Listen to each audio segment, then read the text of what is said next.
Hello and welcome to the latest episode of Yeah, I've Played. I am Matt Hall.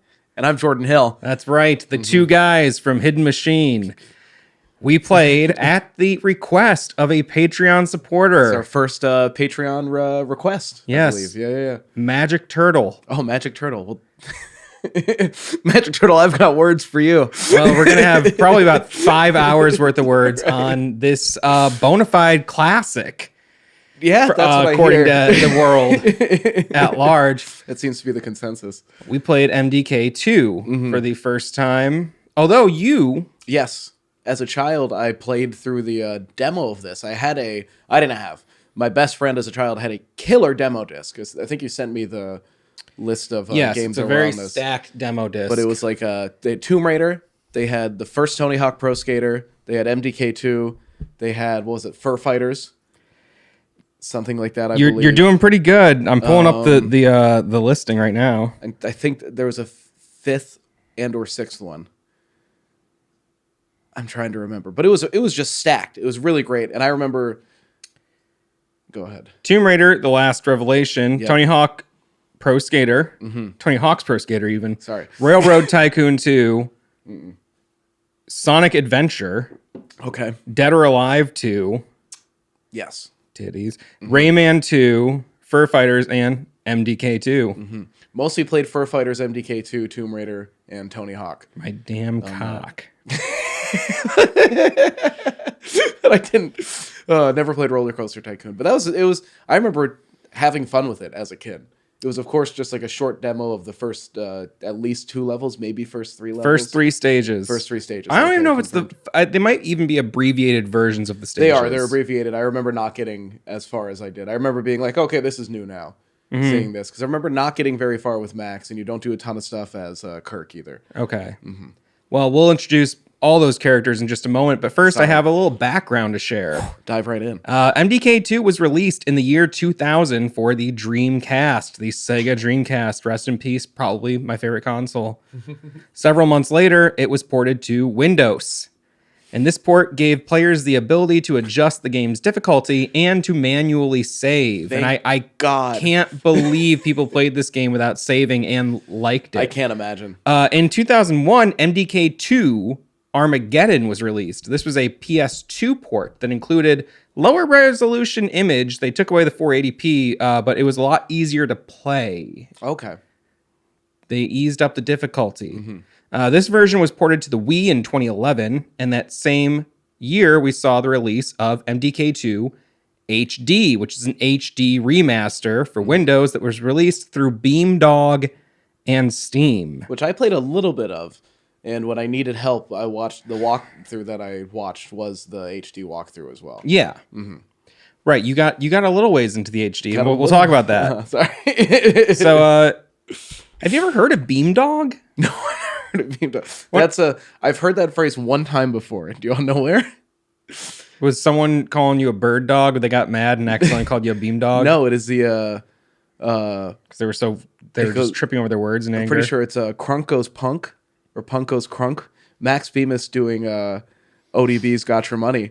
He says, "I'm just Beamdog trying to make some money." I remember the Punk Goes series coming out,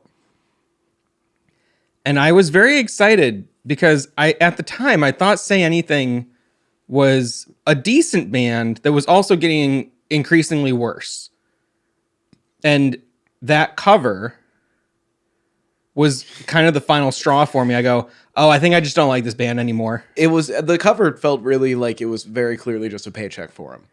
You know what I mean? It felt very mailed, and it felt like he was like, I don't want to do this at all. I didn't necessarily get that from it, but No. I see where you're coming from. I just thought it sounded like shit, and I didn't like it. I agree with you. And I agree with your sentiment on the band, because I owned like the Is a Real Boy, Was a Real Boy. Yeah. Loved those. Baseball? Is it, It's something like I think there's Hebrews and stuff as it keeps going. It's just bad. I don't know. Hebrews is the name of an album. Sorry, I got nothing against anybody.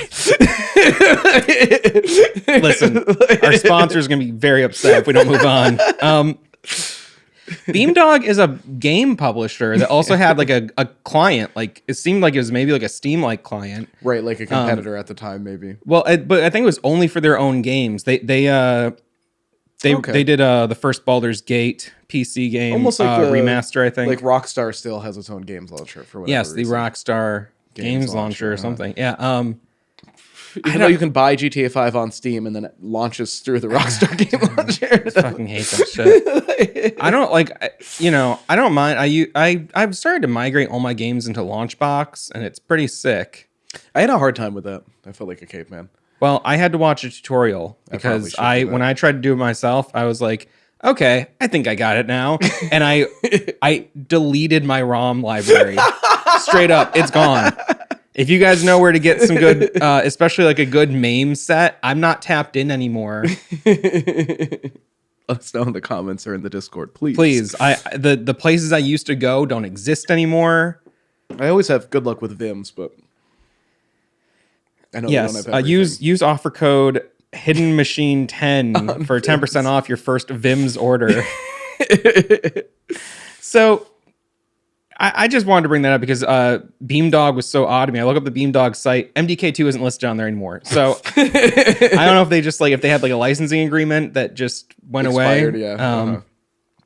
But basically, MDK2 is a third-person shooter. It's a sequel to MDK, which came out for the PC in '97, soon ported to Mac OS and to the PS1. And I played it on the PS1 ever so briefly, and I did play through. Back in the day. Yeah, I played through a couple hours of the game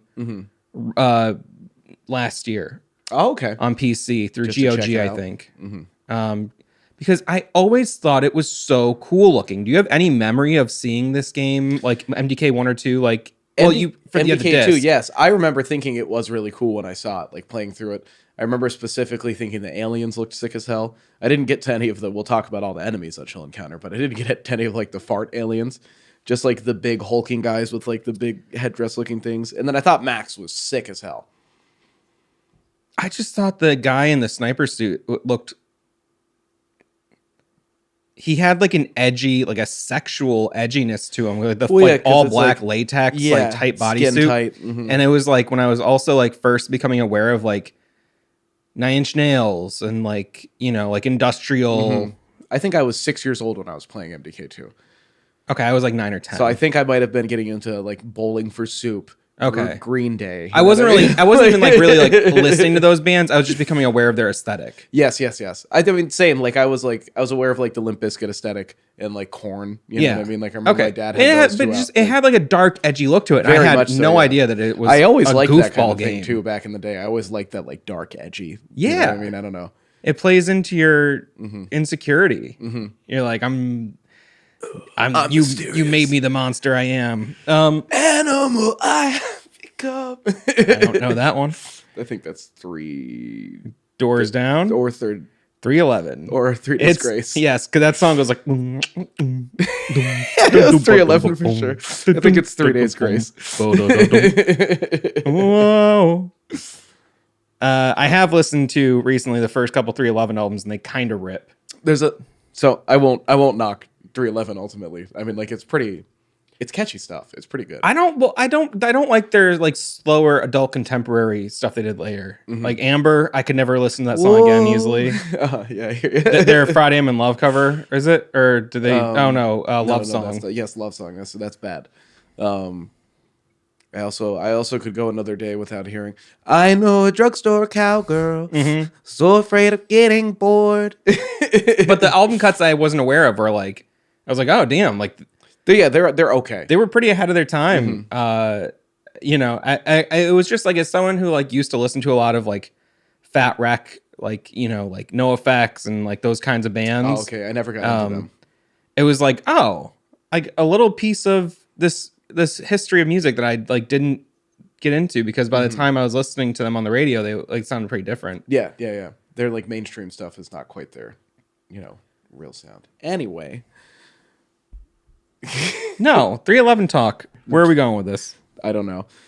I was asking if you had like really been aware of the game before this? Yeah, just from the demo, but not the first one. I mean, like, obviously there has to be an MDK1, but I don't think I was even, to be honest with you, I didn't remember the name of this game. Okay. You know what I mean? Like, until I saw the video, it wasn't until I got through, it was the first mission. There's a specific point where there's like an alien waving a target behind like a glass with one hole in it, and you have to like snipe that. That's like one of the very first obstacles you encounter. I saw that, and like it activated a memory in my brain where I was like, I've done this before. Because I was very young. I was probably 6 or 7 when I was playing it. So Okay. I used to see the print ads for MDK1, and they were okay. very like in-game magazines. I was always like, yeah. and it was like MDK. Right. What is that? You know, I was also kind of aware of was it KMFF FMDM? Another industrial band. Somebody knows what I'm talking about. I was just like, because I used to read like different like rock magazines or just like look at that stuff, and I'd see like, especially there'd be like the pages where it's just like a bunch of t-shirt designs. Yes. And you would just see like the band's name and then like this crazy edgy logo. And then for a lot of those bands, I just didn't, I wasn't hearing their music necessarily unless it was on the radio. I wasn't like buying a bunch of fucking we weren't metal CDs. I was a child. But I was like aware of this, and I was like, that looks metal, that looks scary, it looks sexual, it looks very odd. And it was just like, I could not have been more not into. Yeah, it's a bunch of fart jokes. Yeah. I didn't know. That's very funny. My little puppy whoppy. It's like stuff like that. Swing swang. Okay, well, sorry. I like one of those jokes kind of a lot. There are a couple good jokes, but just there's a lot of moments that are funny. Thing. Yeah, we'll get into it. MDK2 has players take on the roles of janitor Kurt Hectic, who's the protagonist of the first game. They added 2 more characters, the mad scientist, Dr. Fluke Hawkins, and the anthropomorphic 4-armed dog named Max, who has 2 legs. 4 arms, 2 legs. So he has 6 limbs overall. 6-limbed dog. And if you think about dogs don't really have arms. So it's like he has 6 legs. Right. Ultimately. Yeah, but no, they're arms, though. I hear you, yeah, because they grip. Bill, he's a mutant. Yeah, he is. Yeah. That's true. Yeah, he's not like a regular old dog. And he fucks. He fucks hard, dude. So, I mean, I want to get deep into this game. We're going to go through, every level, every mission. When Magic Turtle sent in this request, they said that they always felt like it was an underappreciated BioWare gem. And that does seem to be a common sentiment about the game. And I want to just share a few quotes here. Yeah. So BioWare co-founder Greg Zeschuk was quoted as saying, BioWare is aiming to create the ultimate single-player experience with MDK2. We're carefully crafting a tight but humorous world inhabited by the most frightening and entertaining creatures yet seen in a 3D game. It's just things going like... Yeah, I was terrified. I was like, oh no, it's gonna shit on me. Yeah. Oh no, I might suck in some of this noxious gas. Now, the year 2000, that's a year before Max Payne 1, which I think 2001 was when this came out, I believe. I think it came out in the year 2000. I think right here in 2001. Oh no, that's MDK Armageddon. You're right, 2000. Yep. Yeah. Sorry. It was a year before Max Payne, which I think is kind of like the standard for early 2000s PC third-person shooters for me. It feels really good. Movement, camera, like everything's super tight in that game. Platforming, I could take it or leave it, but also it's just that seems to be a common theme. It's like a level design thing too, because like the jumping itself isn't terrible. Third-person 3D shooters prior to this, there's not like a whole ton of them.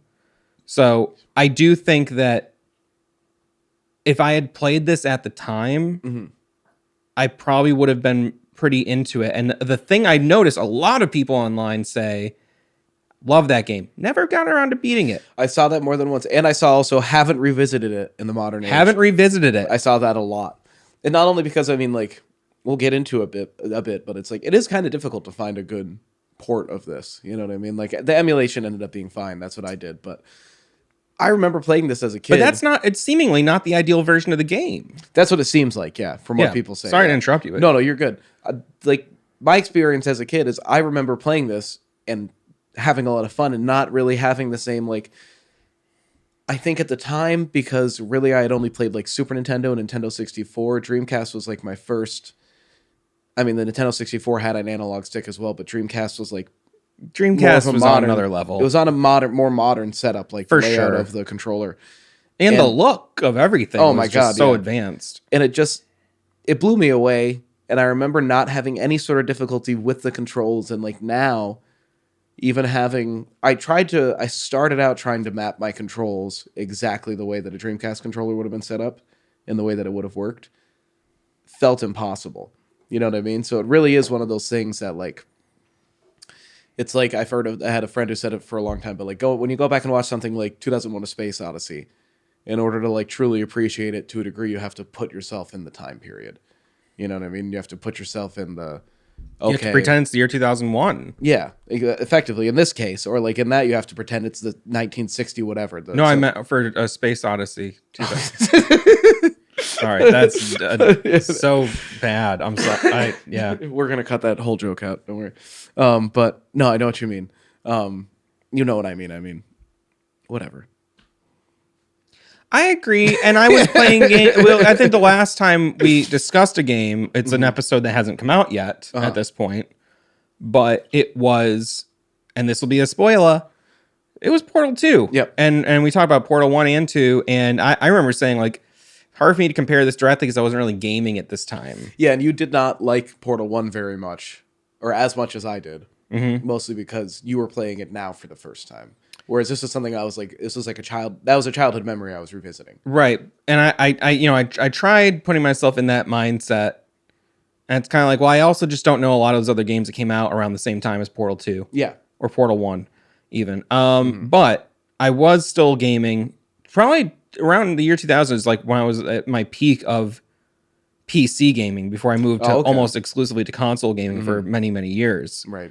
I got The Sims like day one. I was so stoked on. I remember reading like an article, like I think I was at my therapist's office when I was a child, and it was like 2 years for The Sims was going to drop, but there was like a preview article, an interview with like Will Wright, I think about. I think that's who it is. About this thing he was working on. I was like, oh my God, I need to play this. We've been pouring dozens of hours into the Muzak in this game. It's real good. It's really good. It truly is. So I do think I would be into this to a degree, but it would also be one of those games where I'd go, yeah, I played the first 4 levels and I was just fucking stuck. And I'm lucky I got that far. I mean, I think the reason I have fond memories is because it was the demo. Because this is demo would be pretty fucking tight. Because I even in my experience with this game, and I'll get into how I really felt soon. But I thought that when I finished the first level, I go, all right, some mildly annoying stuff here, but also this is pretty intriguing. And then at the first max level, I was like, huh, all right, that's a pretty fun character. And then I got to the doctor, and I go, oh, okay, this game is intentionally obtuse and hostile toward the player.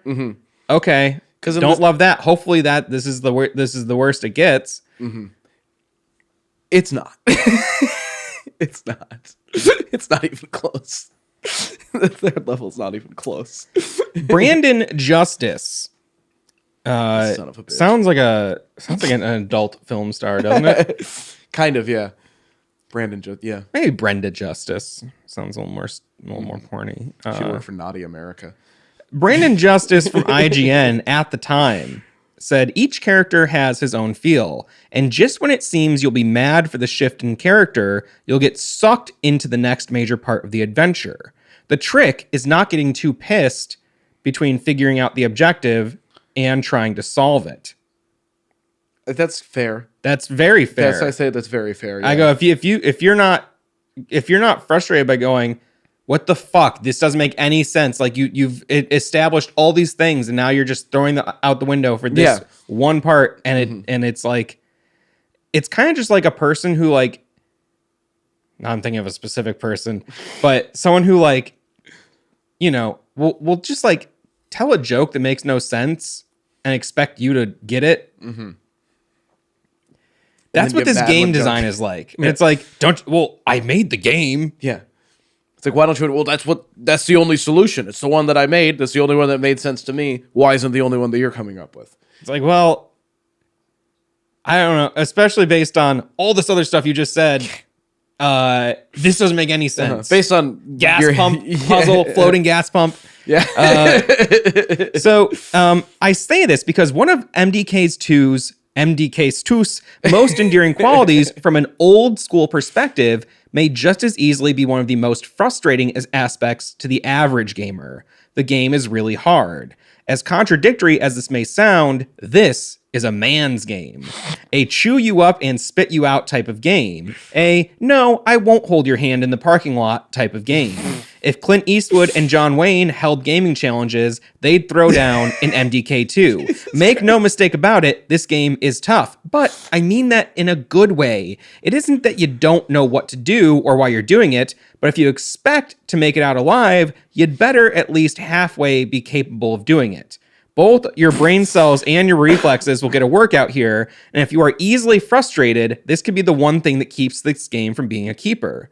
It is very obvious that BioWare has created a, quote, gamer's game, and they expect you to play this title like you mean it if you intend to finish with authority. Walkthroughs and cheat codes simply will not be any substitute for a bit of good old-fashioned skill, but if you think you're an uber gamer, this one will taunt you with a rousing bring it on. Personally, I loved the challenge and wish more games were this adept at being hard enough to make me respect the opposition. Repetition wasn't always the key to length, and MDK2 does a great job of reminding me why I loved the days when this was still true.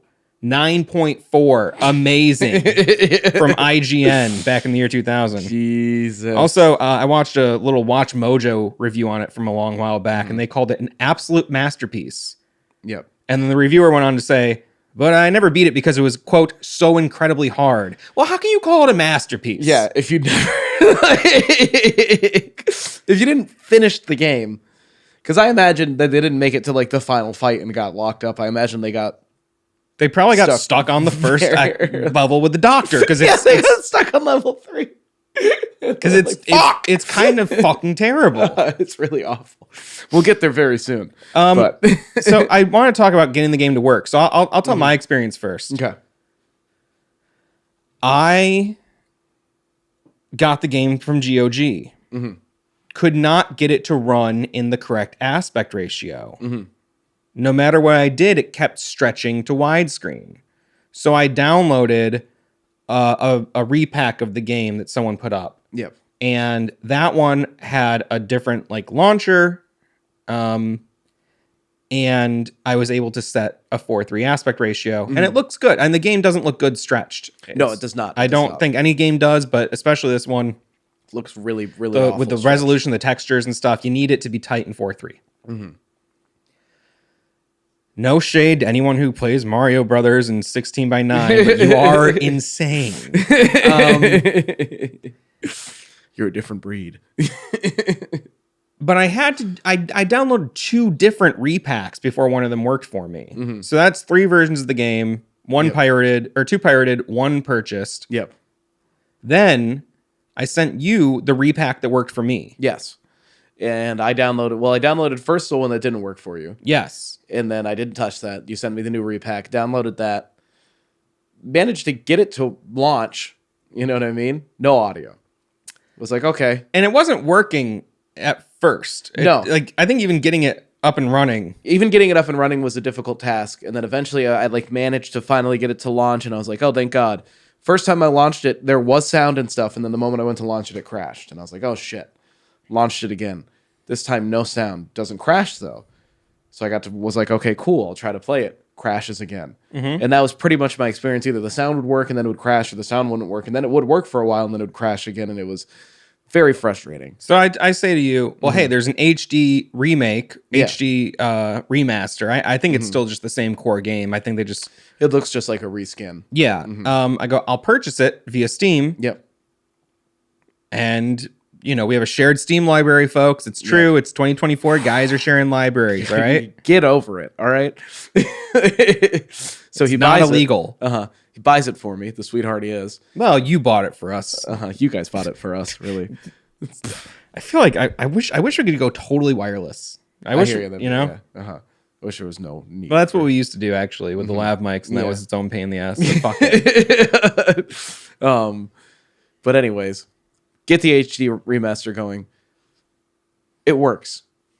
Everything's going well. Launch it up, sound, everything going well.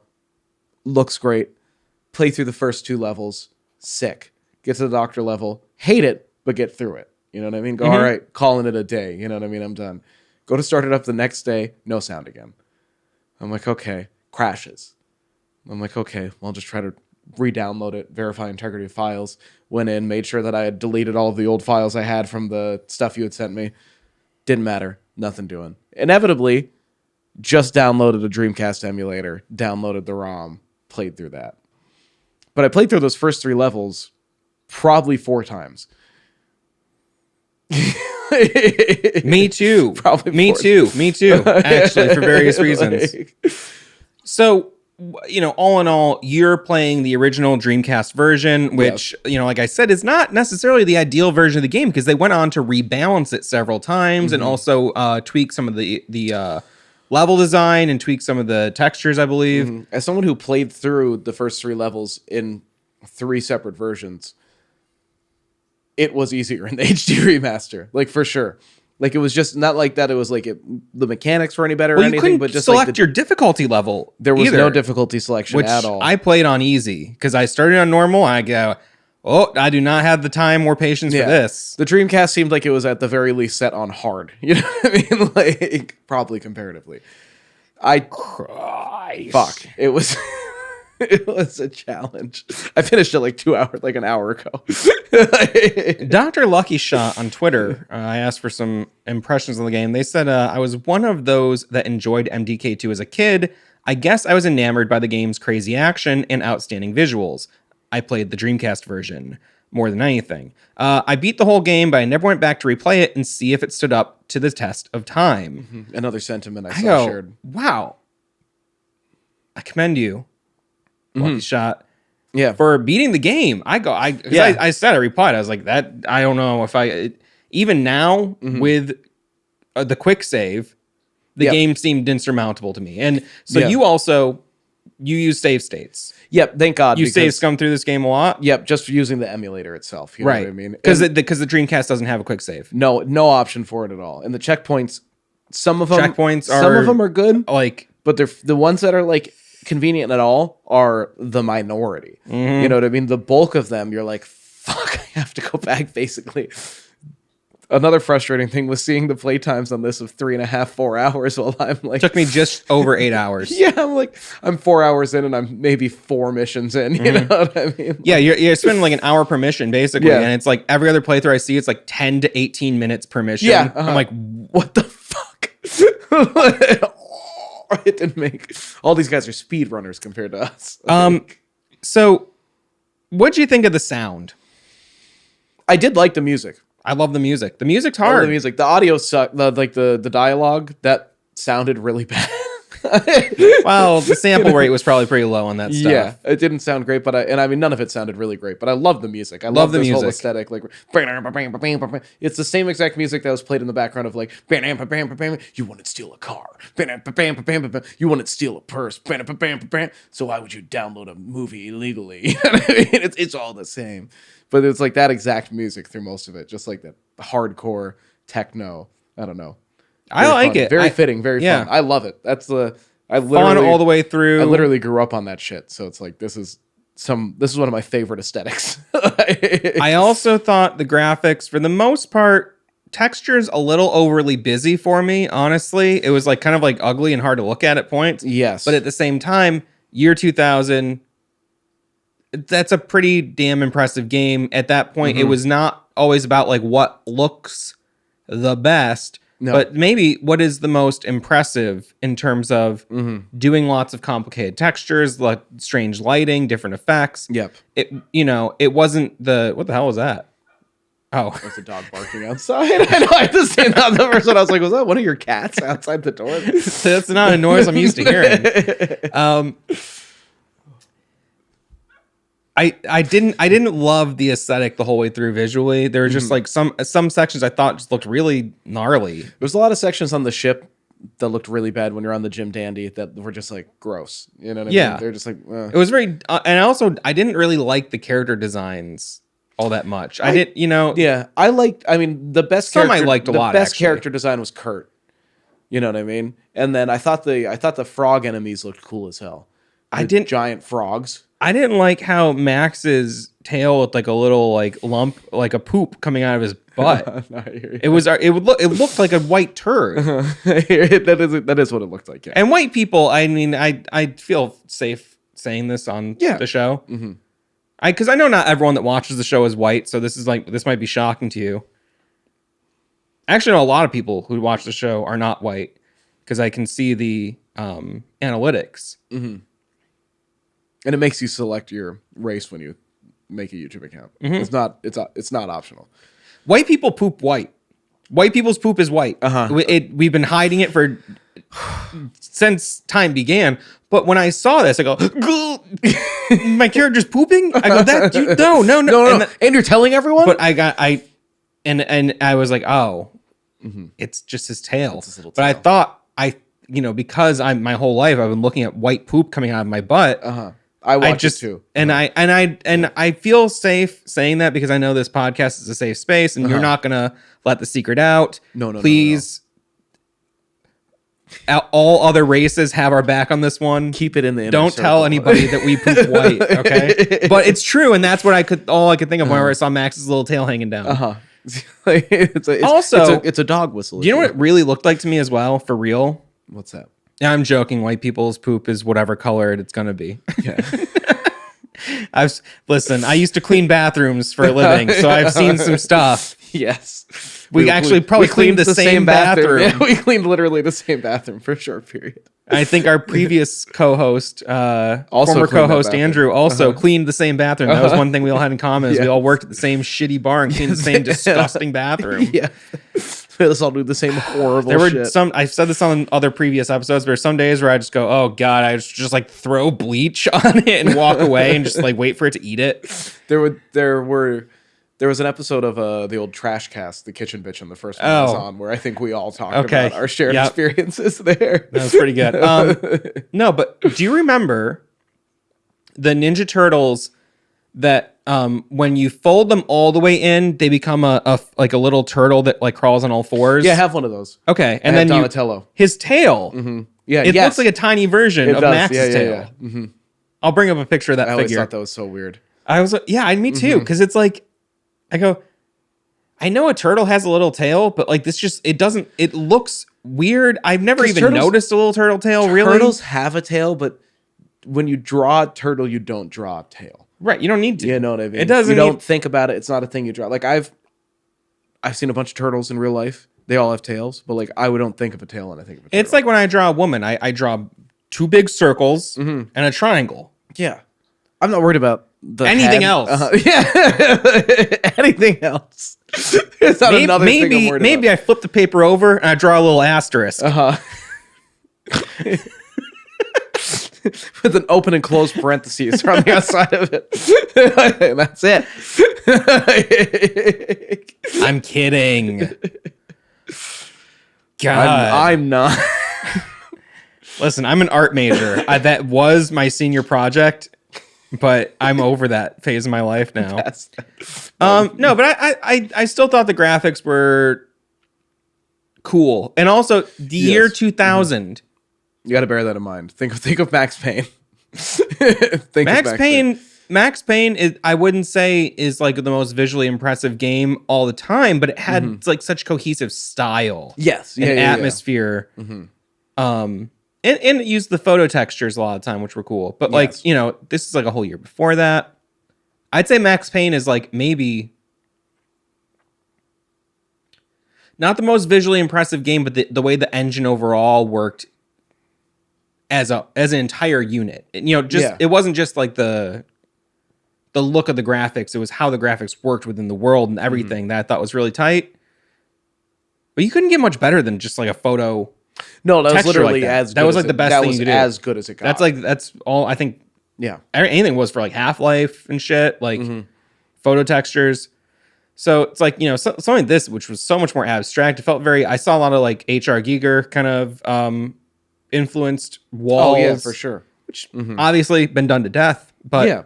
But like you're on alien spacecraft, you're on alien planets and stuff. And it's like you said, it does have that kind of edgy aesthetic throughout the whole, despite being a bunch of like fart jokes. Yeah, and a lot of the doors looked like buttholes, which is something that you would come to see again in Scorn, a game that I covered in depth on this channel. Halo. I believe it's really? Halo 3. There's a whole level where you're like inside of this ship that's become a living being, and all the doors are literally just like sphincters. They're just sphincters. Oh, I'll have to send me that. I'll have to jerk off to that later. So I sent you a message when I was trying to just get you on the same page as me about the game. I'm gonna pull up our messenger history here. Oh God. I'm sorry I sent you those pictures. That was very inappropriate of me. That's all right. You were drunk. It's all right. That's all right. You were drunk. How come no one else says that to me? I'll say that to anyone. I'll go, it's all right. You were drunk. Yeah. No one else in my life has ever said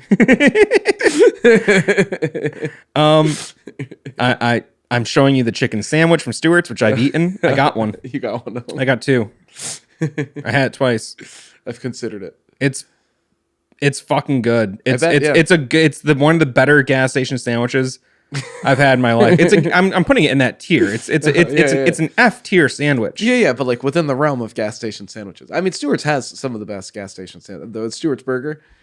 It's one of the best. It's better than any microwave dollar store burger that you'd watch down. like Ashton's review or something. It's like, it's crazy how good their stuff can be. What I had that I thought was really brilliant and I couldn't believe it was their pulled pork sandwich. I think I was just like, it was late. I was drunk. I needed something. I was coming home from a show or something. I was like, I need to eat. They do their own McRib too. I got that. That's basically what it was. Yeah.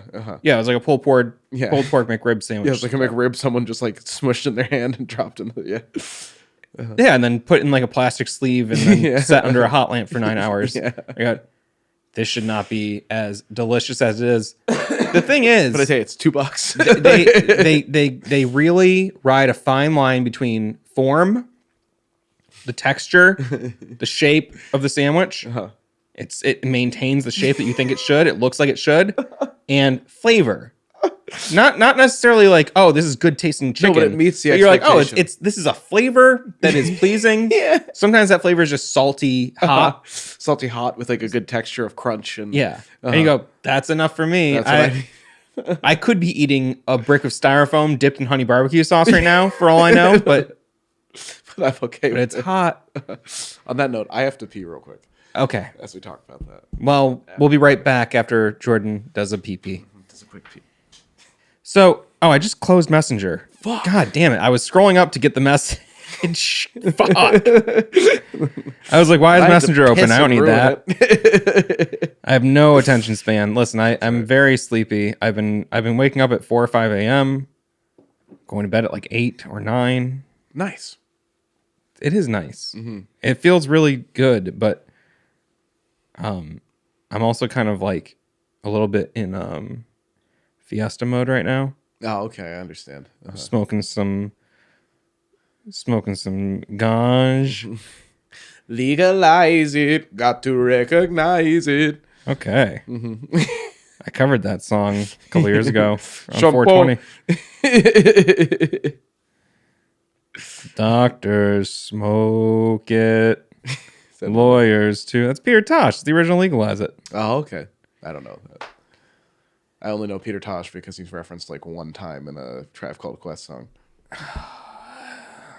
Peter Tosh. Peter Busta Tosh Rhymes was in a band with Bob Marley. I don't really care about Bob Marley. Controversial opinion. Wow. Like, all right. Well, I'm a huge reggae fan. Honestly. I hear you. I think some of it's very good, but I'm like, it's the one genre I've never like dove into. Well, when you're ready, I'll hold your hand and guide you through because I think you're ready to have an Irie time. But I seriously am like a huge reggae fan. What do I call myself? A guy who likes reggae? Yeah. I guess that's true. I sent you a message and I said, I got an hour in. I beat the first 2 levels. It's a little awkward at first, but it Took makes everyone more else 20 minutes. it makes more sense as you play.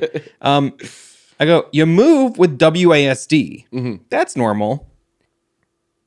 You scroll through items with F and G, and you use items with R and T.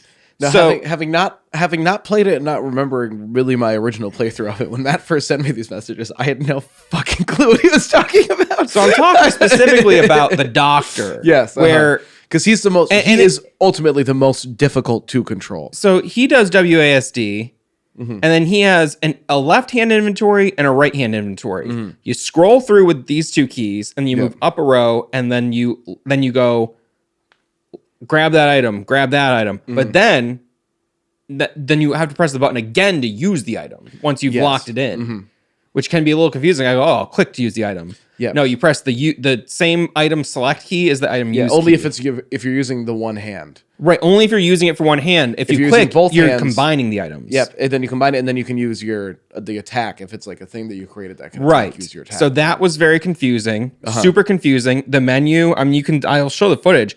It's like you have to like scroll through, scrolling through the items makes no sense. What were the controls on the controller? The controls on the controller. So the original layout, the controls in the original layout in a modern context make no sense at all. Excuse me, I apologize. Because if I remember right, what it was I'll be honest. I cut out your coughs and burps. Yeah, that's fine. Well, That's I'm good. just saying. Okay, so I don't need to apologize. It's more for you. Between you and God now. But like A, X, B, and Y, if I remember right, were how you looked up, down, left, and right. And the analog was how you moved your character around. If I recall correctly. Yeah, because Dreamcast didn't have dual analog sticks. Nope, it just had the one analog. It had the analog, the D-pad. The D-pad was how you like selected the sniper stuff. The D-pad was how you went up and down on the doctor's thing, and left and right on the D-pad was how you selected. So that was much easier on the controller. The selection and like the managing of the doctor's stuff was much easier, but movement was nearly impossible with that setup.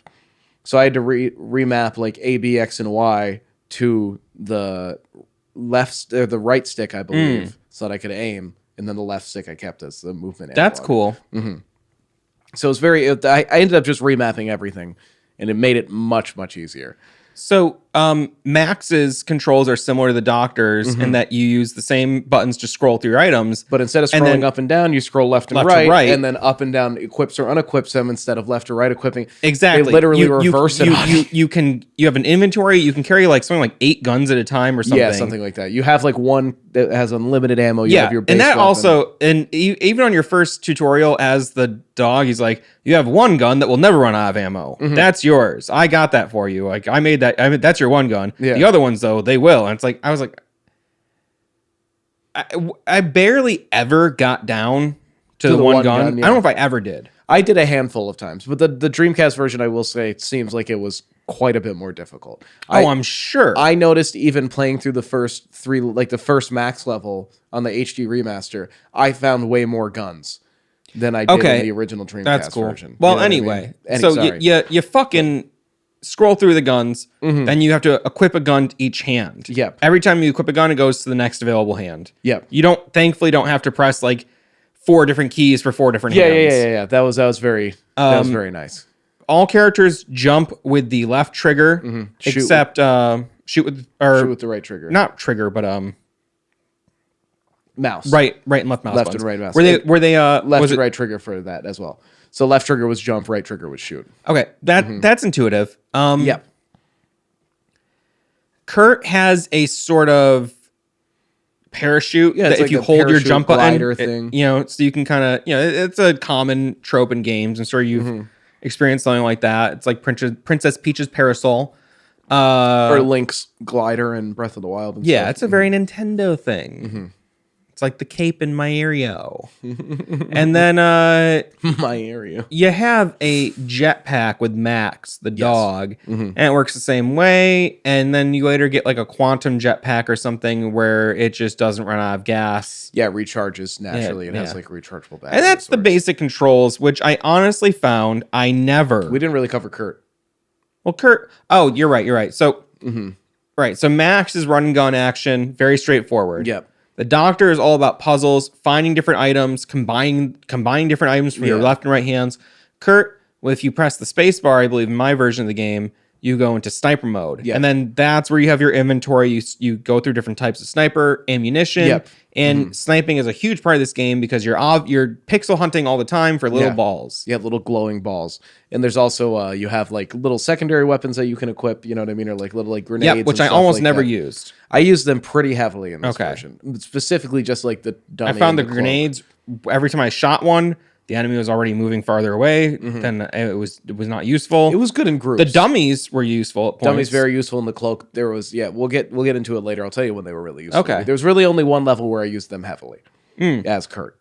The rest of the time I didn't really use them hardly at all. You know what I mean? It was mostly the sniper that I relied on as Kurt, which I think was the intention. So that's the basics: controls, sound, presentation, introduction. Let's get into the actual game itself. Starts out opening main menu music rips. Love it. Yep. It's like again, it's just a lot of his But it's good. It's good. it fits.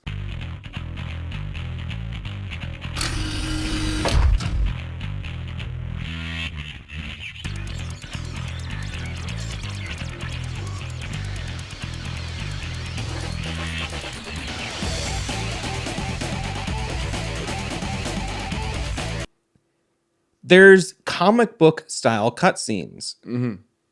It kind of switches between it'll like do a comic book style cutscene and then like fade into an actual. I thought this was pretty good comic art. Yeah. Like, for what it was and everything. Like it wasn't just like the game's sprites with like a comic filter over them. Yeah, like, it seemed like it was genuinely hand drawn and it was very cool. And I'm so curious if they printed an MDK comic at any point. I'll bet you they did. They had to have. They had to have. If they drew all that. It'd be foolish you know what not I mean? to. Yeah. So I don't know. We'll look into it. Yeah, I'll have to bootleg a copy if they never printed it. We'll do a flipping through. You start off right where the previous game ended. You get a little recap. You find out that Kurt, it's Kurt, right? Yeah, it is. I keep saying Kirk on I know, accident. that fucks me up because I want to say Kirk. I know, but it's just Spaceman Kirk. I want to say you know Kirk what I mean? Hammett. I'm thinking like Captain Kirk. Well, he's the captain of Metallica. Fair. I mean, in my opinion. We all know Lars runs the show. So he stopped an alien invasion on Earth, and you're like, well, I'm glad that's over. And you're like, yep. No, there's an alien. What's it called? A mine crawler. So the game opens right where the last game ended. Kurt and Max defeated an alien invasion, and they toast to their victory. As they toast to their victory, an alien mine crawler is spotted. Max in the first game will like give you like air support from like a dog-shaped spaceship and shit. Okay. I mean, it's shaped like a bone. I can't remember. I could be thinking of the bone-shaped spaceship from Mystery Science Theater, actually. Oh yeah. But he has a little ship. He'll give you air support sometimes. So you're on the Doctor's ship. It's the Jim Dandy, which is hovering just above Earth's orbit. Kurt goes to dive out of the ship to check on the alien mine crawler, and he trips. And that's when I go, oh, it's zany. It's very goofy. First section of gameplay, it's basically Fortnite. You're basically doing Battle Royale. You're going in, you're going down. Yeah. You're diving down to the earth, and you got to avoid debris. You thank the bus driver, as some people call it, debris. As you know, it's shooting Plummeting. stuff at you. Yeah. They're shooting little homing rockets at you. You're falling. I fucked this up one or two times. I did not fuck this one up ever. All right, cool. This one I did not. Other ones, not the case. Yeah, they repeat this like 5 times throughout the game. Yeah, the rest in were different way harder. scenarios. The rest were way harder. Some were very awkward to control. He lands and boards the alien vehicle that was just firing at him. This leads to a quick tutorial where you learn Kurt's basic controls, and it ends with you sniping the lock off a door. Fun fact, you can just snipe that lock off the door. Oh, really? Skip the entire tutorial. I thought that might be the case. I remembered the ball shooting from MDK1. Oh, okay. And I was like, I should learn everything. Right. Because I was nervous about Fucking I did this level up. fucking 4 Bum, times. bum, So bum. by the 3rd time, I was like, I bet you I don't. What if I just shoot this right away? It's a little Neil Young reference for anyone paying attention. No, it's for the listeners. All right. I agree with you. I agree 100%, man. That's dope. I probably should have done that instead of playing the tutorial 3 or 4 times. This is pretty straightforward for a while. I'm going to read my notes here, and you can comment as you see fit. This is pretty straightforward for a while until you get to a section with enemies inside of globes.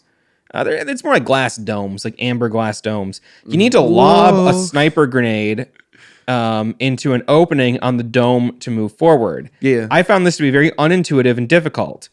As you're trying to do this, it's like a little dome. You can't even see the opening of the dome. No. I just kind of assumed after a while that that's what had to happen. As Kurt, when you're in sniper mode, you have a little tiny screen in the top right corner that shows you the area surrounding you when you're just standing there, and then when you fire, it follows the bullet. Yeah, it's like a first-person camera, and then in the top corner is a third-person camera. And I thought that was so sick. It's very sick. Really, this game, that one of the nicest things is Kurt's menu. I think it looks so sick with a dual camera. Also thought this spot, it felt dumb how close to the edge you had to get in order to get the sniper mortars up into there a lot of They were the mortars, not the grenades. The sniper mortars, and then you have the homing grenades as well, which is what I used to take out the jets. But that didn't work for me. That was difficult. And so it was much easier in the HD version. I had a much easier time taking them out. When I played in my Dreamcast version, it took me a long time to take them all out. I don't know if I said it, but yeah, as you're trying to lob the thing in to like a hole that you can't see. You can't see the hole. It's just on the top center of the thing. Yep. You just have to kind of shoot. There's an enemy like doing this, like inside the dome. Yeah. There's just like a jet flying around firing at you. Yeah, but in my experience, not to say this is, I don't want to invalidate your experience as a Dreamcast player. I'd be like, I gotta shoot that thing, and then I'd wait like 40 seconds for it to come back around because it was just it was so slow. And I was like, well, do I even need to shoot it? That's exactly what it felt like. And then the moment that I would decide to nod, then it would shoot at me again. Yes, that's what it felt like. It's what it felt like, and it was not. Is it spawning in when I look away? Is that what's happening? Right. No, because you can. It's just it takes forever to get. It takes forever, and but, so eventually you lob the sniper mortar into the dome. Yep. Blows up the dome, and then a little gust of air is revealed, which you fly over to using your parachute lifts you up, and then you get there and it lifts you up, and you do that a few times. Pretty intuitive. You do it like 3 or 4 times, and this is also something you'll notice. The game is super repetitive. You do one thing, and then you do it 2 or 5 more times. And sometimes there's like tiny differences. You know what I mean? There's like sometimes there'll be a little difference always. in the pattern. No, sometimes there's literally no difference. And you go, wow, really? Eventually, you get to a boss battle. You have to snipe a bunch of tiny balls. Well, a group of infinitely respawning enemies fire at you constantly. Yep. It seems like it was impossible to avoid taking damage here. I couldn't find like a strategy that worked. No, there's that little frog behind the console or whatever. That's the boss. Yeah, and he's like behind a console that's like controlling like a giant, impossible to describe structure. Yeah, I wouldn't even know how to begin to like tell you what it looks like. I don't even know what it was, and it's hard because you need to use your sniper scope to find the balls. You can't, but you also, in the Dreamcast version at least, you can't see the balls until you zoom in with your sniper scope. Right. So you don't even, there's nothing to tell you they're there. Right. So you have to like kind of like pixel hunt, for, where's that little thing? Yeah. Okay. As you're getting blasted by enemies and you go, no problem. I'll kill all the enemies, then I'll focus on the boss. Nope. No, because they respawn before you get a respawning. chance to fucking do anything. So it's just like, I'm just getting my ass kicked, which is when I said, bring it down to easy, because this is so fucking frustrating. And my experience, easy, health bars like this, normal, health bars were like this for the enemies. I think easy like took their health down by 2/3 maybe. Yeah. Maybe most of my health bars 3/4. were like the screen. No. You know what I mean? Oh, and then some some of them would like go faster. You know what I mean? But yeah, I know what you mean. Because did you ever get to the points where there's just like health bar? It doesn't make any sense what you're looking at. You just saw like we'll get there like soon. 40 rapidly flashing health bars. It would have made much more sense if they were on the individual sprites, but whatever. Anyways, they're still figuring stuff out. Yeah, this one took me a while to get through. I found out that if you stayed on the upper level of the, there's the platforms, there's the upper level, and you could walk down the ramp to the lower level. If you stayed on the upper level, the enemies wouldn't attack you. They were down on the ground.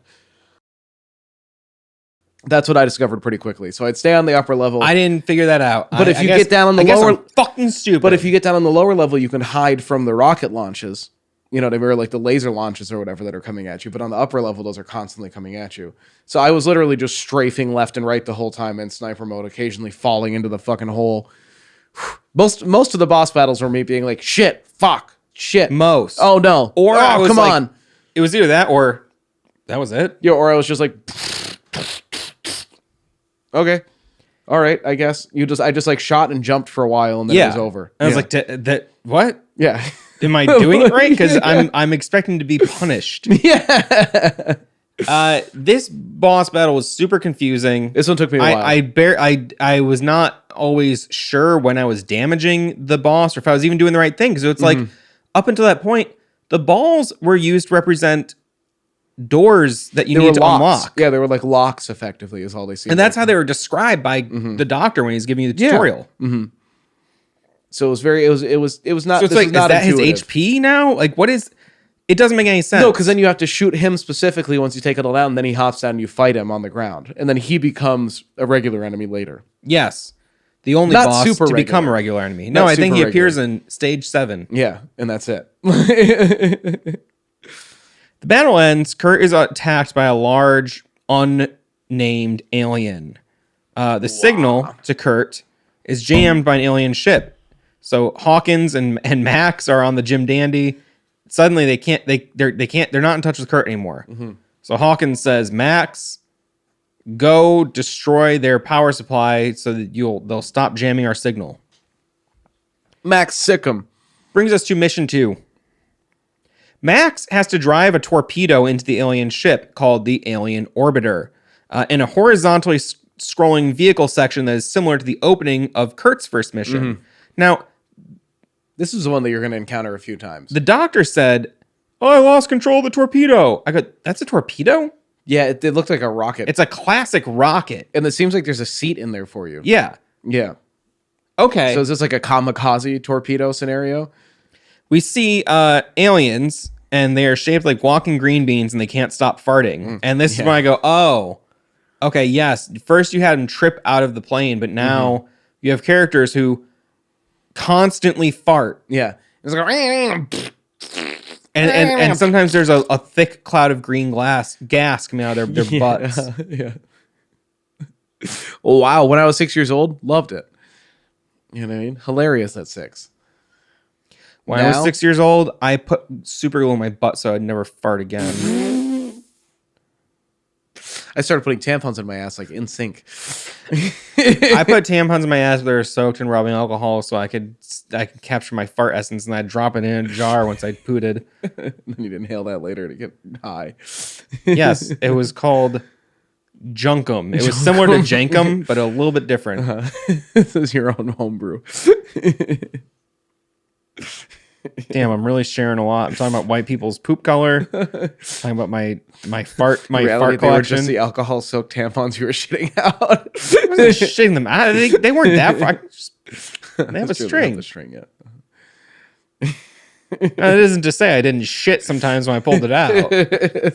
Sometimes it didn't trigger something else. Listen, I'm just trying. I know what I'm saying is gross. I'm just trying to get in the spirit of the game, which is all about shitting, farting, and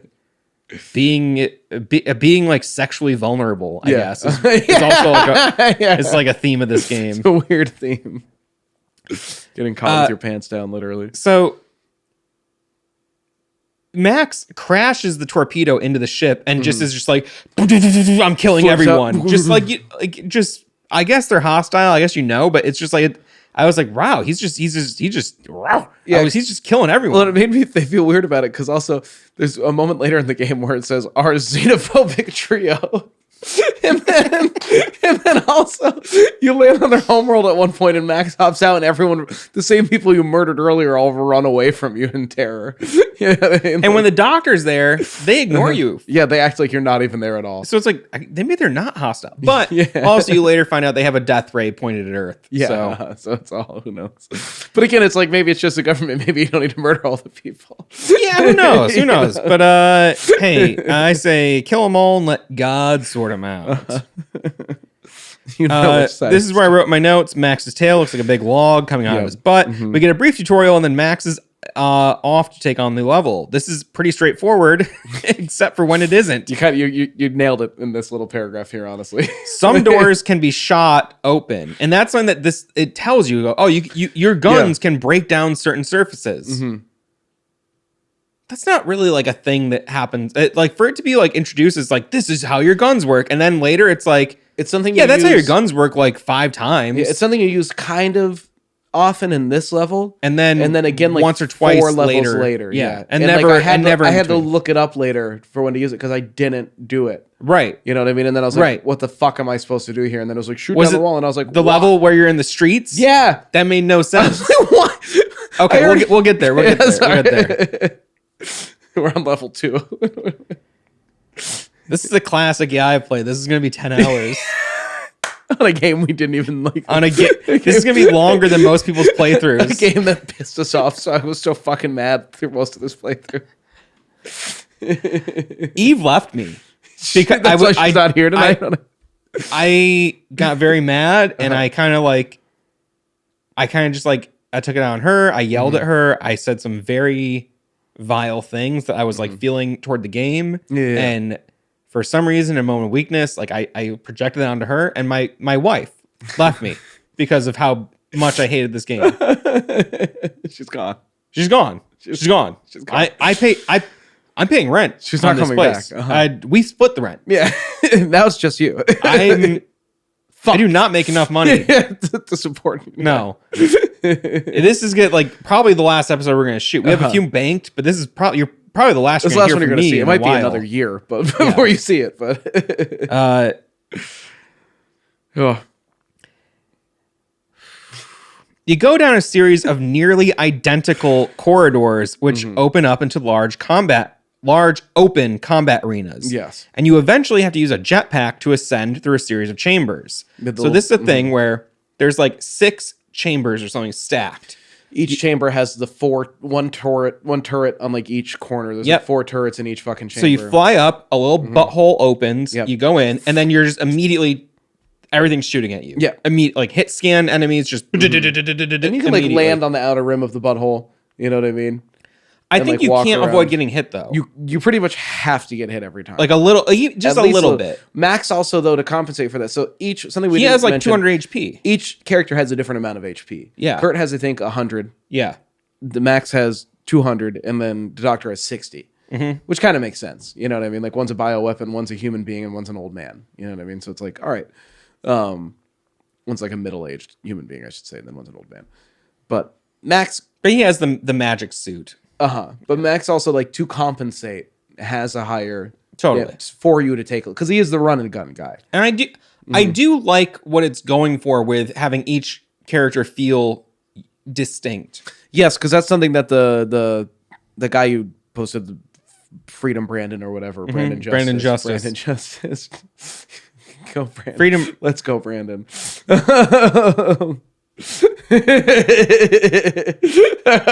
think we have a new theme for the channel.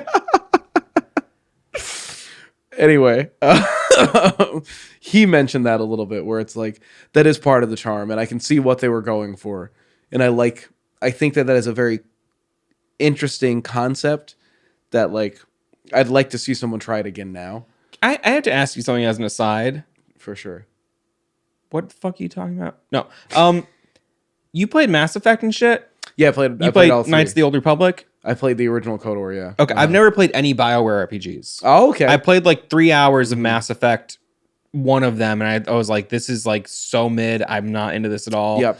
But I do plan on playing them because I know from what I've been told, it's like, oh, you barely experienced the game.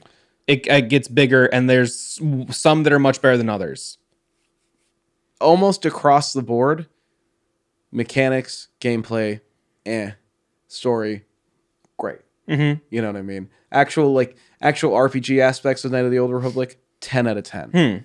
Gameplay and stuff like that, 4 out of 10. Okay, that's fair. I mean? Mass Effect, I'd say gameplay 6 out of 10. Story 8 out of 10. Isn't it crazy to you that they went on to make those games after this? That is wild. Like when you told me this was BioWare, after like watching the little bit that I did when you like originally proposed it to me, and then like looking into it a little bit and watching like the trailer and being like, okay, and then seeing you saying BioWare and me making the connection, being like, oh, what the fuck?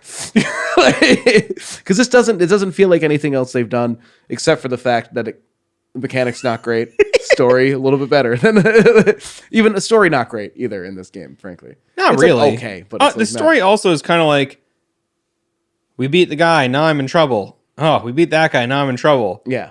We beat that guy, now I'm in trouble. Oh, okay, we got here. But there's no, it's just like, and then this happened, and then this happened, and then this happened, and then it was over. Yeah.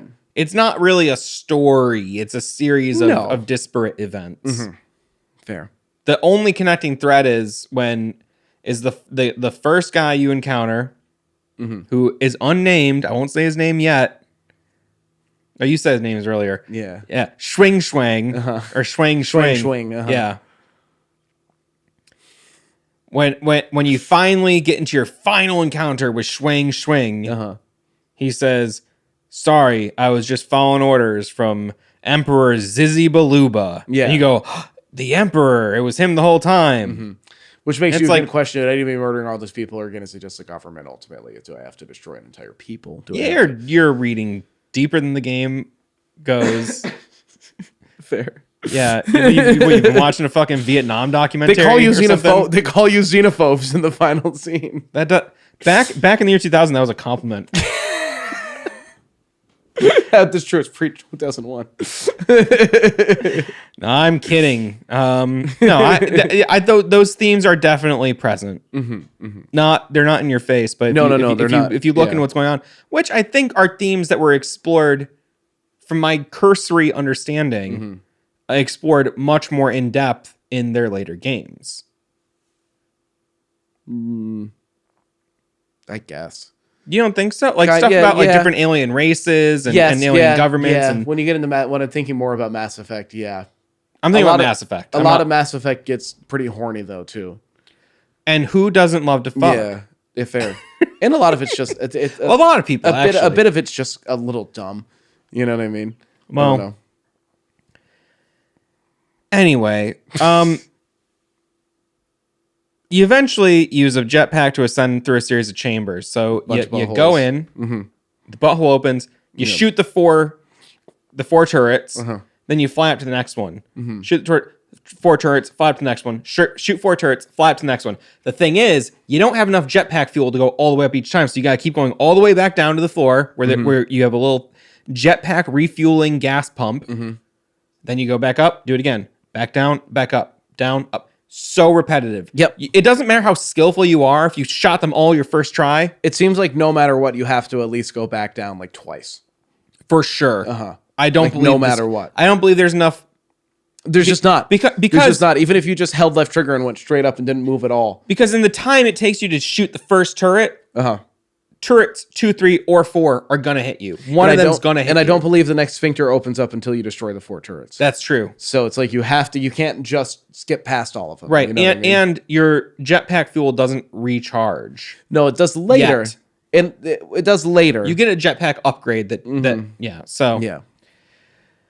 Anyway, you will find a bunch of holes in the wall with flashing question marks near them. Yeah. Terrible design. It looked terrible to me, Yeah. honestly. They will either hurt you or a little spring-loaded boxing glove comes out and punches you. or you'll get an item like a gun or a AA battery, which is his health pickups are AA batteries. Or car batteries.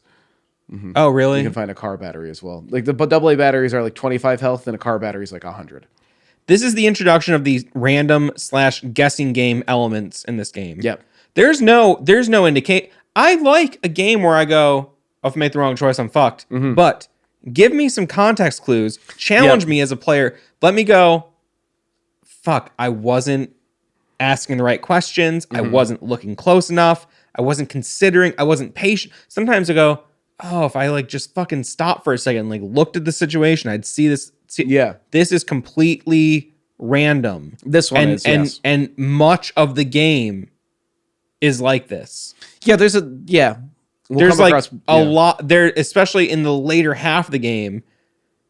There's like at least one or two major parts in each level where there's like a random event like this where you just got to go. A random aspect. I think that's game. Personally, I don't like that in games. I don't want to say that's bad game design because it's like, well, what is game design? It's just subjective. Yeah. But like, I personally think that stuff fucking sucks. And I think I love a punishingly hard game sometimes, but not one where I can't use my intuition, my skills, my observation, my things I've learned to overcome an obstacle. Yeah, because there was multiple points in this game where I was like, okay, let me just come back to the beginning of this stage or the entrance of this area, and let me just stand here for a minute and let me take it all in and let me look around. Let me see if there's anything I'm missing. Let me really explore. And in some cases, that was what I needed to do. Some, yes. But in some cases... Which made it all the more frustrating when it was... Oh, actually, we didn't make a puzzle this time. You just gotta fucking guess. It's just it's just randomized. You know what I mean? It's fucking... Buh. I don't know. Next up, there's a long, slow platforming section with large discs that float up and down. As you ascend the platforms, there's a group of aliens inside of a spaceship that follow you and cheer you on. If you go up to the aliens, they have like a cloaking device and like they disappear. And they're surrounded by a shield the whole time. Right. So That's what it is. You can't hurt them either. Yeah. Right. Maybe I'm thinking. Maybe, No. They do both. They have both. Really? Yeah. They have a shield around them, and then if you get close to them, they go invisible. I thought I was gonna fight them at the end of this. Yeah, I figured that. No, they just fly away. Point. Yeah, they're just there to observe you. Some aliens are entirely non-hostile, which would have been fun to explore a little bit more, maybe in some of the dialogue or cutscenes. You had enough of them. Then you had enough of them. Then they cheer you on every time you get to a new platform, and this is just boring. The platforms move so slow, and it's basically just incredibly frustrating if you miss one. Right. And then I'm gonna be like, all right, I guess I'll stand here down at the bottom and just wait for it to come all the way back down. And then you miss it, and you're like, fuck. And you're like, okay. Puzzles like this, I like when there's like a switch. I go, fuck, I fucked up. Let me hit the switch. Comes back. This is just, it's moving on its own time, baby. Look, you get to really take in the atmosphere. You then do another section where you ascend into the butthole-looking doors using your jetpack. It's pretty much identical to the previous section. Similarly frustrating. Yeah, it's literally the same thing. Yeah. Then there's more corridors that leads to a boss fight. It's a giant ball with light shooting out of it. It looks like a weird. It's like the core of a planet or something. Oh yeah. You know what I mean? It's like the core of a planet with like the Earth, like the crust floating around, and you have to destroy the crust to get to the core. Kind of is what it. That's not how I took it. No. To me, it just looked like a ball with spikes on it.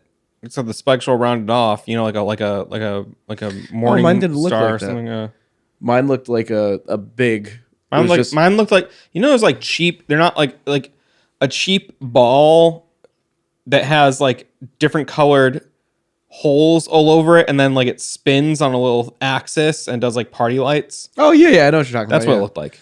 Yeah, that's kind of mine was smooth though. It was like a smooth cracked sphere. Is what it looked like. I wonder if we had different ones. Maybe it could have been. Maybe it looked different in the HD. Easily could have been remaster. Yeah, but I remember mine looking like just a smooth sphere that with like cracks, like different sections like fitting together. Well, mine was just shooting out big beams of light, and I had to just shoot where the light was coming from. I just had to keep shooting at it over and over again. It barely hit me. I didn't really have it's super easy. I felt like I was doing it wrong.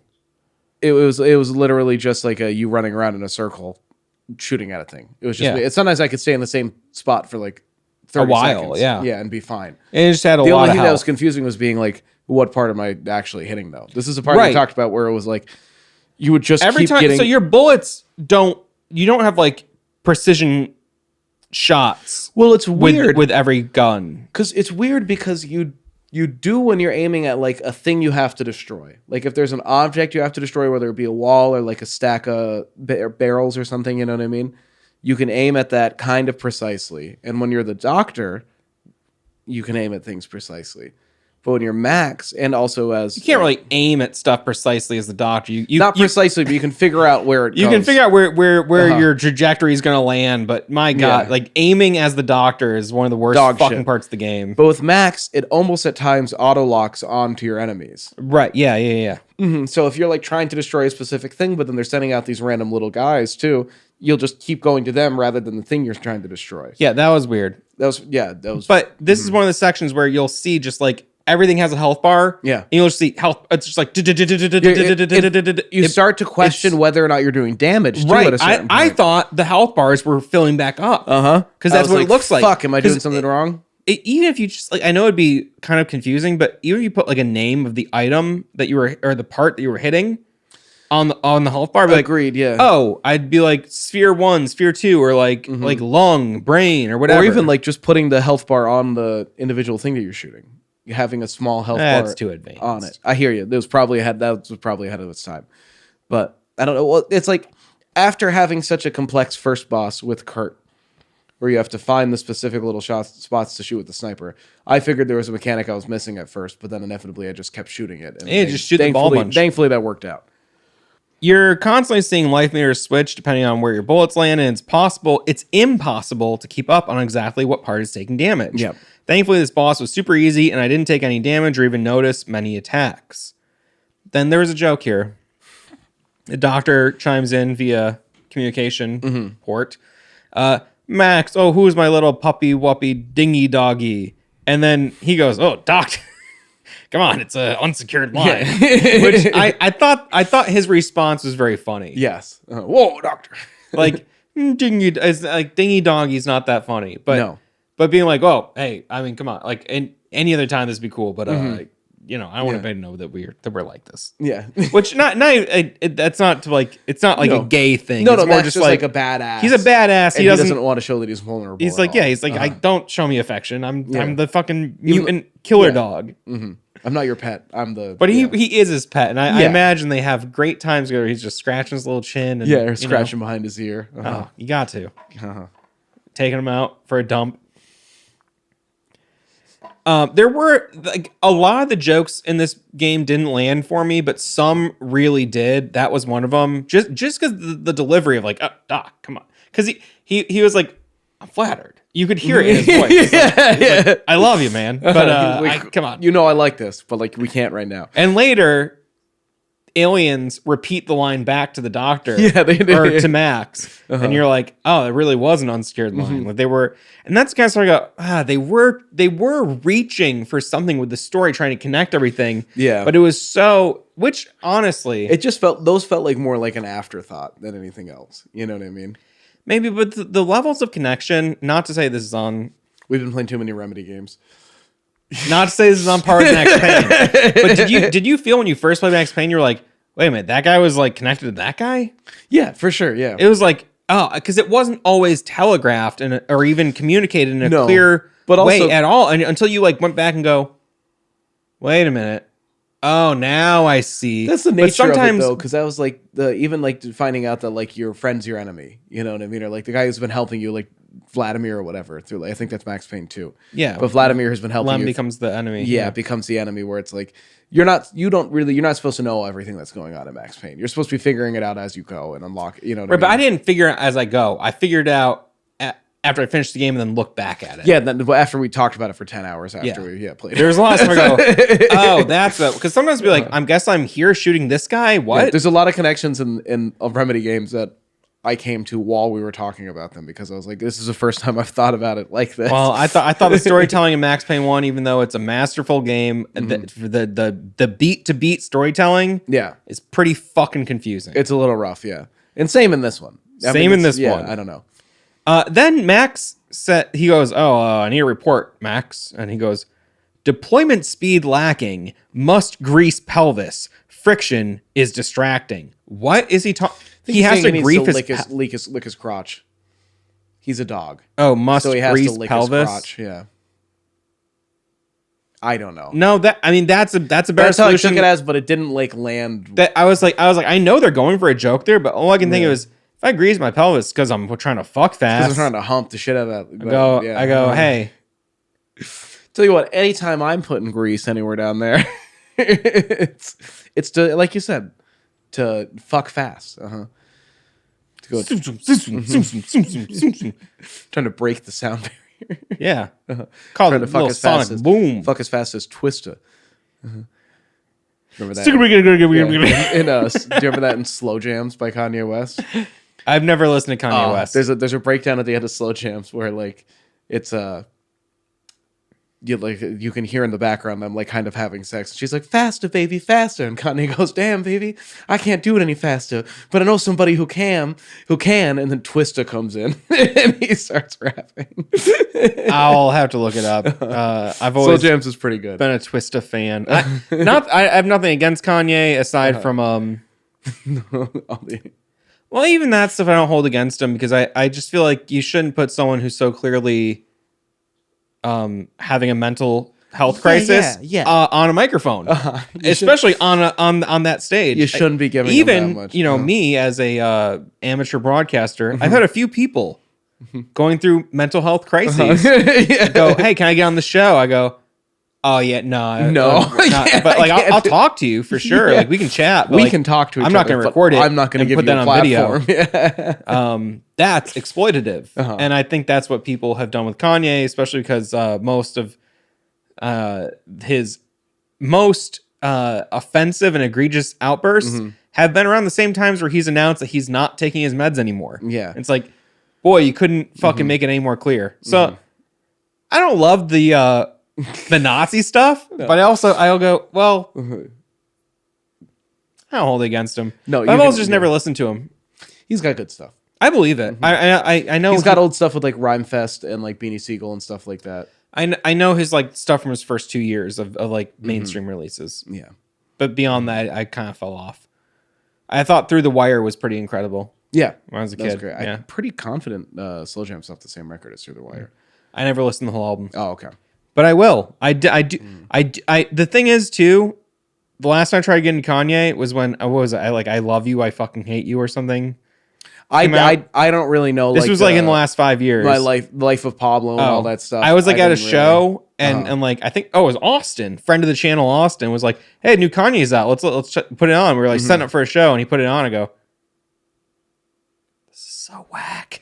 I couldn't believe how fucking lame it was. I was like, this is Kanye? He's But man. He's an artist. He's doing his thing. He's allowed to do whatever the hell he wants. Hey, you all are. The big alien that hurt Max or that hurt Kurt. Spoiler. Slams Max. He slams him.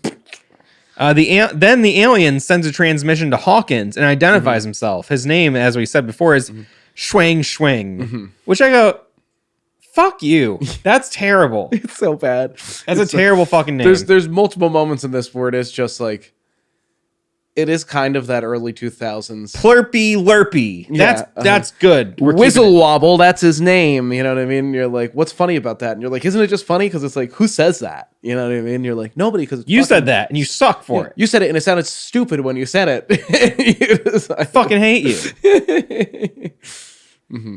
I didn't want to bring this up, but this is actually the jar from that famous internet video. It is. I'm not joking. Do you know what I'm talking about? Yeah, I'm very aware. Okay. This is that jar.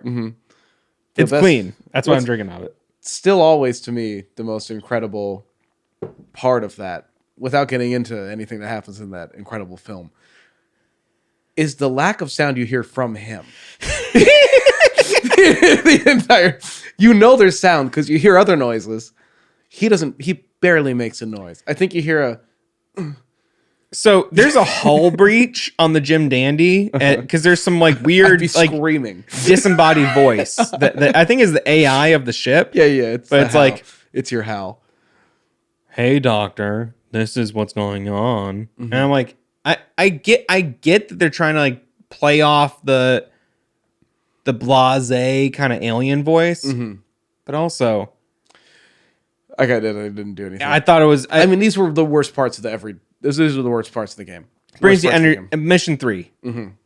The I don't think we ever got a name for the AI of the ship. No, well, because you don't really hear It was probably Zooly Dooly. Yeah. Flim Flam. Glib Glob, the Glib. Oh, wow. That's really good. Splockley Clockley. I'm a writer. I'm Spinkledink. Like, there's our main character. It's gonna be a spadoinkle day. Yeah.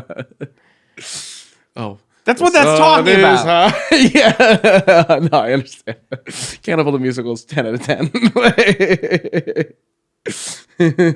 I know every song from Cannibal the Musical by I'd heart. have to if it got going, I'd remember, but I don't. Like, it's been a minute since I've seen it. It would come right back to you. Yeah, it would 100%.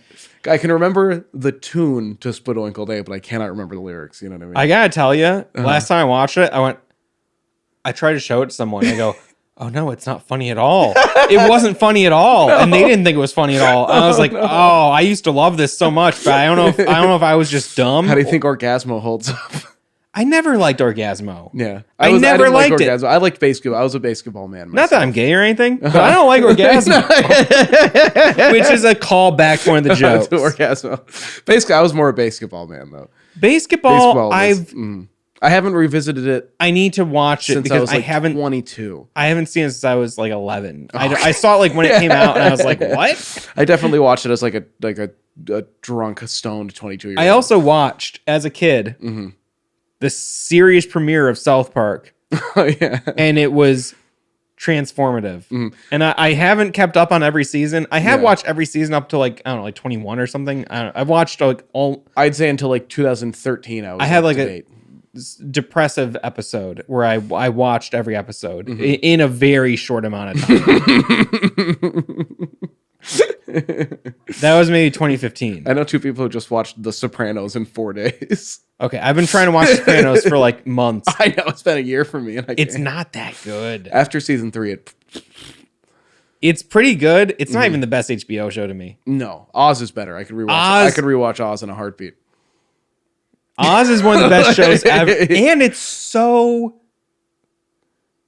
cool. Like the way the poet opens up the episodes with the raps and stuff, and it's like it's not just nobody is really doing stuff. At moments that it felt artful. like a stage performance. At moments it felt like a TV show. It was it did this so good. cross genre thing so beautifully and told. Because I love exploitation films. I love, like, most of my favorite films are like hard fucked up movies. And when someone can tap into that energy in a palatable way, I'm like, wow, that's so beautiful. They did such a good job. Such a good job.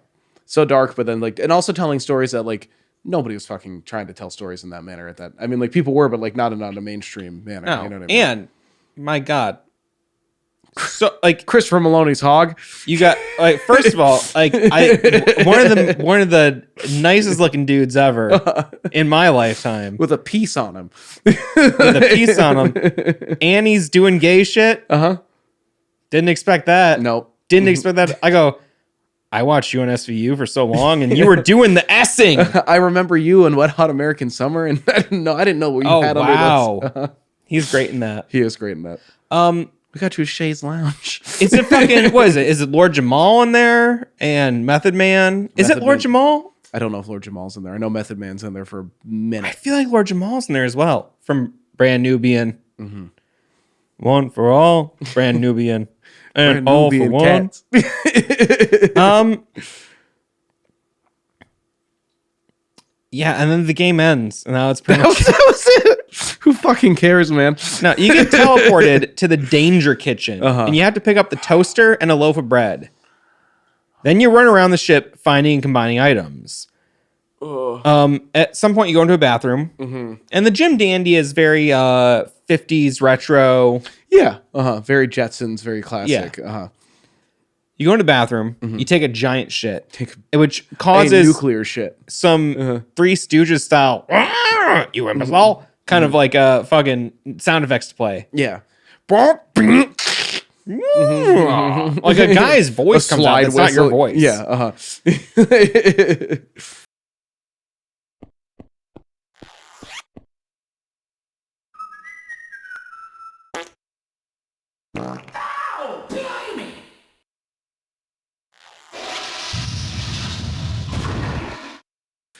You blow up the toilet literally. Do you remember that news story about the guy who got like fucking like detained by police because he said he blew up the toilet at the Walmart and he was like, that's not what I meant. Not at all. It was to my knowledge, it was resolved. But I go, oh man, imagine being someone who lives in such fear that you go, I gotta call the cops on that guy because he that's said he blew awful. You go, no, he's saying he took a disgusting shit. He's just saying in a different way. You're gonna want to wait about 45 minutes. He's trying to be kind. Yeah, he is. Trying Don't call the cops on that guy. Don't go in there right now. That's I nice. did a number on that. Now, me, you can't see the window here. When I know it's going to be one of those, I go right out the window. I don't want it in my home. Basically, no feces in my home is kind of the rule. I've never shit in Matt's house. No, and I will not either. Sometimes I do, but if I do, bag it up. No, I'm flushing already as it hits. Oh, okay. It barely doesn't touch ground. It never touches anything solid, only liquid. So I got stuck in here because I didn't know you had to wash your fucking hands. Well, the AI voice is like, didn't you forget something? Yeah, and like the first time I didn't hear it. Oh, because I was continuing to like jump around and try to get out the door, and it was like, didn't you forget to wash your hands, doctor? When you wash your hands, you get paper towels or something. Is that how you get them? I don't know. No, it's a hand dryer. Hand dryer, right? You use the hand dryer. Yes. Basically, what you need to do is construct a sort of like a backpack style dual jet leaf blower mechanism that you use to blow enemies down. There's a little like U-shaped corridor that's so frustrating. Yep. And there's a big talking giant radioactive plant at the end. Like a Seymour. Yes. Yeah, it's very, very Audrey 3000. Totally. Very Andre 3000. Sorry, I think it's Audrey 2000 or something. Oh, I think it is Audrey 3000. Is it? I don't remember the 3000. It's got to be Audrey 2000. Is that what Andre 3000 is referencing? It could be. There's no way. I must have mixed them up. I think it's like Audrey 2 or something. I think it is Audrey 2. Yeah, I think I just conflated the. I think I just. I think I made a joke unintentionally.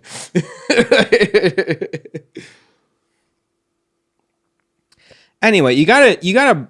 It's like a U-shaped thing, so you gotta go around one corner, down one, and then straight down a long hall to blow enemies toward this plant, so the plant will eat them. Yes, this is not intuitive. Nope, at all. I go, because the toaster shoots projectiles. It's got one direction, yeah. I go, I can kill these enemies with my projectiles, like I've done the whole fucking rest of the game with the other two characters. Yeah. No, for some reason now, later on, your toaster projectiles will kill enemies right after this moment. In fact, yes, this is a moment when it allows you to. In fact, this is the only moment you'll ever use the leaf blower. Yup. Yup. It's literally something they made for. I couldn't figure this out because you have to go into the comms room where there's like a little I don't know, communication portal thing. It's like the deck of the ship. Yes. And that's where you get some duct tape. Yeah. I couldn't find the duct tape. Wait, because I kept walking past it. You're in like this little hub in the middle where like one door leads you to the bathroom, one leads you to the hallway we were just talking about where you blow the people around. One leads to your you to the bedroom or your quarters. Yeah, one leads you like back to where you started from, and then one takes you to the, like you just said, like the command center or whatever, or like the engine room of the ship, it seems like. Well, since I couldn't find the duct tape, I was just like, I don't know what the fuck I'm doing. And then I had to look it up. I'm like, Yeah. duct tape? Where is that? I just kept walking past. Like, I couldn't see the duct tape. Well, it's not hidden. It's not really, but it's also not just out in the open. It's right on it's to the direct right of the main path. Okay, I thought it was in one of the little, when you're in that engine room, there's like the little side spots. There's one main path and there's two little side spots. It's just right down off this first side spot on the right. It's right there. It's not like tucked in a corner. You have to go around. You just go, oh, there it is. Yeah. I didn't see it. I found it the first time, so I guess I can't. No. Well, Penrose. And so like the plant's like, ooh, I like that. Thank you. That was real tasty, doctor. And then you're like, okay, yes, but did you see a big brain or something or some shit? Have you seen a dude with a weird... Or maybe that's later in the game, actually. That's later in the game. Yes, it is. Yeah, you're right. Yeah. Sorry. Anyway, you just keep going. Mm-hmm. Well, he takes your toaster as a thank you. And he makes it radioactive. He dips it into the little radioactive vat near him that's there for whatever reason. And then your toast is now radioactive, which I guess makes your projectiles more viable. Mm-hmm.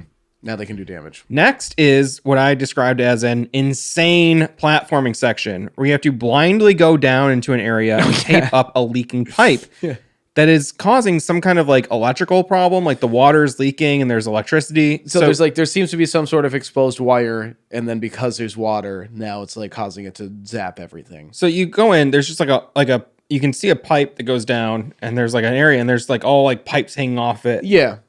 The pipes are hard to land on. You just have to go down, but you can't see where you're going, or like there's nothing to be like, this is where you go, and or even like really what you're supposed to do. Mm-hmm. And then what I couldn't figure out for the longest time was I have the tape equipped. I'm clicking. I'm using the tape. But you were clicking. I'm not pressing the use item. I'm using combine item. Yep. And once I did that, I go, oh, I'm fucking that up. I go, okay. Then I'm pressing the right button. Couldn't get the tape to work. Mm-hmm. I don't know. Like eventually, I like angled myself perfectly. You have to get like right up on it. But this is another section where it made me think I was doing it wrong. Yeah. So I go, okay, I know I'm using the tape now. Yeah, you have to use the tape. And then eventually, just trial and error, it worked out. Mm-hmm. This was another section where like you had to take damage. Like I had to land in the water, get shocked, and then hop up onto the thing. You know what I mean? You can't fucking find anything. No, there's nothing. This is not a. I mean, I don't know, man. I wouldn't use duct tape to fix a crack in a metal pipe. Like that's not intuitive to me. You know what I mean? Well, he's a mad scientist. I mean, it's the ones where a crack the light shines through. Okay. I mean, I get what you're saying. Jeffrey Lewis. Okay. Then you construct a ladder. Uh-huh. The ladders in this part of the game, there's a little red, sort of dark red, I think it's very dark, even burgundy red X on the ground. That's where you can plant your ladder, and then you press use on your ladder, and you pull it out. It's an extendo. It's somehow out of loose metal pipes and some duct tape, you created a telescoping ladder. Telescopic's a nice way of saying extendo. Yeah. Like supports your weight. Yeah, extendo. Yeah, I guess that's it. Go gadget ladder. Man, when Eminem said "Go Gadget Dick" on Slim Shady LP, I lost it. Even though I think he was talking about assaulting a woman, more at the laundromat. Mm-hmm. That is most of what he talked about. He liked to really talk about murdering or assaulting women for a little while. He's an angry guy. If I had one wish, it would be for a big enough ass for the whole world to kiss.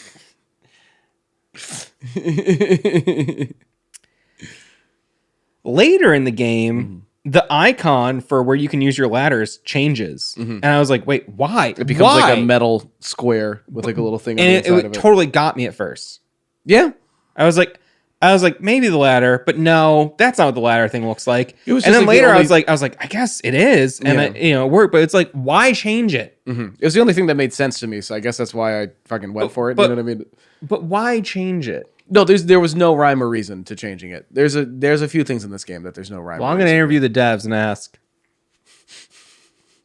I do that. I don't know if you ever watch my interviews. I've seen 2 of them. Well, I've done a lot more than 2, idiot. I think you've released 2. I've done so many. I think you finished editing and released 2. I think I've done a lot more, but I don't know if that's true or not.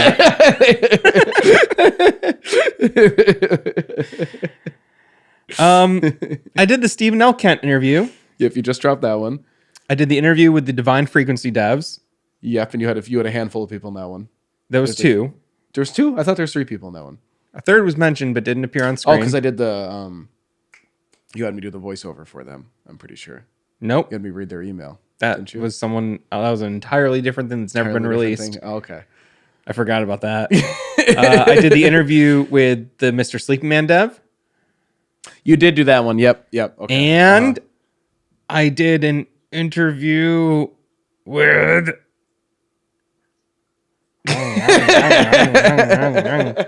I did an interview with 2 of the devs from Obsidian. Oh yeah, that was yeah. But that was part of it. That wasn't like just an interview. Right, video, right. That was part of a larger video. I thought I did one more interview I did the interview also as part of a larger video with the developer of Beyond Crimson Skies. Yes, yeah, but as far as individual, All right, I think there's like 2 standalone interviews. I think there's 2. There's 2. Mm-hmm, Yeah, 2. Yes, you were right. Goddamn right. So the ladder can be used on certain spots on the ground. This leads to one of the more frustrating areas of the game, a giant platforming maze. Which every platforming section in this game. Certain areas have enemies, and you have to awkwardly lob your toast at them. We talked about this a bit earlier, but the toast, this is one of my least favorite, okay, did you ever play Contra? No. Okay, never mind. All I'll say is, I played Contra Clones. A lot of people didn't, I don't even know that's a real game. Contra Clones? No, just what I mean, like copy and paste versions of Contra, like on like Flash games. You and I gotta play some Contra. Lordy, one of my favorite games of all time. You know what I mean? Like it's completely different. I hear you, but this makes it. I played like Metal. One Slug. has guns. I played Metal Slug. Metal Slug is definitely building on the Contra platform. A lot of people don't like the laser in Contra. I've come to love the laser. When you shoot it, it's just you fire and it's one big beam. Yep. If you press repeatedly, it goes zip, zip. It doesn't. You can't rapid fire. Yeah. You gotta confidently blast one. You have to beam. really place your shots and be like, okay. And if you do, it gets everything. Yeah, it obliterates. It's a one-shot thing. It's usually the strongest, but also like it's like using a sniper, where you really have to be like, okay, I gotta nail it. And in my time as a gamer, when there have been those weapons that like kind of like a lot of gamers have like been like, oh, that one's frustrating to use. I go, let me try that out. Let me see because I go, if it's frustrating, maybe it's because it's actually really good, and you just got to like adjust your strategy. Yeah, you just have to like. I like that challenge. I'm saying this to preface. I fucking hated lobbing the toast, where you got to go. Oh, the toast has like a very unpredictable arc on it. And you also fire like slightly off center. Yes. You know what I mean? Like it's not quite because there's no crosshairs. There's no reticle. There's no crosshairs. There's nothing. So you're just kind of going off of like, you finally be like, okay, I guess I'm kind of centered here. And it's also like you always fire, I found, slightly higher than you think you're going to. You always fire, no matter which character you are, unless you're using the sniper, you always fire slightly higher than you think you're going to. Sometimes the enemies are like really fucking far away. Yeah. Like really far. Yeah. They're like a little, they're like this on the screen. You're aware of them, but they're just 4 pixels in the distance. You know what I mean? Like maximum 4 pixels. Then the one semi-forgiving part about the radioactive toast is it does bounce around. But even then it's like, That never helped. Man. It didn't help me very often, yeah. This section, you're like climbing up a bunch of weird pipes. I found it repetitive, confusing, and extremely frustrating. And you messaged me and told me that this was enough to make you want to quit. Yeah. Basically. Yeah, effectively, yeah. It's one of the worst fucking parts of the game. It's hands down. I mean, all of the any not the worst necessarily. It's up there though. No. It's hard to say if it's the worst. No, there's another part. When I say worst, I mean most frustrating and not fun at all. That's what I mean by worst. I don't want to say like that fucking sucks. That's dog shit. It's more just like personally, I found it super frustrating and not fun, and that's my opinion. I'm trying to put that because I know so many people love this game. I'm not trying to say this is a shit game. It's not, because it's a very inventive game. It does some really cool shit. Oh my God, yeah, I just found it to be super not fun most of the time and hostile toward the player in a way that I go, this could have been so much more engaging instead of just frustrating. Mm-hmm. It's just like, it's like the game's negging you constantly instead of like pushing you to utilize your skills in a cool way. Yeah, well, I thought there'd be a lot more, like, at a certain point, like, the combining of stuff with the Doctor plateaued, and you only combined a certain amount of things, and then I was like, I figured that would be a bigger aspect of it, and that would slowly make it easier for you. Annoying platforming. Yeah, you're just doing shitty platforming, really utilizing none of the things that are specific to the Doctor. Mm-mm. You're just doing shitty platforming. And, like, as we talked about with Max Payne, where it's like, the jumping's not necessarily bad, but it's just like the layout of stuff is bad. Mm-hmm. Where it's like you literally at some points have to like extend your jump to like its maximum point. Yep. And you have to nail the timing. And it doesn't feel good. You don't go like, oh, I know I'm going to land this jump. You go, I think this is how I'm supposed to jump, maybe? And so many times I thought I hit the button to jump, you know what I mean, as I'm running towards the ledge, and it just doesn't. You know what I mean? It's just like late registered button hits. And, oh my God. I was that's why I messaged you being like, I'm gonna lose my fucking mind. like I was like, I'm going to go insane. Well, that part fucking sucks. Yeah. And then you go to like a sort of holding bay full of rockets, which the Doctor referred to those torpedoes earlier. Yes. There's a hole in the ground. They're clearly fucking rockets. Oh, there's something fishy about the hole in that grate. Then you go and you're exploring. You find a fish in a fishbowl. You put the fish into the hole. I had like because you're like locked. There's a security door. Mm-hmm. I had forgotten about him saying that when I found the fish, and I was like, I'll have to combine this with something. You know what I mean? And just like ran around this fucking area for like a good 10 minutes before I was like, oh, do I interact with the grate on the floor that it seems to keep? You know what I mean? Like the fish is named Chuckleberry Finn. And real quick, the Doctor switches characters. He puts on some makeup and he changes his name too. He has to find the security override switch, which is actually a button. It's not a switch. Mm-mm. There are switches in this game. Mm-hmm. This is a button. Good distinction, Matt. Because in a moment, there'll be switches you interact with. That's not what this is. This is a fucking button. Maybe the button causes something to switch, but it is not what you refer to as a switch. So this is a maze section, to a degree. No, it's entirely a maze. You become the fish. Yes.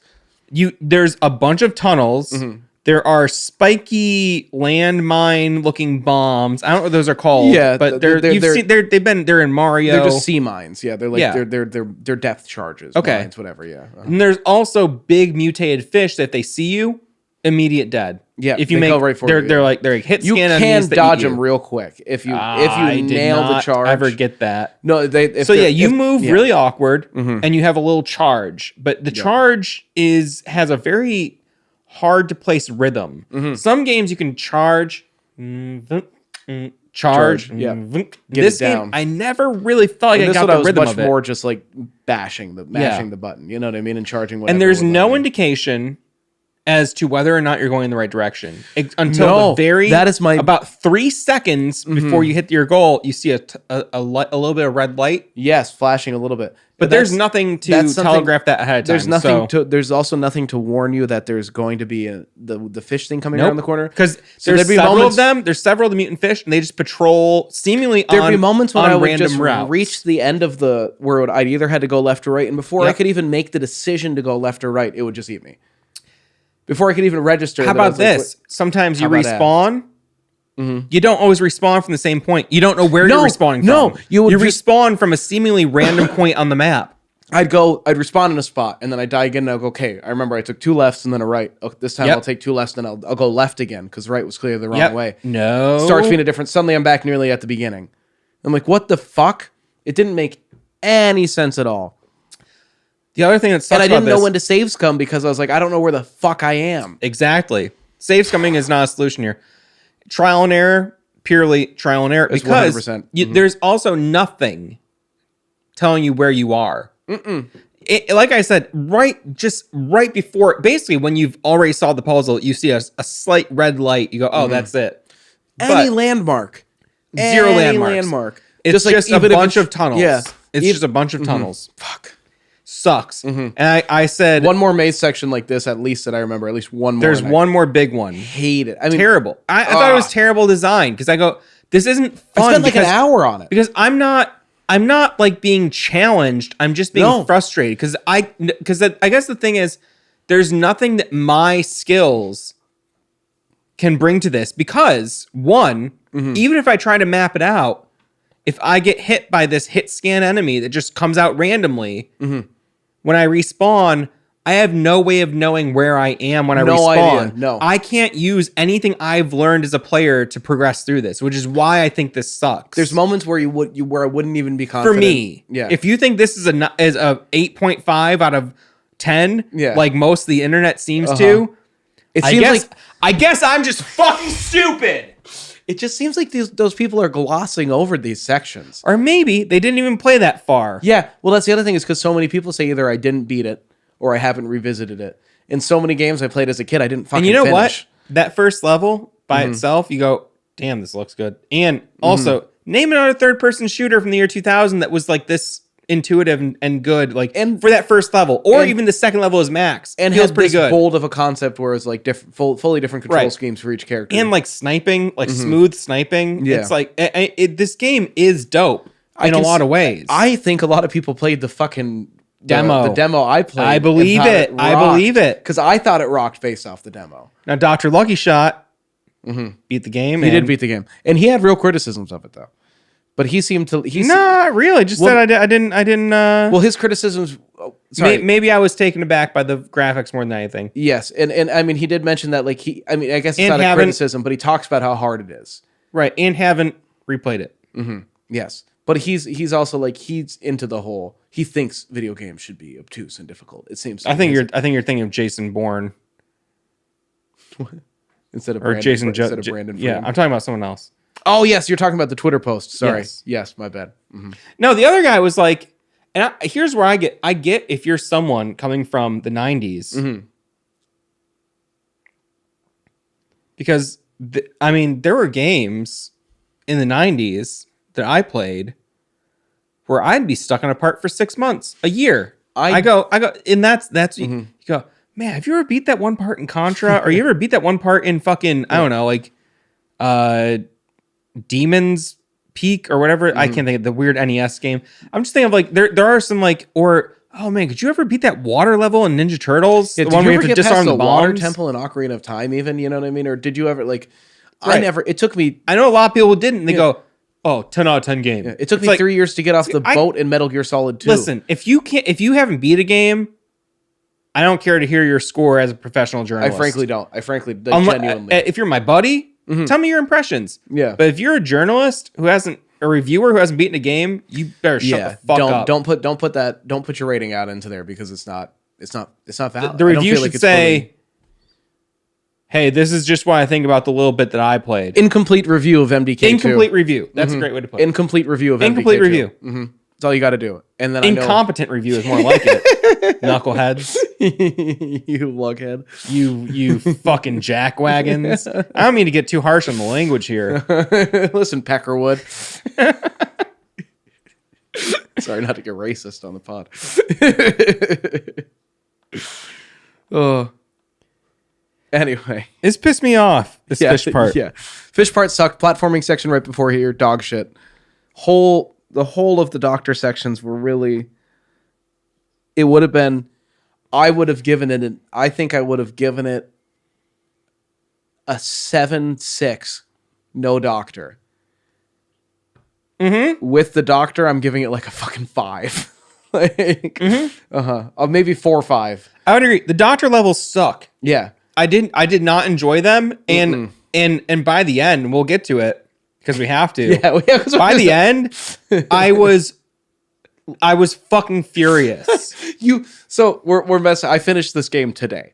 I messaged you last night about it, and I mentioned the buttons, and you hadn't been there yet. I was like, okay, I just completed that section, and you were like, I think that's it for the doctor sections, and I replied like, thank God, and then hours later, like maybe an hour later, you were like, never mind. There's one more doctor section. Because it was so shit that I blocked it out, and it's the worst one by a fucking by mile. a mile. It's rough. It sucks so fucking hard. If this game was just the demo, or if this was like a little indie title that was like fucking like an hour long, Great brilliant fucking game. Brilliant game, frankly. Brilliant game, great concept, executed well. We'll get into it. We'll get into it in due time. So you eventually get through that fish section with Chuckleberry Finn, who you never hear from again. Yep. Yeah, he plays no role, period. No. The doctor hits an enormous like the switch the size of a mid-sized car. And it opens an airlock. And it's like, this is your ship. Yeah. And you accidentally open the airlock on yourself? With no plan. Like, you don't know what this does, and you didn't and prepare for this. then you just get sucked out. I got sucked out 10 times, maybe. And I was getting at the time. I was getting sucked off as well. I was getting my thing wet. Like, I was going. But I was getting. I picked up the magnet 2 times in a row. I picked up the magnet. I go. I'll use the magnet. Well, that did nothing. Yeah. Well, because earlier, you have to put a fishbowl on your head and use the magnets on your feet. Well, and then eventually I got the magnet on my feet and then suffocated to death. Right. Like 3 times in a row. Me too. I was like, what the fuck? And then I was like, oh, I guess in cartoon logic. Fishbowl helmet. You know what I mean? Fishbowl air. And then God. You go to a boss fight. You get through that area. The next section you go in is a boss fight with an alien who has a big nut sack for a head. He's got big balls for brains. Sometimes when it starts, it's like a big rectangle. Yeah, it's like a soccer field. You're in like side to side. Yeah. It's in a little arena. One side there's a portal and there's a switch on each side. There's a switch on either side. The big mid-size sedan switches. One side has a portal. And there's also a big red button. Yes. On the one side has a portal, other side has a big red button.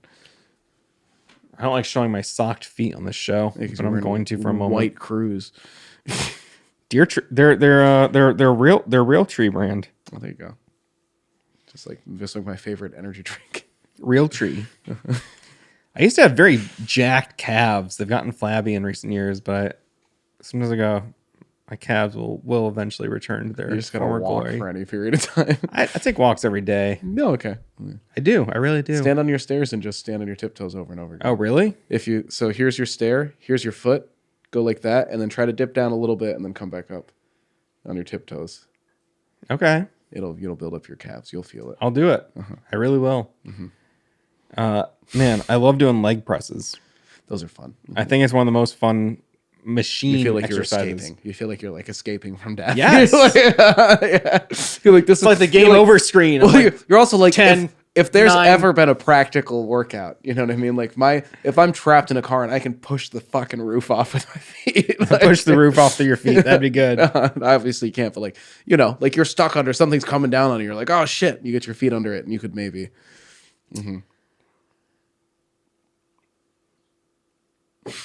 I hated this boss fight so much, mostly because as we talk about this more and more, I'm able to better articulate why I hated this game. And I did hate this game. I do think this game fucking sucks. And Magic Turtle, I appreciate your support. More than most other people, so you're giving the most support of anyone. Like, thank but you I also so will much. say, I loved playing it, even though I hated it. If that makes sense, because I love video games, and I don't want to only play games that I like. I like the art form. I like to play games other people like, because it's the same thing where I go, I've listened to the entire Nickelback discography. Yeah, but you don't. Do you know how many Nickelback songs I like? 3. I wouldn't say any, really. No, okay, I didn't. I can't even think of any I like. Yeah, I don't know. 3 is a good guess. I thought maybe you had just found some value in a few of them. I think Animals is really funny. Just riding back on black. It's got my license back. I'm fucking a girl in the car from an animal. It's like, yeah, it's kind of fun. It's funny. It's funny. I watched their concert DVDs. I liked how many. I love your pants around you. That's Puddle of Mud. Oh, that is okay. Sorry, my bad. I need to feel. Who I've also listened to their entire discography, and I don't like it. No, I go maybe I'm the Juan. That song kind of rips. Juan. Ooh, yeah. That's one of my least favorite songs. I know. I put that with like Shine Down. I put that with like the fucking Shine Down Superman cover. Looking down the barrel of a 45. Yeah, I don't. I what I'm trying to say is I consume a lot of art and media that I don't like. Yeah. Because I go, just because I don't like it doesn't mean I don't want to know what it's about. I try to check out stuff I don't like, not to waste my time, but to go, well, maybe I'm ignorant. I've gotten within the past 2 years very into like 90s semi-popular country music. Some gems, some really great stuff. You got to dig through a lot to find them, but very fun. Some of it's just very fun. A lot of it's more self-aware than people give it credit for. Yep. At that period, you know what I mean? And a lot of it's just like a good time to listen to. Oh yeah. You know what I mean? For sure. Maybe not great music, but I mean, like, I get what you're saying. Where for a long time I hated it, and I was like, you know, man, maybe I haven't given this a try because I was so sick of the. I'm trying to say to Magic Turtle, I'm not like being like I fucking hate this game and fuck you. I go one, you gave me $20, brother. Mm-hmm. No, I go after, $20 is $20 after fees. That's not $20, but yeah, but you know. But I go. I want to know what other people love and why they love it, and hopefully I can learn something about their experiences or other types of ways of experiencing video games. Because like you and I have similar tastes in games a lot of the time. Yeah, for sure. We have places where we branched off. Like I've tried Fortnite now. I don't get it. I don't fucking get it. And I think I don't even know how you play it because I go, what the what? I think I don't build at all. That's a big part. Yes. But I think that disconnect comes from you skipping over when multiplayer games really came into the zeitgeist and became because for me the peak of multiplayer was Mario Kart. For me, the peak of 64. multiplayer was like Gears of War and Halo. I missed that generation exactly. entirely. And I've never once played Halo multiplayer. Oh, I mean the campaigns are great, but like I so much multiplayer on those games. So many. Well, that totally makes sense. Mm-hmm. Yeah. So I mean, we have and even like you saying like you've never played Contra. I'm like, no, right? I want to. It hurts you. It causes damage to your heart. I hurt myself in my confusion. But yeah, we have places where we deviate because we're not the same person, we're not the same age. No. But it's very telling that we both thought this game was pretty shit. Yeah. But also, I'm not trying to knock anyone because that's my opinion. No, because it's that's like, my opinion. But I also do see many, many, many positives in this game, and I see why. I do see why it's so well regarded. But I go, have you played it lately? And also, it's like, man, if I hadn't done, there's so many. It's like if I were to tell someone to play this game, I'd give so many caveats. You know what I mean? I'd be like, you're gonna want to do this, and then you're gonna want to do this, and then you're gonna do this, and then you're gonna want to play. I was messaging you immediately, telling you caveats. Immediately, I was like, you were so worried I wasn't gonna want it. Admittedly, I barely did it because you were what so happened a while ago was Andrew, former member of the channel, who has now moved on. You can check out his band, Shortchanged. Mm-hmm.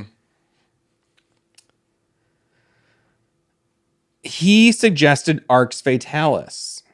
Oh, okay, yes. And I played the first hour or two, and I was like, I don't think this is going to be good for you. I play it, and he was like, "What?" And I was like, you should play it. But I sent my footage of my first hour or two. I was like, this was really hard. He's like, I don't want to fucking try it. He's like, I'm not even gonna. I was like, well, that was just my try. You should try it. He's like, no. Mm-hmm. I see what you did. That sucks. Yeah. And it's like, okay. I know there's a precedence for no, actually what you're presenting is beyond my threshold. I am not going to like play a game that I think is that shitty or obtuse or difficult. So it's like, I want to make sure that you were like going to give it a chance, but I would put this like on par with playing through the original Resident Evil 1. Almost on par with like, just like as far as like relearning mechanics kind of to a degree, using a control scheme I'm not familiar with, and then certain puzzles and stuff. We didn't play the original. We played the HD remake. Sorry, we did the HD remake, but it would still had the same. Imagine playing the original. I know, I can't even. And that's beyond. That's beyond the pale. That's beyond the pale. For the channel, I don't think we're ever gonna do RE1 OG. No, for sure. No, I don't think I could. I've tried. I don't think I could. This was hard for me. I did, and I couldn't. I couldn't finish it. I couldn't finish it. No, I can't imagine. And the thing is, I like a lot of old school games. Yeah, same. Well, I mean, like, Crusader, and Crusader No Remorse. Those are 90s era shooters. I love the first episode of Wolfenstein. I was so willing to get into this because I am oftentimes like into this kind of thing. You know what I mean? Like I'm very willing to give things a chance. Well, you and I have played a bunch of old school games. Yeah. Where I go, I get the shortcomings. That's fine. Yeah, but I really I couldn't say it more than I already have, but what really fucking pisses me off about this game is when it goes, hey, fuck your skill, fuck everything you've learned. Yeah. Here's something where all you could do is guess. I go, that's not fun. If I was born in 1970 and I had for the most part similar experiences to the ones I have had now and ended up here, and I decided to play this game again at 29 or 30, you know what I mean? And been like, I'll pick this up on the Dreamcast. It's just come out. I'll see what it is. I think I would have a very similar experience where I'd go, this started out really strong and I thought this was going to be fun. It starts off so strong. Yeah. And the strong points, to me, remain strong throughout the end of the game. I loved every max level. I thought he was so much fun. With like the exception of very small mechanics. I mean, not even mechanics, sorry. Very small details, like the destructible areas and stuff like that. And the occasional being like, oh, I have to wait for this to, you know what I mean? That shit was annoying. Gameplay is max, otherwise mildly annoying. Mildly annoying. But I just loved fucking running. It felt very Max Payne. It felt very... He gave that power fantasy. And the thing that was odd is that they described in the game, once or twice, Kurt as being more like stealth oriented. I go, that's not stealth. Stealth? No.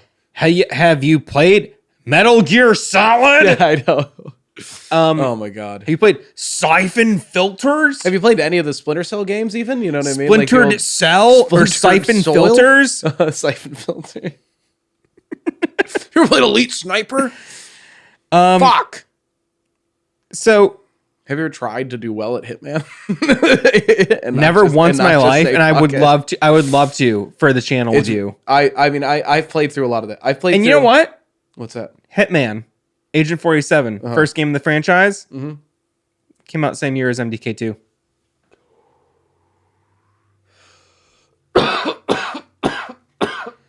That's surprising. Bro can't even believe that fact. Look at it. He's shook. He can't believe I just said that. I've played through all 3 of the original Hitman games. Good luck. Hitman. No, I have. Good luck. And it's surprising that first one came out the same year as this, because I do feel like that, knowing that they were contemporaries, I feel like that made a little more sense. I also played the... Oof. This one's harsh, yeah. It's harsh. The Xbox. I played like the Xbox remake, like OG Xbox remake. Oh, lordy, that's harsh. Yeah. Why is that so harsh? I smoke spliffs, and I'm like, shit. Because I put poison in it. Oh, fuck. It's all the rat poison. Yeah, sure, let me drink whiskey. Give me water. Jesus Christ. So, this boss fight pissed me off. So, when you start, like I said... Big soccer field looking arena. I don't know why I go to soccer. Soccer, football, whatever. It's because it's a big rectangle arena. The school I went to was a big soccer school, high school. The elementary school I didn't go to college for more than a semester. I went to college for 1 semester, and I dropped out my second semester, and I just took the grant money I got and never paid it back. I went to 3 colleges and was asked to leave the third one. Oh, that sucks. I was asked to leave some of my classes in school. Well, the reality was I wasn't doing that. I just wasn't going to any classes. So I was going for like music and stuff, and like I got asked to leave my music theory class because the professor thought I couldn't keep up. That sucks. I go, hey, bitch, guess who makes half their living as a musician? Yeah, right. Guess who's actually not you? Guess who's potentially more successful already as a musician than you're going to be ever? If we're going to go clearly, like purely monetarily, yeah. I might be lapping you, bro. Yeah. And it's not that glamorous. No. You're not living But also it's like, you know, as a draftsman, as a workhorse in that field, you told me to leave the class. Yeah, I think ultimately, if you wanted to, you could support yourself at least in this life you're living entirely. Music, Yes, if you wanted to perform. The biggest thing is like this sound. I know how fucking stupid this sounds, but think about this, okay? Because it sounds like I could do that. Carrying drums all the time sucks, and playing the same songs all the time sucks. It's like I could make the money, but I would hate my life. And what's more important to me is that I love life. I agree. We've talked about this before, where I think something we share is I think it's very important to set aside time occasionally for specifically relaxation or for doing specifically nothing to recover. You know what I mean? And like have that ability to do that. And I think respecting that. Yeah, respecting that and making sure that you have that I think that's a very important thing to have in your life. For sure. Not too much balance. of it. Not too much of it, but you need it in your life. You know what I mean? I think that's super important. And you wouldn't be able to have that if you were doing the other. People treat it like junk food, like, ooh, I need to like cheat a little bit. No, it's like, no, this is like one of the food groups. I need like at least not the junk food of the food groups. No, I need a day a week. That is vital to me. Ideally 2 or 3 in a row. Yeah, but like at least one where I have no obligations. No obligations, nothing, no pressure. Everything I do is entirely up to me. It's the way you maintain your soul. Yeah, it's like I go insane. I know so many people who don't do that. Yeah, you need it though. You need it. And when I was working full time as a musician last summer, pretty much because I wasn't working at my job at all. Yeah, I was like, another fucking gig. All right, cool. Well, there was a short period where I was working 3 jobs. Ugh. And I was literally like, I cannot sustain. I was doing 3 jobs and trying to do the streaming regularly. And then I was like, I cannot, it's unsustainable. You got to set some time aside for yourself. It's so important. Oh, I'm glad you came back to the channel because I like watching your streams. Not to like blow smoke up your ass or anything, but I have fun. I'll be back tonight. More Fortnite. After this, I'll go home and get drunk and keep streaming. We'll see. This might last for another 7 hours. Yeah, that's fair. So this boss fight really pissed me off because so you got the big rectangular arena, switch, button, and I think the button and the little there's not a teleporter on both sides. No. The button and the teleporter are on opposite sides. Okay, that was kind of frustrating. Yes. So yeah, and then there's like these weird things in the wall that are like shooting a big beam of electricity. Which the beam, what you need to do is you need to press both switches and then the button. Yes, the switches disarm the button and the button disarms the beam. And the beam seems to break his shield. He has like a force field shield. Yeah. As you're doing this. He's like launching tiny brains at you. He goes left brain attack. And then they scurry across. There's like 4 or 5 of them in like a pack, like little chihuahuas. They're almost homing. They track you. They track you, and they move in a pack and they lunge at you from the ground. He's in the air. Yeah, it's very hard to shoot low. I don't even know if you can destroy those. I mean, I'm sure you can, but I was mostly just trying to jump over them. But the way his arc is, if they're close enough to you can't hit them. Once they get close, you have to be because you can't shoot straight down. You have to always shoot at such an arc. Whoop, whoop. Yeah. He has several attacks. He has bombs he throws at you, which just like knock on your butt, and then you can get hit by those little things. Yep. And he also has a Paul Serene style wave that he shoots the entire room. All the Remedy fans know what's up with how much the Paul Serene boss fight sucked in Quantum Break. One of the worst boss fights in Remedy history. This one's much worse. Yeah, you can jump that big attack too. I love Quantum Break, but boss fight was so confusing. We've talked about it in depth in our I've played episode about Quantum Break. Literally didn't understand what the fuck was happening. It did not make any sense. But here's the thing. Quantum Break's a beautiful game. At the end I go, what the fuck was happening? This game, MDK2, I asked that question every level. Many times. I told Matt when I showed up at his house, I was like, I don't think I've yelled about a video game other than this one in like a very long time. But like multiple times while playing, So fucking frustrating. multiple times while playing, went fuck, god damn it, or like, are you fucking kidding me? Like I did a lot of this. So many And like just walk. It's just so like, many- I gotta take a walk. Because I don't get frustrated by things. I go, No. thing is, I didn't get this frustrated at like a From Software game. I would Like rather Dark Souls, Elden Ring, all that shit. I go, damn. Well, let me just try felt again. like- That was pretty fun. I felt my shoulders dropped when I thought about playing Elden Ring.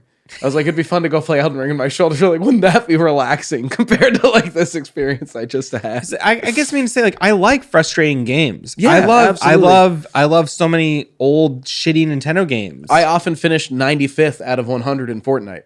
You know what I mean? I don't love being overpowered and good at a game. Sometimes that's like what I crave and what I want. You know what I mean? It's and fun. There's moments for that, but for the most part, and that's when I'll go play Vampire Survivor where I've got it maxed out. But otherwise, I'm like, I do want a challenge in a game. I don't want it to feel like I'm just breezing through it all the time. I want to feel a little bit like I'm. But I want to feel challenged, not confounded. Yes. Whereas at multiple points, I was like, there's fuck all I could change that I'm doing here. I guess what the issue is for us is that we want a game to present a challenge, and this game goes, we're presenting a bunch of challenges. Fresh challenge every level. And I go, that's fine, but look, you went out of your way to give me a tutorial. Yeah.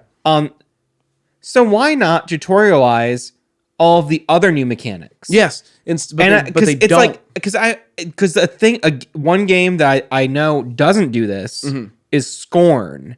Scorn Right, 'cause is I have similar to not played Tunic, that. where you have like an alien language. You don't know what anything means. Yes. You got to figure out only through your own context and your own understanding of shit.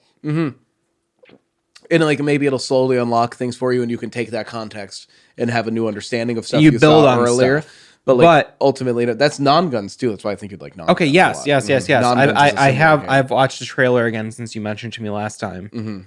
And I know a lot of people are frustrated with Scorn. And Scorn, the first big puzzle in the game, it's like a drop-off point for many players. I've watched I think 2 or 3 separate playthroughs of it, and I noticed that a lot of them got stuck on that for a while. They kept going, obviously, but like that, they seemed all. It's very fucking weird, but I think it's because there's a couple Scorn. I believe there's like 2 things you can do at that. Sorry, we're getting off track. all I'm saying is like I loved Scorn, and Scorn pulled a similar trick where it goes, "Hey, here's a brand new challenge," and but in Scorn I go, "Oh, I can draw a through line between everything," and in this game I really couldn't. I'd go, well, you just took a thing I learned before and then changed it in a way that makes no sense. Then you never did that again. Yes. So many times they'll introduce a mechanic that never gets utilized again. Or it's like a weird alteration of a mechanic you've already seen, yeah. And it's like, well, wait, you changed it in a weird way. And I just need to like, one, it's frustrating, one, because, okay, you're introducing a new thing without explaining it. 2, you already tutorialized the basic thing, and then you changed it in a way that like doesn't feel like here's a logical twist. It's like, oh no, we just threw out all the logic. Yeah. And it looks similar, but it's totally different. It's like there's no way like you could be good at it your first time. No. It's your constant, and I guess that's just 2 ways of looking at games. Well, I'm fine. Maybe you don't need to be good. Maybe every time you do need to come in and just fall on your face. And but personally, over the course of an entire game, I hate that. With no quick save or no manual save, though. I understand wanting to introduce that aspect of being like, because I get like I have no problem with like you have to take some damage in order to figure this out. I accept that. If it's like games. say you have 80 health and it takes 10 when you walk into this room, no matter what. Fine, you know what I mean? Totally acceptable. That's a manageable thing. But like, you gotta to not have included the quick save on launch or the manual save, to have it be these checkpoints that they created that are sometimes are so. It may have been a hardware limitation. The Dreamcast had memory cards. I don't think it had quick save. Console games didn't have quick save. Well, the one with quick save, I mean, it was within a year. So a lot changes in a year. It's PC. It's PC. That's true. It's PC versus console. I guess I don't know. I don't know the limitations of it. I don't either. Ultimately. All I'm saying is like But I'm saying to have those two things to effectively like force you to have to sometimes go back like 4 stages almost. You know what I mean?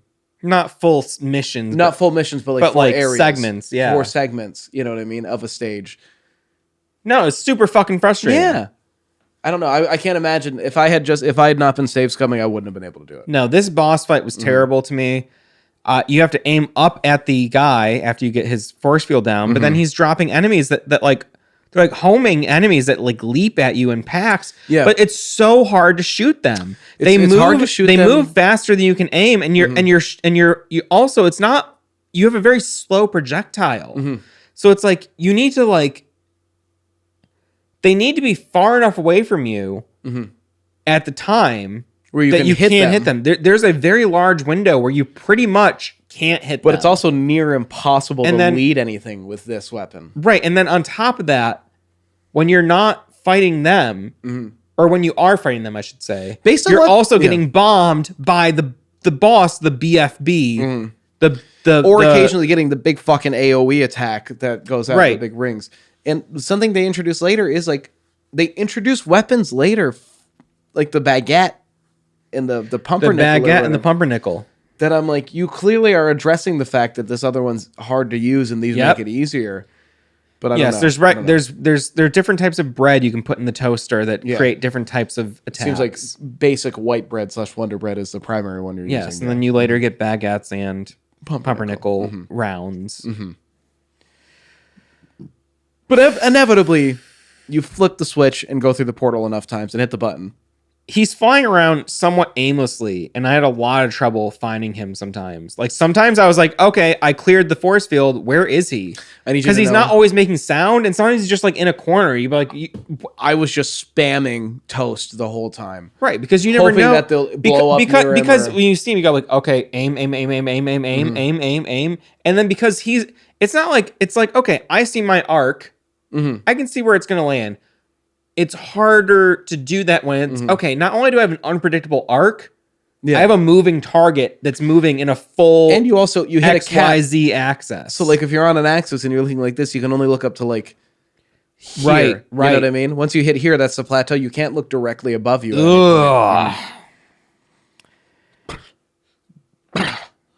So he sends little enemies down at you that are almost impossible to hit due to how awkward your weapon is when shooting at that angle. He also regularly drops bombs on you, which knock you on your ass for a few seconds. But you beat him eventually if you're a true gamer like we are and you love your fans.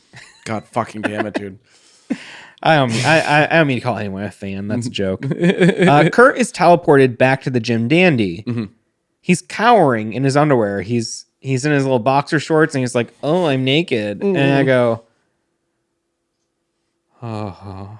I had to pause the game and go jack off. I was like, thank God, a moment for a break where I can go rub one out. He's like, "You gotta go save Max," which is again, this happened, then this happened, then this happened. It's like, well, Kurt was just attacked. Yeah. Max went down to save Kurt. Yeah. Well, now Kurt has to go save Max. And we don't even really know why he came back here. He's back here. Oh, he just teleported back. Yeah. And then the doctor's like, here's your the one slightly funny detail is the doctor's like absolute disregard for anyone other than himself. Right. He's And like, then go, they're go, like- go. And he's Kurt's like, I'm naked. you didn't give me the suit you just told me you had more of for me. And he's like, oh, that's right, whatever. And throws I think it it was at like you. details. Yeah, details, yeah. And sends you back. Still naked, but holding the suit. You know what I mean? And you're not entirely naked. Your little pecker is not showing. You have your you boxer got your shorts little, on. oh, But I would tiny love to whities. find the MDK2 nude code and see Kurt's hot hog. I want to see that pixelated hog. How many pixels is it? 8? Is it 10 I look pixels? at hog in The Witcher 3. I want to look at hog in MDK2. I hang dong in Cyberpunk. I want to hang dong in MDK. I choose penis size A. Let me see that dog dick. I choose penis size A. Can I see that dog dick? Can I see that dog dick? Kurt is teleported back to the Gym Dandy, and then he has to go save Max from Schwing. Swing. Kurt arrives at the alien orbiter. He puts on his suit. He hides behind a rock to change. And then that's mission number 4. Mission 4 starts. Kurt walks around this big open area, and you gotta look for orbs to unlock the next area. As he is wont to. There are these enemies that have a homing attack that is very hard to avoid, and it knocks you down. They're one of like maybe 4 major enemy types. I remember because they have like a homing, like it's like a hit scan, kind of like as soon as you're in front of them, goes, and then I couldn't avoid it. It follows you. You can occasionally like hide behind a thing, and it'll hit the thing before it hits you. You know what I mean? Oh, okay. But they will inevitably. It's intuitive to a degree because inevitably they'll keep shooting at that, and then they'll change position and like arc it. You know what I mean? So it like hooks around. So it's really hard to avoid. These guys remind me of Ocarina of Time, Forest Temple. The big like dog guys with the spike helmets with the spears who like chase you as you're going through the forest maze. Do you know what I'm talking about? The moblins. Yes. Yeah. I think that's what they are technically. I think that's what they are. But these guys look like big old bebops or rocksteadies or whatever, whichever one the pig is. They look like big like warthog guys to me. Do you have my notes open? Or do you have your own notes? I have your notes open. Oh, okay. I was going to quiz you, but okay, you have the well- answers. Well, no. But I don't know the names, but I can try to describe each one to you. Okay, Okay. let's try to list all the enemy types in MDK2. Fart boys. Those are called cone heads. Okay, coneheads are fart boys. You've got there's a pretty standard alien you come across a lot, and there's 2 versions of him. There's like a taller version, they have like the fan back, and then there's a shorter version of him. Those are grunts and bot rocks. Okay, so there's both of those guys. Then there's weird guys who like hold a gun in the middle of their stomach, and they kind of shoot it. You don't encounter them very They often. fly. No. That might be a variation of one of these 2. Okay. Then there are obviously just like the planes you have to fight that we complained about in the first Kurt level. There's also the guys I was talking about, the homing attack. Those are biffs. That's what started this whole thing. Yes. And then there's the stupid circle guys that fly around. Then there's the pig guys. Those are sentry orbs. Sentry orbs, yep. Then there's the pig guys. There's the frog you fight a couple times. Right, that's Hans. Hans, okay. Let me think. There's something called Poopsie, which the wiki where I got this info has no description for Poopsie. There's the Regenerator, the gauntlet style thing where enemies fly out of. Oh. There's Bird Brain, which are the large flying guys, like the V-shaped like flying guys that just like shoot at you. Yes. And then there's the weird like scuba looking guys. They have like the weird they're like Mysterio heads. Like not Rey Mysterio, but like Spider-Man. Okay, Mysterio. Those guys aren't listed on the enemies With wiki. hooks All right, so and I guess miniguns. what I'm learning is the like every other fan wiki, the MDK2 wiki is a piece of shit, incomplete, inaccurate piece of shit. Because I just named at least 2 all that aren't on fan that wikis list. are a waste of time, Unless it's massively and they're full popular. of ads. If genuinely, like a lot of times, if it's not massively popular, it's not. Give me reliable. a fucking instruction manual, please. Just give me a high res. Just give me like a fucking scanned document, like PDF of the fucking.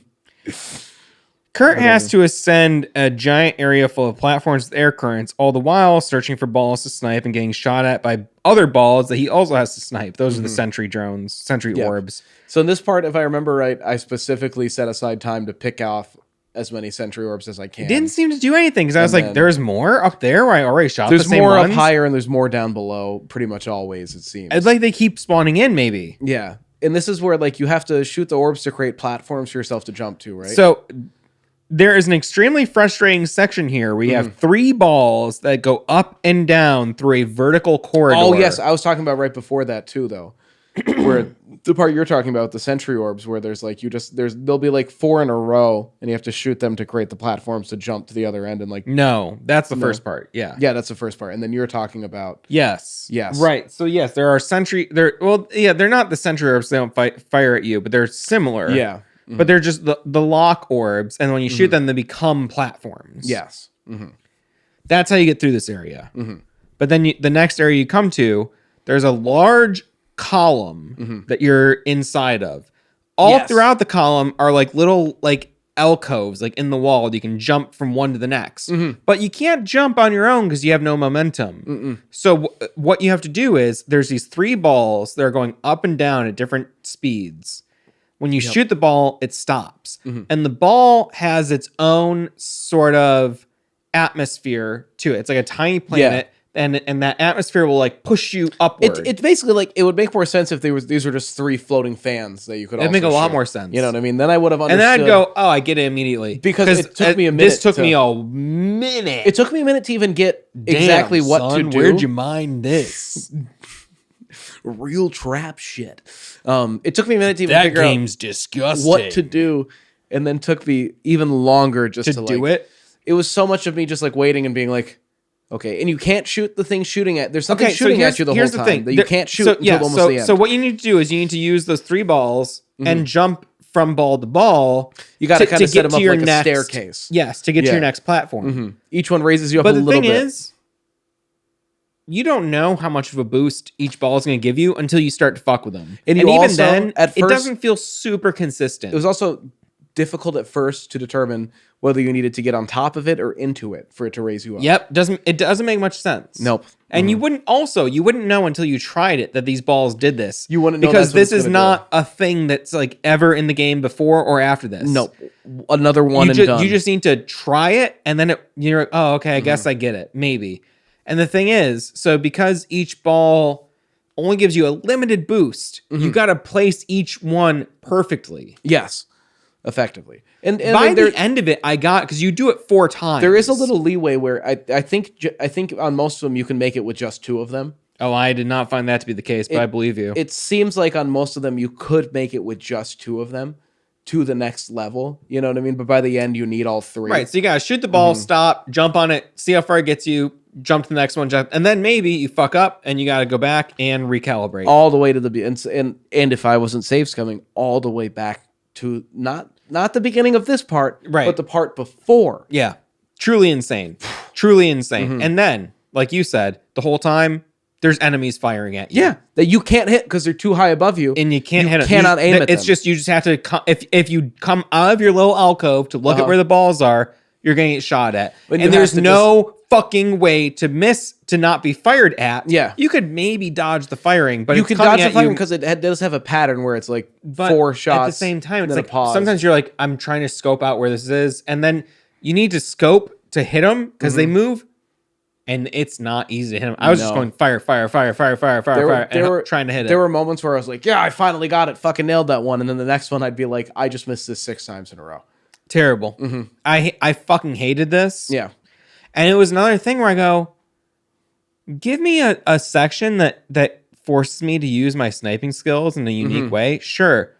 Why do you have to make a guy that I can't hit constantly fire at me? Yeah. That just makes this stressful and not fun. It's not really, it doesn't feel like a good challenge. The puzzle itself of the 3 orbs was challenging enough. You didn't need to add the guy shooting at you. You know what I mean? Right. Or at least let me take be able him to kill him. Yeah, let me. I go, hey, that's a great way to start things, but let me mitigate that eventually. Yep. That's my 2 cents. Maybe you can't. Shoot I guess him I'm fucking stupid because I didn't give this game a 90. I didn't give this game a 9.4 like Jason Bourne at IGN. Yeah, because frankly, I give this game a fucking 4, like 4.5.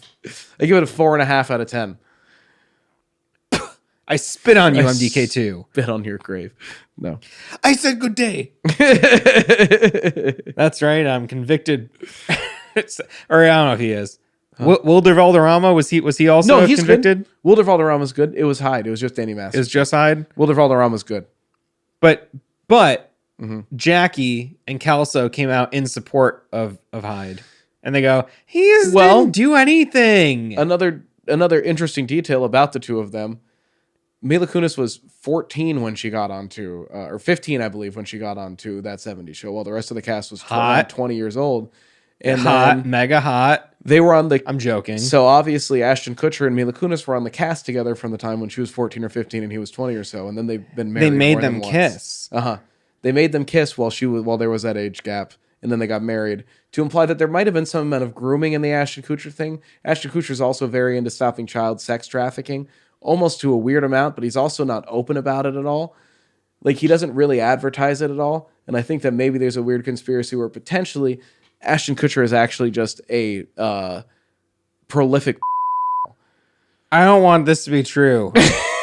This is my own original conspiracy that I've never shared. No, before. I understand entirely because I had similar thoughts when I first heard how young she was. Because I heard this recently as well, that she was that young. I go, I heard that years ago. I've been around been 14-year-old well-known girls. Yeah. A good amount of time. I used to run a venue where youth would go. I would go to those shows. When you were and about I was 20 about in and I my was 15. 20, 21, 22, 23. And I was one of those 15-year-olds. I never even crossed my mind to view them in a romantic or sexual way. No. There's a 15-year-old. You feel that they are children. There's a 15-year-old or 16-year-old working at the cafe right now who I'm just like, Jesus Christ, this kid's fucking annoying. You know what I mean? Like, I know what you mean. I'm like, not even in a bad way, but it's just like, God. And it's one thing to be 20 and be an actor. It's like, oh, you got to kiss this girl. I go, all right, I guess that's what I'm doing for my job. Yeah. Now to be the much older writer or producer is like, hey, I'm telling you to do this. It's like, that has to go through a chain of people that are very complicit. And now you've been married, divorced, and remarried. They have as a couple. And you're defending. You know what I mean? Well, because Ashton Kutcher you know was... what? Fuck this. Fuck this. I can't say... Because Mila Kunis, one, she's my beloved Meg. She's Meg Griffin. Hey, Meg. That's really it. She's Mona Sachs, baby. That's true. I forgot she was Mona Sachs. She's Mona Sachs in the Max Payne movie. With Mona Sachs, baby.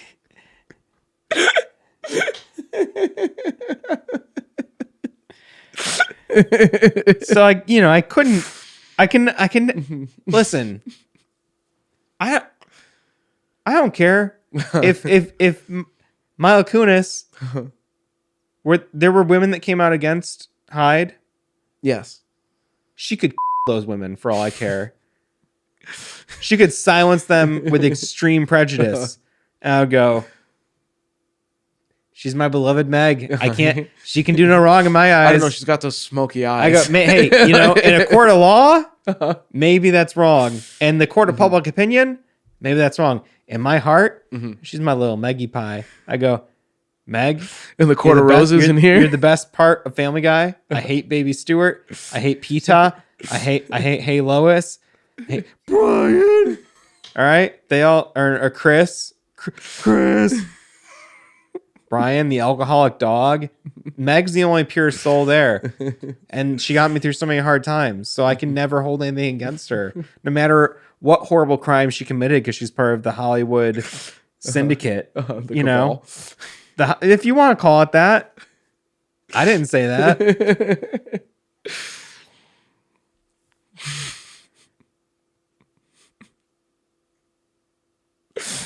So you get through this horrible area. Inevitably, you get all the way up through this rising thing with the 3 balls that you have to shoot, and the timing fucking sucks, and we hate it. And there's the thing firing at you the whole time. Only to enter another series of corridors. They're almost identical to the previous one. Yeah. And also, if anyone doesn't by now get that we're joking when we say this kind of stuff. Yeah, no, you need to unsubscribe. No, you gotta you need to unsubscribe. You gotta can't leave watch the our channel videos if you don't get that this is satire. If you can't responsibly enjoy Hidden Machine videos, I don't want you watching. I want you to not watch the channel. And let the people who can have a responsible chuckle enjoy the videos and know that we're joking and that obviously that stuff is disgusting. Joking about it is what gives me the strength to endure. It's the only thing that allows me to cope. Otherwise, I don't know. I feel like my brain might just implode like failed bread. You know what I mean? Another joke, I'd blow something up. You know what I mean? Like possibly just myself. Like whether it be me or anything, it doesn't matter. But like I would. Or whether it be my own heart exploding or a blood vessel in my brain, you know what I mean? Yeah, or like a large dam. If you're into that kind of stuff, depending on what you're into, or a parking garage, whatever. Are you an eco warrior or just an anxious guy? It doesn't matter. Something's gonna blow, and we're just joking. It's all jokes. This is an entertainment show, so if you can't responsibly enjoy Hidden Machine, leave a comment. Tell us how awful we are, but then just don't come back. I do like them. I do like the negative comments. I do too. I go.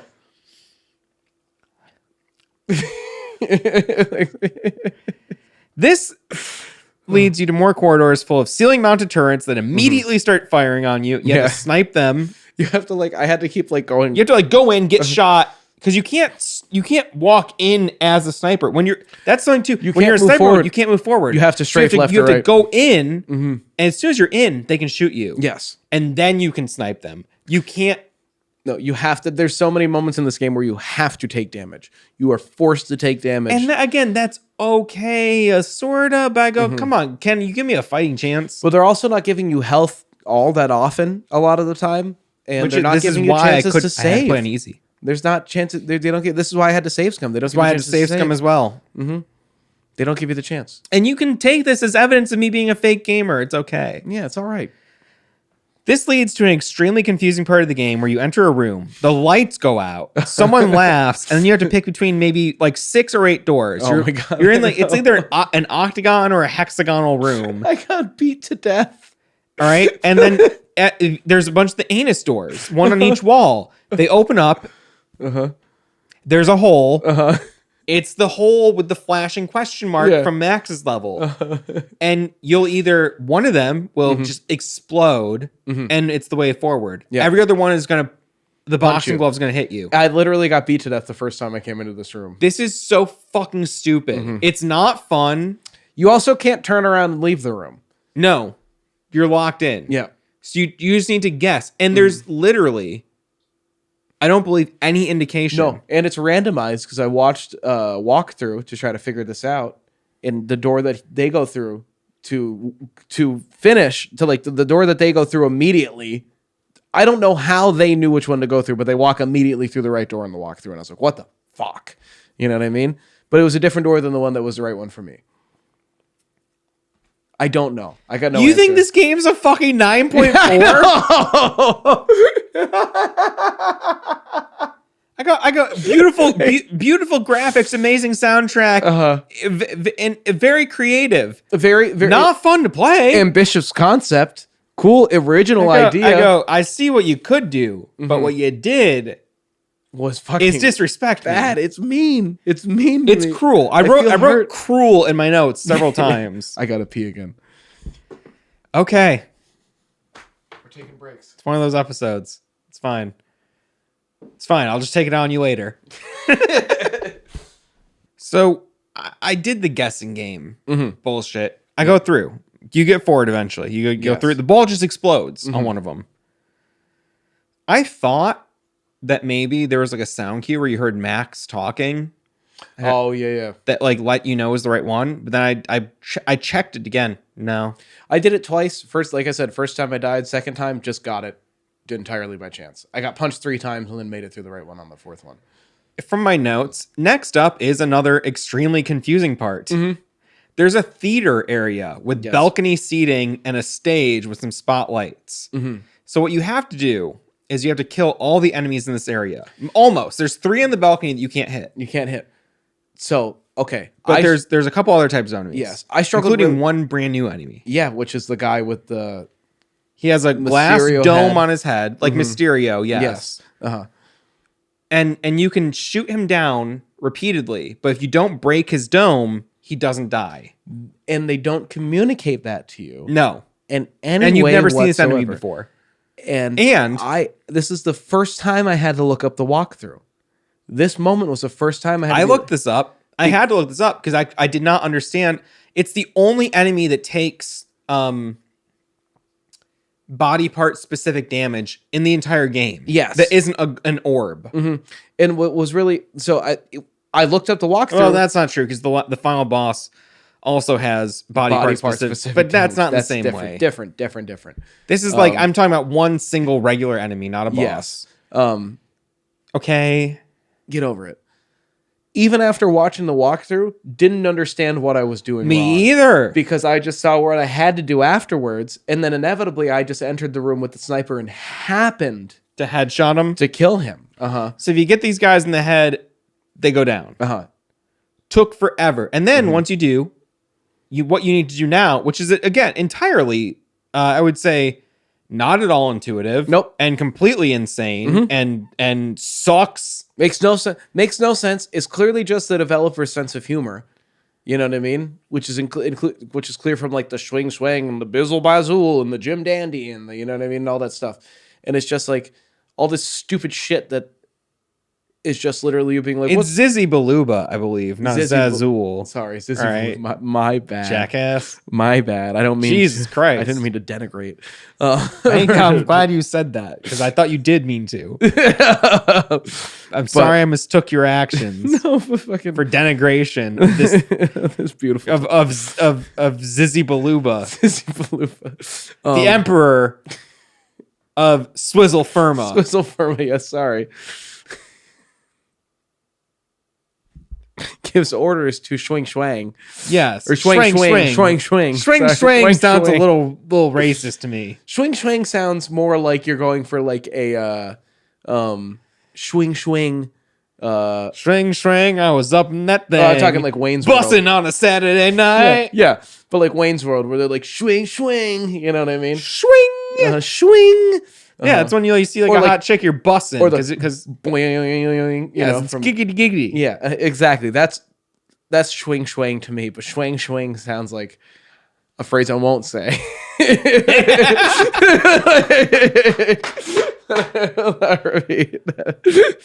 Yeah, pretty much. Yeah. I gotta say, I got some very Asian cyberpunk vibes from Swizzle Firma the first time I went there. Very, very, very hardcore. Looked very, very like a little bit like maybe like a Hong futuristic Kong, Tokyo. cyberpunk. Yeah. But future Shanghai? No, I don't know. I don't know. Just in a very nondescript way. Yeah. Japan or China just doesn't matter. Yeah, Eastern culture. Yeah. Is that what they're doing? I don't want to accuse them of racism. Oh no, they were. I think absolutely. I don't know. I hear you. I definitely felt that. I go, what? I think it was because there's a phrase that I'm not going to say again that's similar to swing swang. When people are being dismissive of Asian cultures, they might say something kind of similar to. Oh, I don't need any of this. I don't need any of this. I'm not even going to do the voice. But you can see I'm getting close to it. I go. You know, I've written comedy. You know what I've never relied on? These kinds of jokes. I go. Is that what you're doing in a very pussy way? Yes. Well, the whole game is very easy jokes. That is the sense of humor. The sense of humor is like what's the first joke that my could comedians? come to mind? I go. I don't want to hear you fart and skirt around racism. I want to watch you take a giant shit while you say the most racist stuff I've ever heard. I want to hear you say the N-word while you have diarrhea on stage. No. Pretty much. But more or less, I'd like for you to just be that vulnerable and straightforward with me. Like a more cool version of Gigi Allen or something. Yeah, like a more palatable Gigi Allen. a more considerate Gigi Allen. I don't know. I could be wrong, but the fact that both of us picked up on are you guys doing like a fake Asian racist thing 100% without even really doing it, you know what I mean? Right. It didn't even feel intentional. It felt like, oh, that's just what felt like they were just like, you guys get it, right? But it's very similar to I love Shadow Warrior. Have you ever played Shadow Warrior? No. Well, it's super racist. Okay, it's one of the best games ever made. A lot of people will agree. If you don't think that game is super racist, then you're a fucking idiot. You're playing a different game. You are so intentionally ignorant if you do not think that game. Maybe you're okay with it. It's fine if you're okay with a racist joke. You go, oh, I'm not offended. It's like, all right, well, that's you. I can't tell you how to feel. I feel it's a fun game, but it was very common in media to go super. Yeah, those are people that we don't have to respect in the slightest. It wasn't even a consideration. It was not. And I'm talking about like SNL in the mid to late 90s. I'm talking like Bobby Lee was forced to do this in 2006. 2008. Yeah. Bobby Lee was forced to do this in Pineapple Express. This is not like an archaic thing. No. This is... It's like, again, I go, maybe that's not what the devs were doing in this game, but it really felt pretty fucking close to it. And it was from the era where people were going, gas on that pedal, you know? Just all the way in. 100%. because it would, just edgy was the name of the game. Yes, at and this period. edgy was who can we be racist against and not lose any money? I've recently watched like a compilation of like that old comedian roundtable they used to have that would have like Colin Quinn and like either Opie or Anthony, I can't remember which one, and like Patrice O'Neill would be there a lot and Like stuff. Red Eye or Yes, I think it might have been Red Eye or something. No, I don't think it was Red Eye. Politically Incorrect, maybe. Maybe Politically There's Incorrect. a bunch. It was like Dave Attell used to be on it, and I had Bo Burnham on it on one episode. Okay. It was a very like it seemed like a very mid 2000s thing. Okay. Post Greg Giraldo. Okay. You know what I mean? But very edgy. It was just basically the whole thing is them, they'll say something and then they'll like yell at the one black guy in the audience. They'll be like, "You thought that was funny, right?" And he'll be like, "Yeah, I thought it was funny." And they're like, "See?" And you're like, "I don't know how I feel about this." I think it was Anthony Cumia who hosted it. I could be wrong. Yeah, But it that seemed sounds like a Cumia thing to do. Anyway, obviously I'm not into oppression. I do like a lot of edgy comedy. I do like a lot of stuff that might be in poor taste, but also at the same time sometimes I go, that's funny. I can laugh at it. Yeah. But also that's in some, I don't want to get too deep into this stuff, but I do feel like it's like on the internet, you got to like take a hard stance, like I'm super anti-racist. And it's like, yeah. Okay, but you think the Chappelle show's good? And it's like, there's a lot of like racial caricatures on that show. I believe Dave Chappelle said the reason he stopped doing the Chappelle show was because he had reached a point where he was like, only white people are laughing at the jokes I'm making now, and I don't feel comfortable with the stuff I'm making anymore. People don't want to think that deep into this stuff. People don't want to address that. Where it's like, it's funny. There's black stereotypes. You can laugh at them. I get it. There's white stereotypes. And there's you can laugh stereotypes at everyone. Yeah. But are you having a responsible laugh about like, yeah, I guess that is how we are sometimes? Or are you like, yes, I hate them. Yeah. Are you looking at yourself and being like, oh my goodness? Are you looking at the absurdity of it and being like, oh my goodness? Or are you being like, yeah, fuck them? Which a lot of people are in that last category. Yes, And that's why I think a lot of people can't have a responsible chuckle. Yes.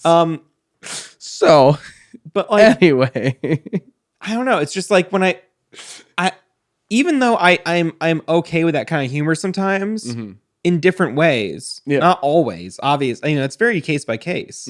It's like, is this something coming from hate, or is this just like somebody said a funny thing about somebody that is about their identity? You know what I mean? It's like sometimes there's just comedy about an identity. It doesn't mean it's not coming from a place of hate. Sometimes the comedy is about who the person is, and then a peripheral thing is that detail.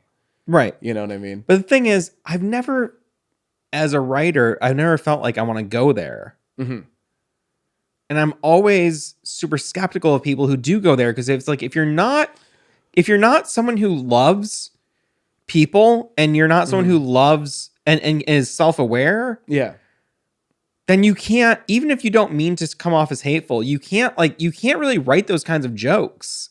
You know what I mean? It's like, you got to be a really particular person to write those kinds of jokes and have it be like, hey, that's cool and funny. Because as much as people want to talk about like, woke this or anti-woke that, it's like there's certain stuff that like a lot of people think is funny, even though it's like kind of like edgy. Like, but it's like generally, but it's like those people Jeff coming Dunham at is it famous. from like a Jeff Dunham has specials on Netflix and does arenas, or did arenas. I don't know if he does anymore, but did arenas. Now the stuff is super racist to me. It's just some of it is just straight up racist. Yeah. And nothing else. No, that's the long and short of it. There's no nuance.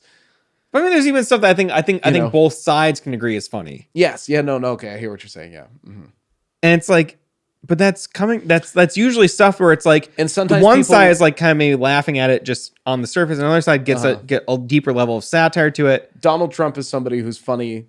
The same thing can be funny to two separate people for very different reasons. Very different reasons. Yeah. I don't know. It's just like, yeah, I don't know. I don't mean, I don't want to get too deep into it. I feel like we're going to even like broach these topics. It's important for me to like talk about MDK2. It's important for me to get my feelings out. So I want people to know it's like, it's not that I think that stuff is evil all the time. It's just like, if you're coming from a place of hate, it's obvious. And if you're not, then I'm usually okay with it. Yeah. Even if I don't always think it's funny. In this game, I really feel like they were like edging towards some like weird, cheap racial humor with the weird. It just seemed, I don't know if I'm just injecting, because it wasn't super overt.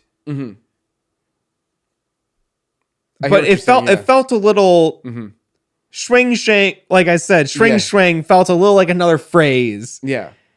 You think I know what I'm saying? I think you guys all know the phrase we're talking about. But like, anyway, imagine me hitting a doorbell or something. What was that famous Trump video with Bing Bong? What was Do you remember that? There was the one where it was the guy in Brooklyn too who was like, "Bing Bong, fuck your life." That's also like a thing people love to say. God, I hope I never go back to New York City. I was like, we're there right now in New York. But. What you gotta do when you clear all the enemies out of this theater area, you need to go into the center of the stage, and then the lights hit you. There's like spotlights. Yeah. And it goes dance. Then flamenco music starts. And you need to like strafe a little bit to stay in the lights. Yeah, you just gotta have to. I just moved around and jumped a handful This of times. is Earthworm Jim style humor. So Shiny Entertainment is the devs that did Earthworm Jim 1, Earthworm Jim 2, and then they did MDK. And I think it was Activision or EA. I can't remember who the publisher was. Right. They were like, we want a sequel now. Yeah. And Shiny was like, I don't know if I want to like fucking jump right into MDK2. We just finished it. Yeah. And like we did Earthworm Jim 2 immediately, and I wasn't like super thrilled how it came out. Yeah. Shiny went on to make Messiah, which a lot of people like, which is we should definitely do that game on this show eventually. It's fucked up. It's fucked up. But you can see how it's definitely like a branching path from the MDK tree. Right. Mm-hmm. That edgy aesthetic. But this like rando, the thing with the flamenco and stuff. Is that flamenco? I'm saying that. Yeah, but it is flamenco. Yeah, that's the idea. Yeah, or salsa. I think it might be salsa. I think they salsa. I don't know if salsa. I thought had a different rhythm to it. I might just think of the salsa setting on a keyboard though. But anyway, it's some kind of Spanish. It harkens like flare dance music. It harkens back a little bit to the moment where you're doing the platforming and there's the three guys just laughing at you. Well, they're cheering you. Well, they laugh at you when you fall. Oh, really? If you fall back to the bottom, I guess they aren't your pals. Well, and then the enemies cheer for you when you do it. Yeah. And then they just attack you. Yeah. What the fuck was the point of this? It doesn't make any sense at all. It would be very funny for NDK fans to find this video and hear us shit talking it, because I suspect a lot of them will have no idea what we're talking about because they never played past the third level. Yeah, they'll listen to the first 3 hours of this video and then they'll turn it off because they'll be like, well, that's the MDK I know. I don't want to hear anything else. I'm not open to any other opinions. No, I'm kidding. They're probably not that close-minded. But it is silly to think about the fact that so many people said this game is great when I'm like, it really was great for a moment and then it's great in some ways. The soundtrack's great. The concept is great. Three distinct playable characters with distinct like play mechanics styles and stuff like that. Like the levels are all different too. It's like 3 games in one. Not how it feels at all though. It feels instead like totally. It feels like getting kicked in the taint repeatedly. This is the first game we've done in a minute that's felt like work to get through. What was the last game that felt like work to get through? Parts of Heavy Rain. No, Heavy Rain was fun. I had fun with Heavy Rain. It's because I played Heavy Rain like 4 times. Heavy Rain was fun. God, it was probably either Silent Hill 1 or the first Resident Evil. Probably one of those two. Was the first one. Resident Evil HD remake, which people say is the perfect remake, maybe one of the best remakes of all time. It's fucking rough. It was really. It's hard. A rough ass game. It was really hard. I really had a hard time. Here's the thing. I love games from 2000. I love The Sims. Yeah, we literally we grew up in that era. I love. I'm saying there's games that I just don't want to sound like someone who's like old games suck, bro. No, it's like no, I like a lot of old games. That's what we grew up playing. I also love a lot of games from the 80s and 90s, and even some games from the late 70s. Right. But I mean, these are the games. The late 70s. This era is literally like the era that influenced. I think it's like, the worst era of gaming. I think 2000 to like 2012 is like some of the worst games ever made. I hear what you're saying. Yeah. And then also a lot of, I think basically every 3D game made from like 1995 to like 2000 is almost you shared that opinion terrible. about the N64 titles before too. They're almost all terrible. I hear you. Some really hold up, yes. but like the majority really don't. And it's like the best games from that era are often 2D. Fair. There's not to say like gaming was bad, just like people were trying 3D. It just not nailing it. nailed it. Most did not at all. did not in a even way all that of them. is so fucked up and awkward. All right. You dance for these motherfuckers. Yeah, this took me forever to figure out because they never introduced that fucking glass dome. I had to look robot up the walkthrough enemy. for this. Then more corridors, more ascending platforms, more turrets. Eventually, you find Max. He's hung upside down, and you go to rescue him. And then, like Ati, just pulling Grabbing the rim of the... he opens the thing like it's a can of tuna. Yeah. Like I'm feeding my cats. It's swing. Everybody swing tonight. Everybody swing. You're in a dome. There's like an outer perimeter where he is, and there's like lava. And there's like a center platform where you are. Yep. He has Max in his hand. He's like running around the perimeter. You have to snipe his hand. You have to shoot Max. And then eventually, it was just, I go, am I shooting Max? Yeah. It makes no sense. Eventually he's like, ow. And he throws Max back at you. Then Max does not. Max fires, but I don't think it does anything. No, I don't think it does anything. It's just for show. There's another moment in the game where you hear the other enemies firing. You hear Kurt's sniper, but it's doing nothing. Then there's switches on the walls. You have to snipe the switches.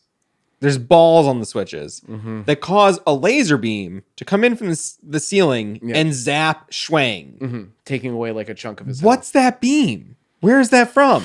It makes no fucking sense. This section doesn't make any sense because, first of all... He rips the roof off of a building and it's like, I'm here. Yeah. And then it's like, he wasn't that big before, was he? Yeah. That big? Seemingly. He seems much larger at that point. He smushes Max with his hand.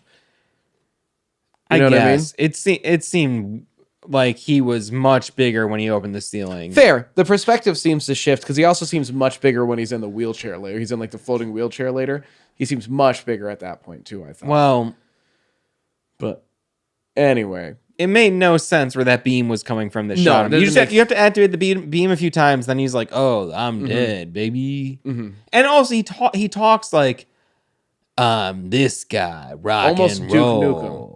Yeah, but like Duke Nukem went like on Quaaludes, which like, isn't a drug you can get anymore. But like, what's like they don't make it anymore. He's on Xannies. It's fake or it's old. He did like a green bar. He hung out with Nanny Zan. Or what is it? Nanny Zan. Yeah, Nanny Zan. Hello. That's what she says, right? Hello. So like when this battle starts, he like opens the roof and then he like grabs Max. And you're in that. Did you find in my playthrough, Kurt was completely transparent during these cutscenes? Yeah, because you have to like. No. Oh no, not during the cutscenes. No. At a point in the game, you're like aiming up and you kind of like see through yourself. Yeah, that makes sense. Yeah. He's transparent in the cutscenes. That I do not remember.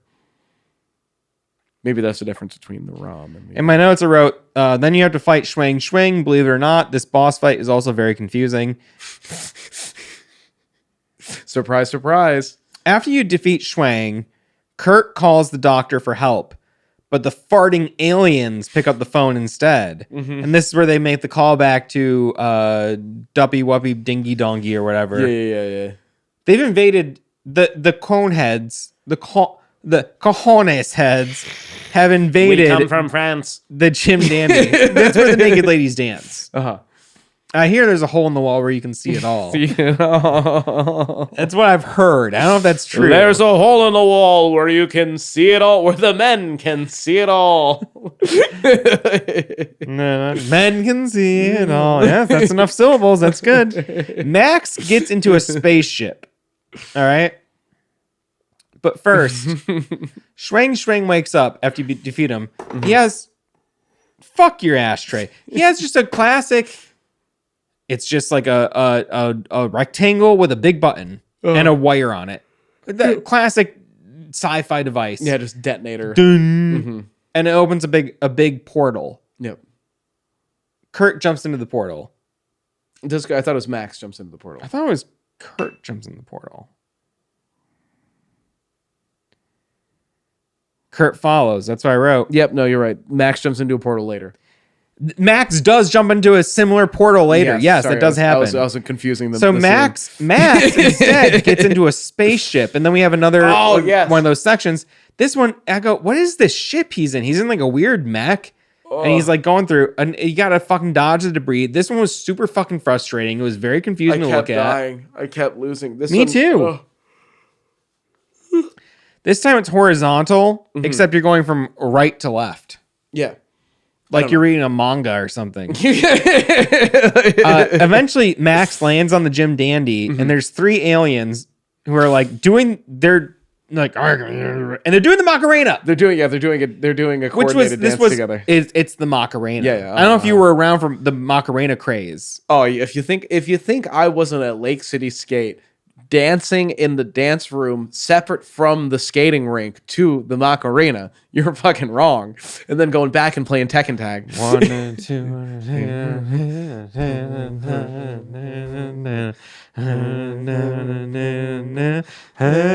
Macarena.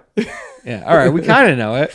You want me? I can't have me. When my boyfriend's out of town, I will fuck everybody. That's what the song's about, all right? It's about a girl who's getting around. 1 and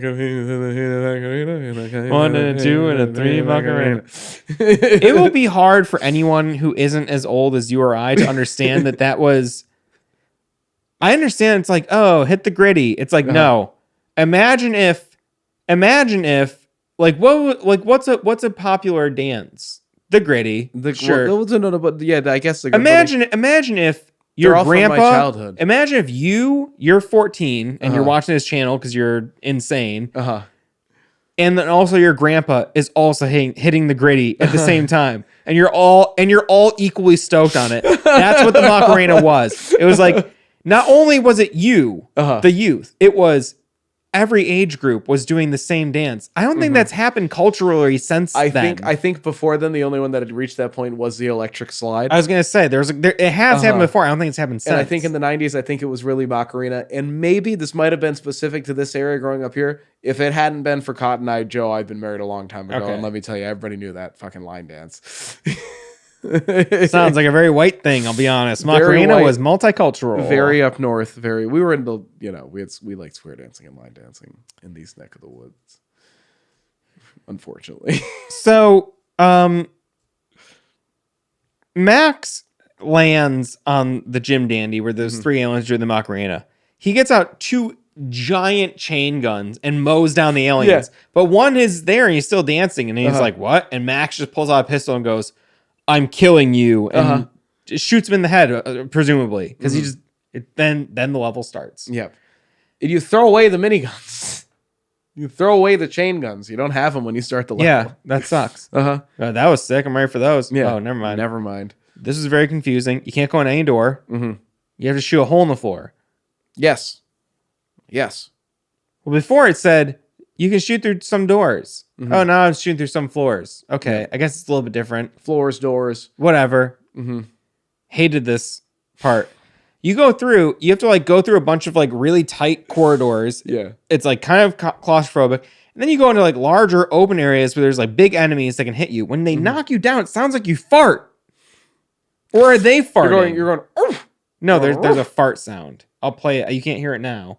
You'll hear it in post. I think I vaguely remember what you're talking about. I didn't know when that was being triggered either. I couldn't tell if it was his them dog sounds the whole when time. He's jumping and stuff. Yeah, but I couldn't tell if that was them attacking. I couldn't tell if that was a certain attack sound. Yeah, I couldn't tell if that was them shooting the weapon. Didn't make it. Listen, this game is farting and shitting the whole time. Eventually, you hit an area that is very confusing. Up until this point, you have used these sort of like gas pump, sort of like jetpack fuel things to power your jetpack. So before this, you like go in a bunch of like rooms. You gotta just find holes in the walls that you can blow open. Sometimes there's like a vent. You go, I'll go up to that vent. You can't get up there. No. There's red herrings all throughout these levels. Yeah. Or there'll be a vent that you can see and you shoot at it and nothing happens to it. You know what I mean? Like, but some you can. Away. Yeah. And some you can't. Sometimes you gotta like punch a hole in the wall. You're like, what? That's the spot? Yeah. Sometimes you're just shooting and you see a health bar pop up and you're like, oh, Okay, I guess I'll shoot around here more and hope something So happens. you're just like getting hit by like 4 enemies who constantly respawn. You can't defeat them all. And you're just like shooting all the walls, hoping one of them breaks open. Wow, that's a really fun game. Fucking 9.4, I would say, because I work at IGN. Being conservative, give it an 8.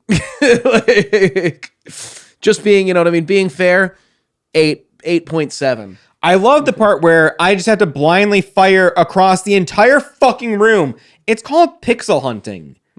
It sucks in other games. It's a derogatory term most of the time. Because you go, oh, it's an adventure game. And it's like, yeah, you're in a room. You just got to like, it's like those escape room games. Yes. It's a click, click, click, click, click, click, click, click, click. Oh, there it is. Yep. Cool. Oh, things changed a little bit. Click, click, click, click, click. That's what this is, except you're being shot at the entire time by enemies that you can defeat, but will respawn immediately. We'll just come back within moments. Like there's no hesitation at all. It's getting me pissed off talking about it. I know I'm shouting on this episode. That's red in the face right now. I also have a raging heart. I'm sorry, rage-fueled heart. Rage-fueled. I have a rage boner. I don't mean to say that it's hard as hell. It's very involuntary. I'm upset. It's like I'm in math class again. When you get through those, there's a giant fucking room full of acid all over the floor. It's and you got swinging things, and it doesn't. Yeah. So there's a gas pump right in front of you. And you think, oh, I fill up, and you can fill your gas tank at it. Your jetpack. Yep. But then, so luckily, I saw this room and I was like, what the fuck do I do? Stood there long enough. Noticed the pump starts moving. I didn't notice that. It must take a minute. It takes a minute. And then thankfully the other positive to having the ROM. But if you go near the pump and you hover over it, it'll start moving. Yes. And what you have to do is like pump your brakes. Yep. And if you're, as long as you're in its orbit, you're gonna when your gas tank goes down a little bit, it'll start to get refilled. You'll refuel. Yeah. You have to just do that through the whole room. It's all not, the way across. Once you do it, it's not hard. The hard part is understanding that you need to trigger it to do so. Yes. And then the other frustrating part is that the next time you play as Max and you use the jetpack, you just recharge fuel on your own with time. Yeah. So this is another moment where they introduce a mechanic and go, don't worry, guys, this is the only time you're going to use it. And no explanation, and it never comes back. Yep. We're not going to tell you what the mechanic is. We're not going to make it intuitive. And then you're never going to have to do it again. So don't worry. And it's a perversion of a previously learned mechanic. Yes. But it's not. What I like is when you take a mechanic and you go, oh man, they built on that. Let's turn this upside down. I go, oh, I used it like this before. Now I'm using it like this. It goes, oh, that's nothing like how I used it before. And I'll never use it like that again. Yep. Like you're not growing in this game. You're constantly getting knocked on your ass and being disrespected and spit on and a big duty in your face.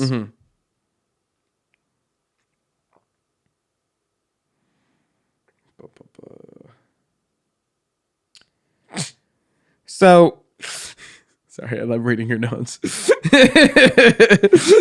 Presumably, like the big fucking brain might be big fucking brains. Oh.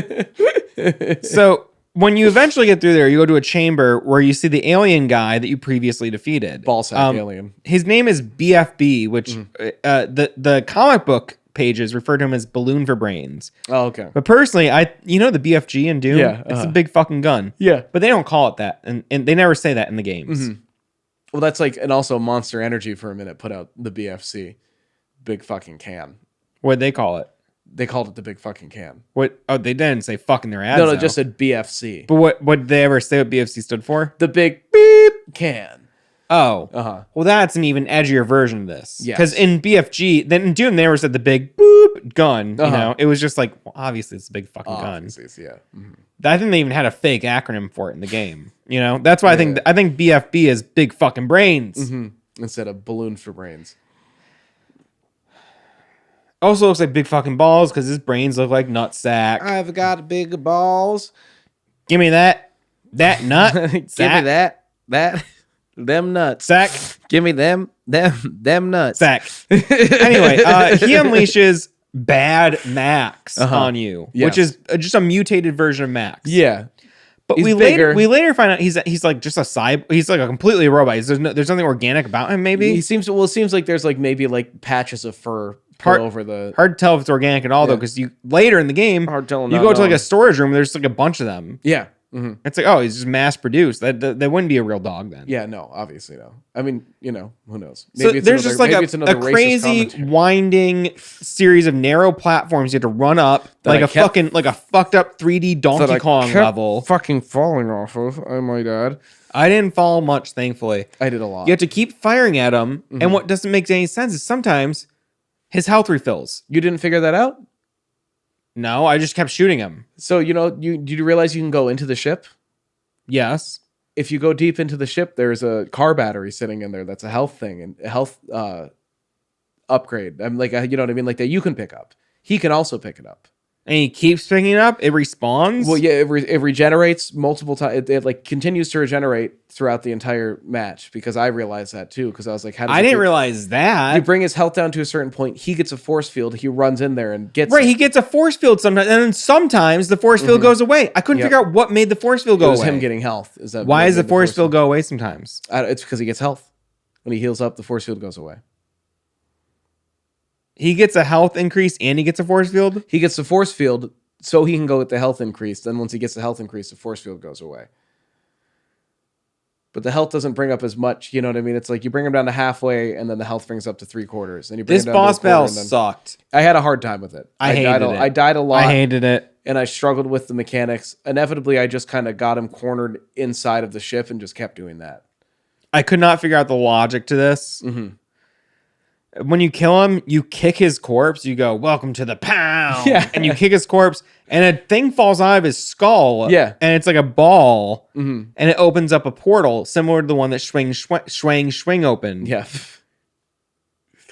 The doctor suddenly appears behind Max. He's like, "Oh, I'm here." Oh, and then like Max like presses a button, and like there's like a weird force field around the doctor that goes away. It's like, what was he captured there? It didn't make any sense. It's like, I'm freeing you. It made no sense. I mean, obviously, like the big fucking brain captured him or whatever, maybe. But is it that obvious? I don't think so. No, because you can't really tell what happens at the end. You know, I don't know. There's no fucking indication.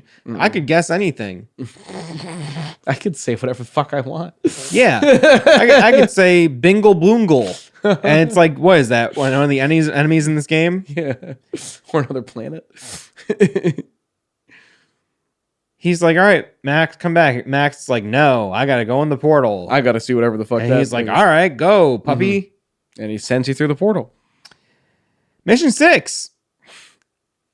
We see the doctor. Can we skip over this part? He goes back to the Jim Dandy. There's a bunch of like there's like a knife, a coffee pot, a bottle of liquor. And nothing is to scale. The scale of these objects makes no fucking sense. It looks terrible. It's so I get everything's the same size. Everything's the same size. Yeah. And they're all about a third of the size of his body. Yeah. Is he like this tall? It makes no sense. It's really, it's like you mentioned with Schwang, where I'm starting to question the perspective too, where I'm like, I think they just kind of don't really care about that. It just goes from scene to scene, literally, from like shot to shot. Yeah. There's different perspective and it's like the plate of nachos in Napoleon Dynamite. I will never acknowledge that film. Okay. No, I'm kidding. So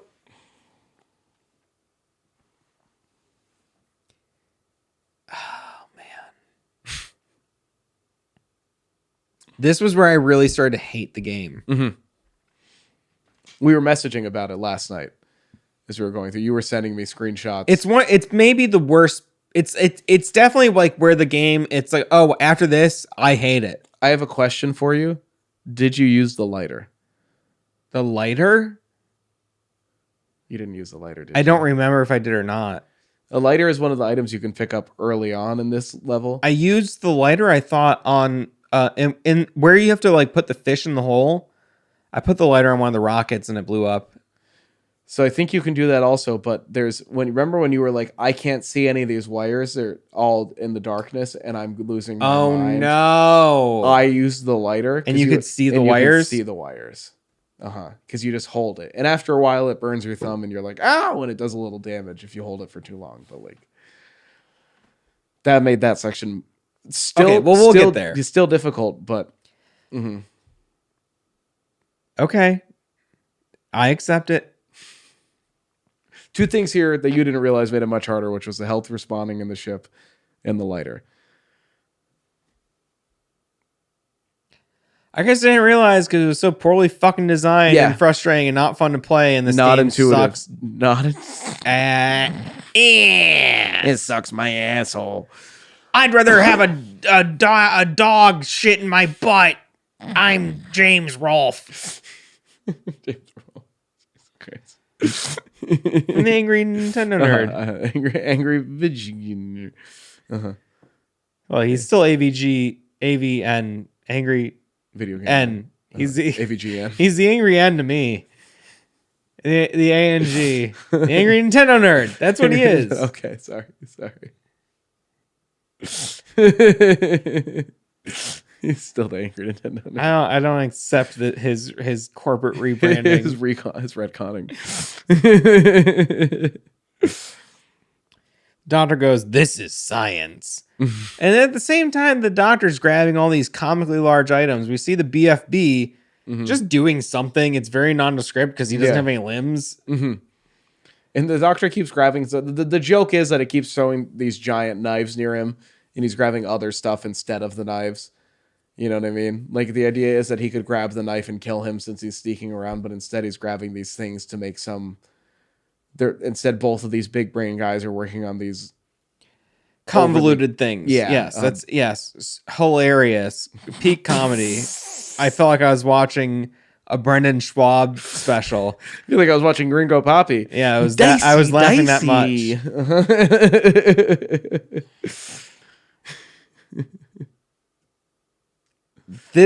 You go out into the hallway. He's booby trapped the Jim Dandy on you.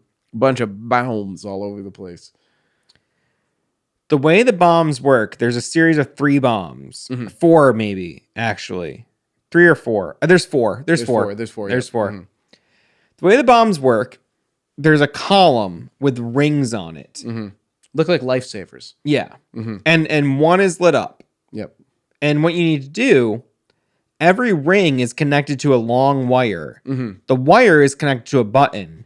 You need to press whatever button is lit up, go back to the bomb, see which button is lit up, and then go to the next one. Yeah. So it's you can't look at the whole situation at once. You got to keep backtracking. You have to, yeah, effectively. Which in some of these areas is insane because they're huge. The final one specifically, the 4th bomb, is obviously the most difficult. You get more time. You get 7 minutes. I have a question for you. In the first one, did you realize that you could press the buttons by shooting the toast at them? No. I did that. I thought of it and I was like, fuck. Because I spent my God. I spent probably 15 minutes trying to hop up onto the pipes and having the bomb explode. Because it's almost impossible to hop up on the pipes. Impossible. So finally I was just like, can I just trigger these with the toast? God. You can trigger them with the toast. You can shoot them. I can't believe it. And then I'm so sorry, man. I hated this game, and what's being revealed is that I'm an idiot. No. Didn't make it that much easier. It made There's like 1 or 2. I know, because there's some spots you could never even shoot that high. It made like 3 moments slightly easier. I didn't find out you could I didn't find out you could shoot those until the last one, because there's one that's like up on a ceiling on the wall. I go, I can only shoot that one. Yeah. I go, I can shoot that one. I never thought about shooting the others because there was never one that was positioned in a place I couldn't reasonably get to. Yeah, but it was just like it seemed like such a struggle. But it was a very unreasonable platforming section. Yeah, it was horrible. It was one of the worst. It's some of the worst platforming in any game ever. Is this segment of the game because the momentum makes no sense. So you have to basically hit one button, look at the bomb, hit the next button, hit the next button, hit the next button. Yep. And the wires are all crisscrossed. I keep hitting the mic. and it's But like at times they loop over each other, and you because of how low quality it is, you know what I mean, and the like, low resolution, just the resolution. you yeah. literally cannot tell which one. Like there was multiple points where like the two wires would it would be three wires heading into a bunch, and they hit the middle, and then you'd see them all coming out, but that middle was just a solid looking mass, and you couldn't. That's okay because the game already established that it's very normal just to have trial and error guessing game puzzles because that's fucking cool and respectful. That's a cool way to treat players. Anyways, you disarm all the bombs. I feel like I'm at the players' Eventually. haters' ball. It's the thuggish brother A ball for people who hate the games, the people who play their games. I used to think Thuggish Ruggish Bone it's the Thuggish Brothers Ball. I thought those It's were the Thuggish Brothers Ball. That's what I used to think the lyrics were. It's the Thuggish Brothers Ball. I'm playing the bigger Nintendo. I do the Nintendo. I do the Nintendo. 7 a.m. Wake up, but then you're feeling green. Wake up, wake up. Get up, get up. I got the first Bone Thugs EP when I used to work at a drugstore. They had a small spindle of CDs. And there's just the new CDs. I don't know where they came from. Some distributor, you know what I mean? They had deal, and they put it. This was like 2005.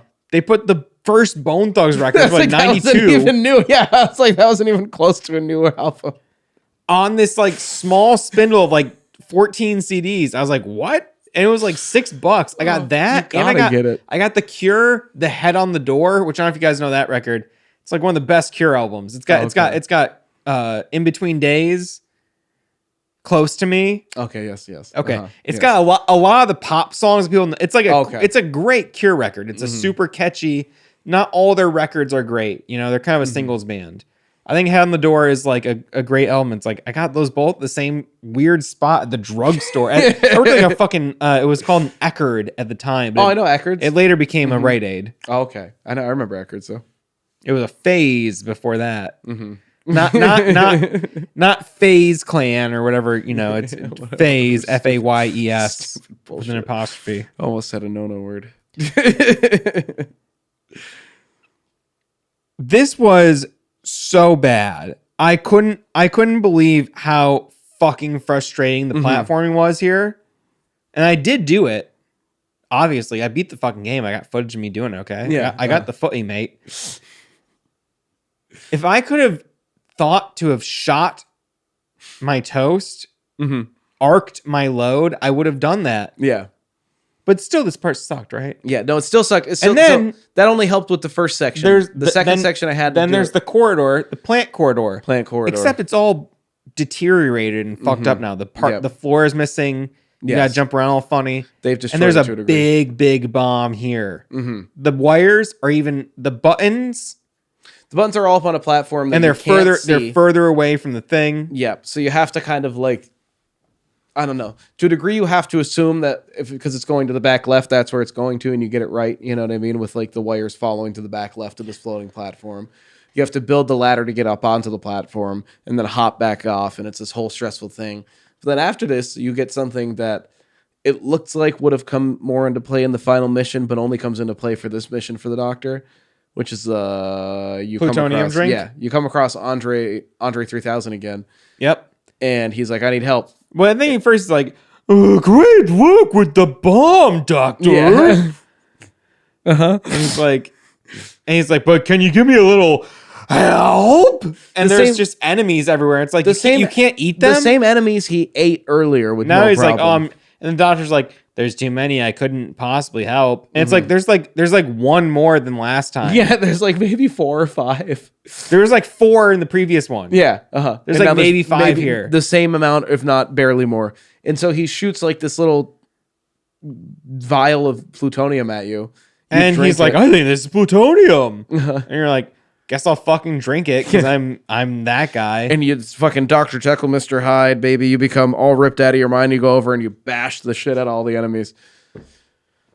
You're basically Sam Hyde. Yeah, you basically become Sam Hyde. Dr. Jekyll and Sam Hyde. Dr. Jekyll, Sam Hyde. Dr. Jet Neptune, Sam Hyde. That's pretty good. That's pretty good. I'm gonna pitch that to them. Sam's gonna regret giving me his email. Com 98 pleasure. Don't say it. sorry.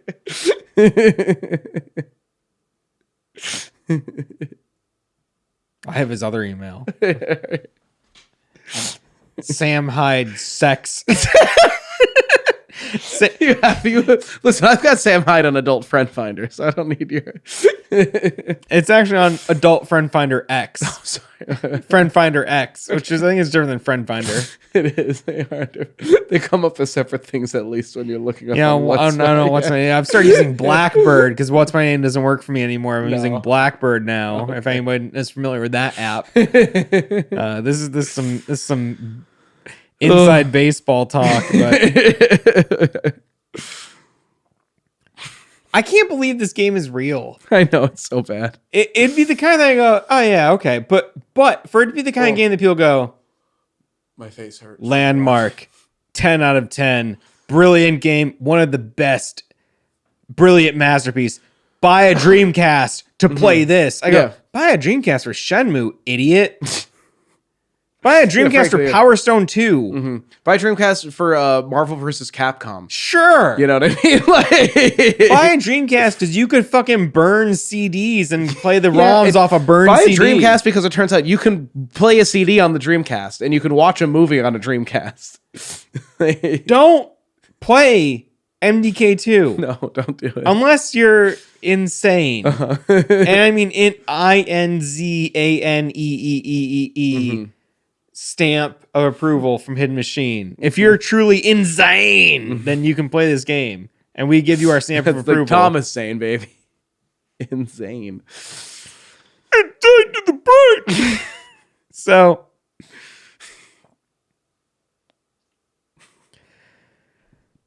where the fuck are we? So this is. We don't need to cover every bomb. You deactivate all the bombs. Each one is progressively more. Yeah, so there's the bomb in the plant corridor. Yes. Next is the giant fucking bomb. There's a room there's platforms like this. There's the one that's obscured by darkness that you hated. That's the last one. No, that's the second to last one. The last one is the giant room. I really didn't think so. Last one's the giant room. Really? Mm-hmm. I just played this last night. Okay, well, there's a bomb where the wires, you go from the bomb to the wires and go to the buttons. Yep. There's a big section where, like we discussed earlier, yep, it's entirely obscured by shadows. You can't see where the wires go. Nope, and they all cross over each other as well. I go, that's the most hostile thing. I didn't think to use the lighter for light. I'm an idiot. Basically, I'm not a good gamer. It's all good. The gaps between when you're the doctor also are so long that you almost kind of like forget. Also, it never tells you use the lighter for light. No, and you never use it again. No, you never use it again. No, you can use it to light the Molotovs in the earlier round. That's for fire, not for illumination. I know it's a totally different thing. Yeah, it's a totally different thing. And most of the items you don't use by themselves. That's the other thing. So you almost never use a solo item. There's three.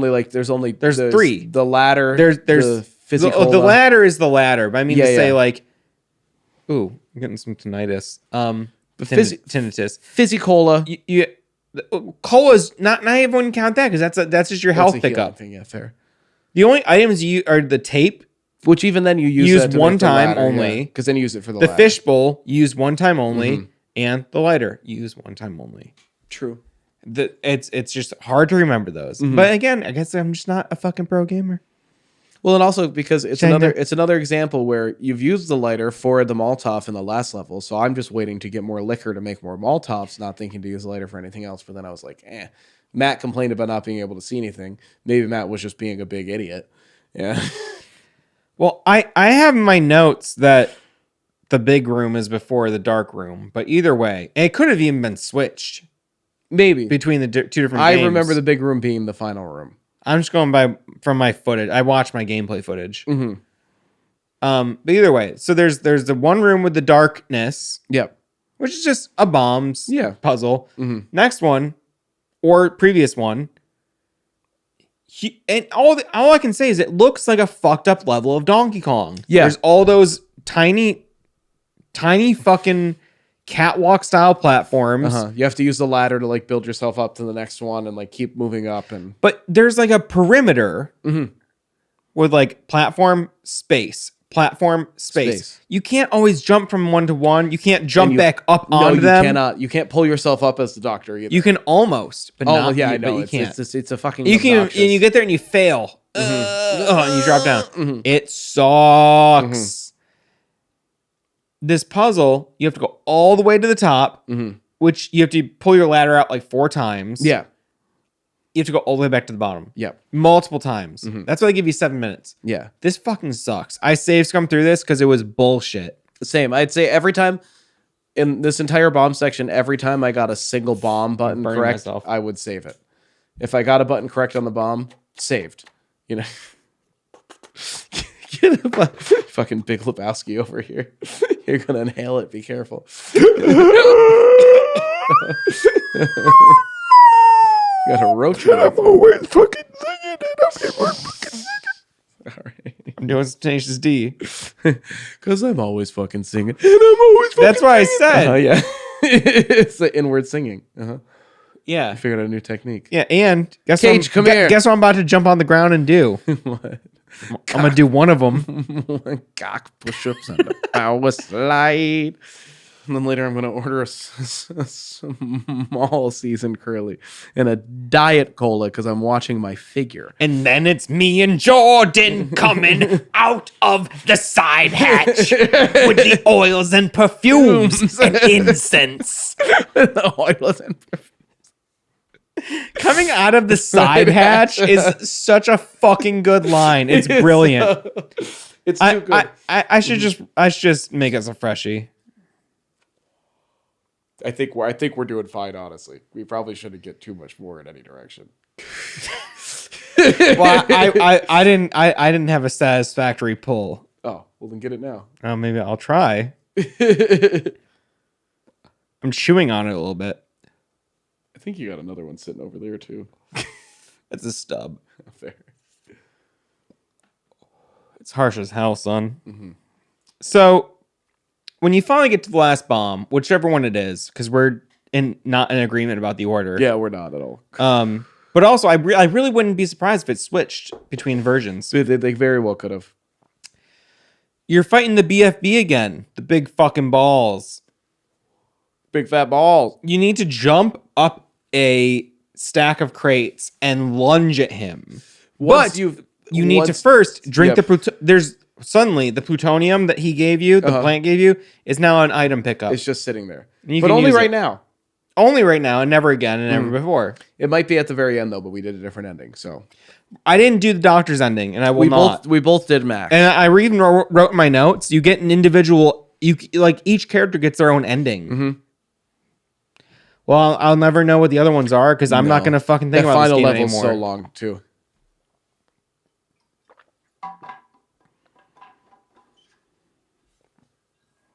Goddamn.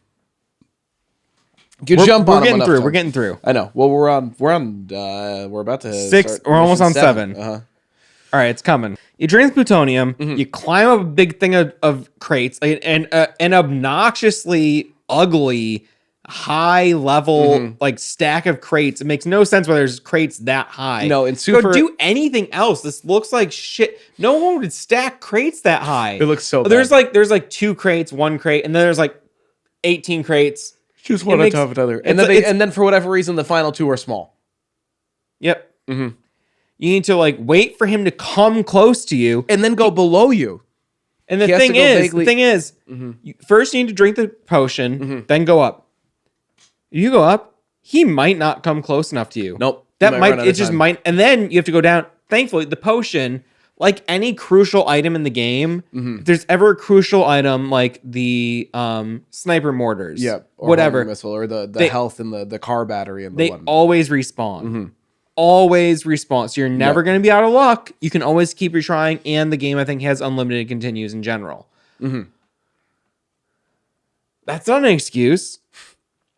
So you have to drink the potion, get up the crates, hope he gets close enough to you and, like you said, a bit underneath you so you can pounce on him. Yep. Then, once he pounces, that takes away his invulnerability shield. He has a force field. You have to do it like 3 times to get rid of the force field. Then you gotta wait for your potion to wear off.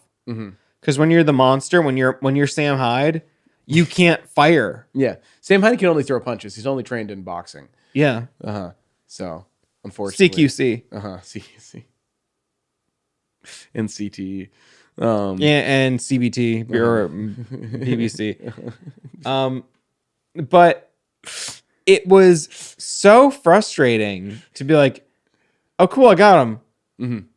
Oh, he's firing at me. Oh, he's sending the little brains that jump at me in the hordes. Yeah. My arms are going up so high, I look like Billy Corgan right now. Look at me on the monitor. Yeah, so then I wrote like, despite all my rage, I'm still just a rat in a cage. Look at me, I'm Billy Corgan. You see it in the monitor? I do. I see it. I can see you too. It's not the same. Arguable. It's so much more real on screen. I'm not ashamed of being bald. Just so everyone knows. I like wearing the cap because I go, oh, it's recognizable. Yeah, I hope everybody knows that I do know my hairline's receding. I just wear a base. It's winter right now, so and I don't feel it also feels good to have a hat. Yeah, it's nice. Yeah. But I'm not ashamed. I shave my head. I go, my hair's thinning. I'm gonna just shave my head. I can't. I'm not gonna. I'm getting there. It's still relatively thick. It's just receding. You know what I mean?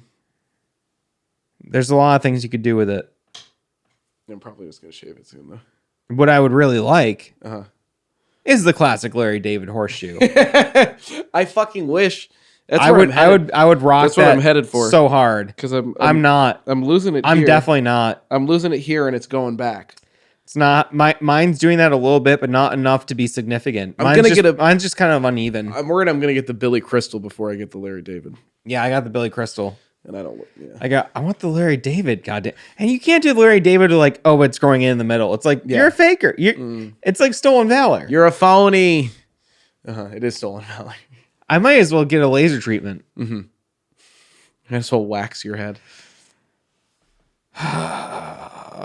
Eventually, you shoot this stupid floating ball sack enough with your radioactive toaster that you can barely aim with at all, that he dies. Kind of. It sucks so much because as you're trying to hit him, you're in an even tighter space than the first arena. Yeah. This is super small space. And getting him, it like shooting up kind of sucks. And you're getting constantly swarmed by the enemies on the ground. I don't feel like there's any strategy that you can use to not make this just you getting your shit rocked. Yeah, there's ultimately multiple points where it's like as you're climbing as the Doctor, the reason because when you become Sam Hyde, you suddenly have like 300 health.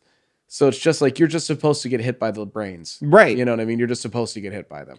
And it's like instead of tuning it, it's like, oh, just give him more HP so it doesn't matter. Yeah, it's like, okay, exactly. cool. I guess that's fine. But also, I want to feel like I can put my skills to use. I don't want to feel like I'm just getting abused by a game. Yeah, I don't want to feel like I'm just suddenly a tank, like a bullet sponge. You know what I mean? For a minute.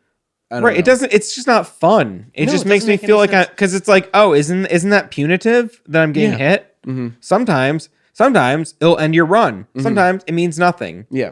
Well, what's the difference? Well, it's just different parts of the game, and it makes no sense where the points don't matter at all. Welcome to Whose Line Is It Anyway? This game has no consistency. You know what I mean?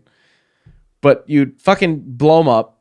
He hits the ground. His brains pop out of his head, and you open the airlock. Well, so here's the thing. There's like a weird console in front of you with like switches. Oh, yeah. Yeah. He's like, great brains. Shame I should put them to better use or something. And he kicks the corpse, I think. The brains fall out. Yeah. They look like nuts more than ever. Yeah. A claw comes out of the side of this console, and there's like a spear in the middle, and it grabs the brains, and then the brains just attach the console, and then he pulls a switch. This makes no fucking sense. This really bothered me. He goes, oh, put the brains to good use. He puts them in the console, he pulls a switch, and then it opens an airlock, and he almost Yeah. gets sucked out. What the fuck is that? Yeah. Well, because then the guy gets sucked out. The big fucking brains get sucked out. Right, his corpse gets sucked out. But then, if I remember right, doesn't he get caught by his brains, even though you just took his brain? he gets caught by his brain stat. Oh, okay. I couldn't remember. I was like, I thought for a second he still had his brain in. It was a big inconsistency. It's like, yeah, why, like, why almost did you need kills to you while add you do extra that. brain power to the hatch that You had to opens open the airlock. the airlock? What? Yeah. Or maybe you could have done that afterwards if that, I don't know. Or I don't know. Makes no fucking sense. Mm-hmm. Suddenly, Kurt appears naked. Right? Isn't that No, he's not naked. No, that was earlier. Earlier here, if you're naked. You're right. I'm getting the parts mixed up because this game is so fucking What happens is repetitive. now it just randomly cuts to. You're right. So, You're yeah, right. uh-huh. You're right. You're Earlier, right. Kurt you're right. went through a portal and you don't know what happened. And now this is you. All right, I wrote my notes. Why did the doctor need to attach brains to the thing that controls the door? The door being the airlock. But it made no sense to be like, I'll do that. And then it's like you just have you have a weird claw with a spike in the middle. Yeah. That like can also channels like brain one- power. Yeah, it's like Somehow one it that's harvests weird enough to have siphons. like a just like a it's like a console, like buttons, some switches. You're You know? just like harpoon. Yeah, like a super close range harpoon claw for no reason that can also interface with the brain.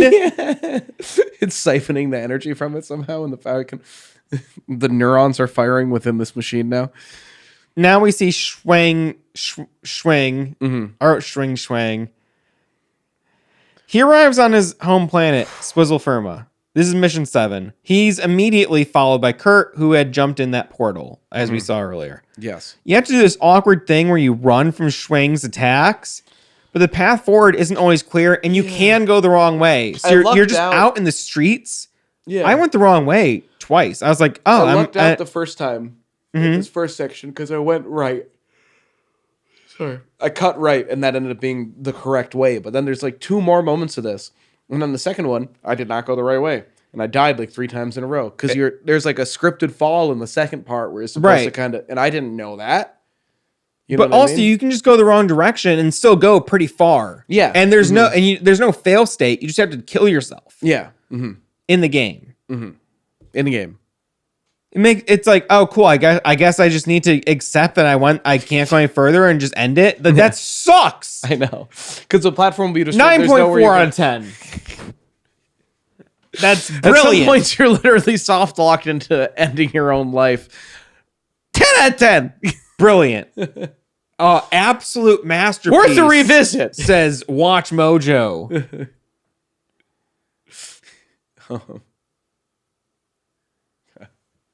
Let's Go Brandon says 9.8 out of 10.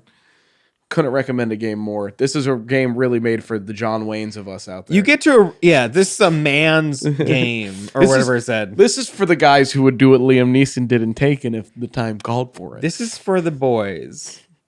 This one's for the boys. This is for the guys who, like Mark Wahlberg, would have had that pain full of blood if they were on there. There's ash all over my screen from And their iPads full of ash. This is for the boys that have their... After a while, you get to a room. There's a bunch of anus-looking vents in the ceiling. As for you. There's like vents and then like gas coming out of them. They have they have weird little shielded lock orbs. The orbs you've been shooting, but they're shielded. Yeah. You can shoot some of them. You can even shoot all of them, but not all of them seem to react. Some of them you can destroy if you shoot them. Oh, no. I know what you're talking about. Yes. You have to go to the end of the room, in the center of the room, and then from that angle, some of them open up in a new way. But where there's you can also snipe in them. this area constantly respawning enemies. Yes. Which are very frustrating. You need to go up. You need to go shoot some, go to the middle of the room, shoot the rest, go up a vent, and then backtrack. You got to go up the vent, shoot the thing, come back down, shoot the third one you couldn't shoot earlier, go back up the vent, shoot another one, then you can go up. So The first room, one of the enemies will spawn and knock you back down to the ground. The first room has we'll say 5 things. You can shoot 2 of them. Then you move to the center of the room. You can shoot 2 more. There's still one you can't shoot. Yeah. So you have to go up into a hole. Where you see one. You see another one. Shoot that. That unlocks the 5th one you couldn't shoot before. You have to go back down. If this sounds stupid, shoot it, stay and then with go me, it back is. up. All the while, there's constantly respawning enemies. You might as well just let them shoot you, because as soon as you kill them, two more come. They're coming fast. You can kill them. Yeah, it doesn't give you any respite. There's no point. There's literally no point. I wasn't killing the Mysterio guys with the green domes because I would have more of a respite by them being knocked out. I wish I was having they could dome. hop back up. I wish I was fucking Not getting talking about this domed game right now instead of reliving this trauma. I had to look this up. This made no sense to me. I couldn't fucking figure this out. It made no fucking sense, and it was not. I had to look up the next part. Okay, you didn't look up that part. That's it. All right. No, well, because for some reason when I turned at one point, I just saw that one of them was blue. It was Must be nice. I would give my The only blue thing I saw was my eyes full of tears. only blue things I saw were my fucking balls. Because I was trying to bust game so wouldn't let me hard, and I finish. go, just show me Kurt's hot ass. I hope that hot cock's anything like his head. Big and pointy. Multiple attachments. But no, it was like I would give myself. I had to get a certain level of angry before I could look up a walkthrough. Well, this And I next certainly part, didn't hesitate at certain. this points. next part, you need to break open a bunch of like weird glass with sniper grenades. When have you had to do that before? Sort of in No. the first level No. with the mortars. Yeah, with the mortars, when you have to shoot it into a thing, you don't have to shoot a weird glass window bulb on the outside of a thing, so you can then go into that with. But the hardest part was where you had to go back and stand on a weird spot on the floor, and then there was like an X on the wall you had to shoot while you were standing on that other to spot. bounce it. I would never have figured that out. I had to look this one up. That was insane. I had to look this one up. I will show the footage, but I know the footage is gonna be longer than what we can even talk over. But you need to shoot your load into like these areas you're basically to even get to the little orbs that you need to shoot to go forward. You need to open access to them. The first orb too is like in an alcove in the back of a thing that you don't even go to. Right. There's I don't even no reason remember for how you I to did go it. over there. I looked it up. I don't. It's the only reason I looked found up. out I where don't it remember was. how I even did it because I was like, that was not intuitive at Yeah. all. I would never have found it had I not looked it up. And then the other one where you have to use a special bouncing bullet. That you get for the first time right now. What's And it you- called? It's called a bouncing sniper round, if I remember right. I hated this so much. You have to fucking fire that, but you need to go to like a weird spot in the ground and then shoot at a spot on the wall. Which there's 'Cause if you no hit- other parts in the game that are ever And like if you this. hit the spot at the wrong angle, it doesn't bounce the right way. Right. If you're looking at it from the wrong area. Yeah, it's very particular. This part sucked. This was my least favorite Kurt level, period. Hell yeah. So after that, another outdoor section we were running. This is the one I was talking about where it has like the scripted fall. Yes. And you have to It was kinda so go- fucking frustrating. and you I have didn't to get go it at off to the all. I didn't do it 3 times in a row. Yep. And then eventually I saw it and I was like, oh shit, I guess maybe I'll go for it. You know what I mean? Went for it. Thank Yep. Christ. So Got in. now you need to snipe some hard spot balls as you're pursued by those dome-headed enemies. Except this time, same enemies that you can shoot down, but they don't die unless you hit them in the head. This time they're invisible. You can vaguely see their outline Yeah, like you can kind of see the green glow. when they move. Only when they move. And sometimes they have them in their wall. There's also ones you can see. Yeah. There's these big weird globe things. You have to like shoot inside of them, and then those unleash balls. Well, you have to break the glass casing outside of it Yes. and then get into the thing. Yes. This is another one where I was like, It's multi-steps. Yeah.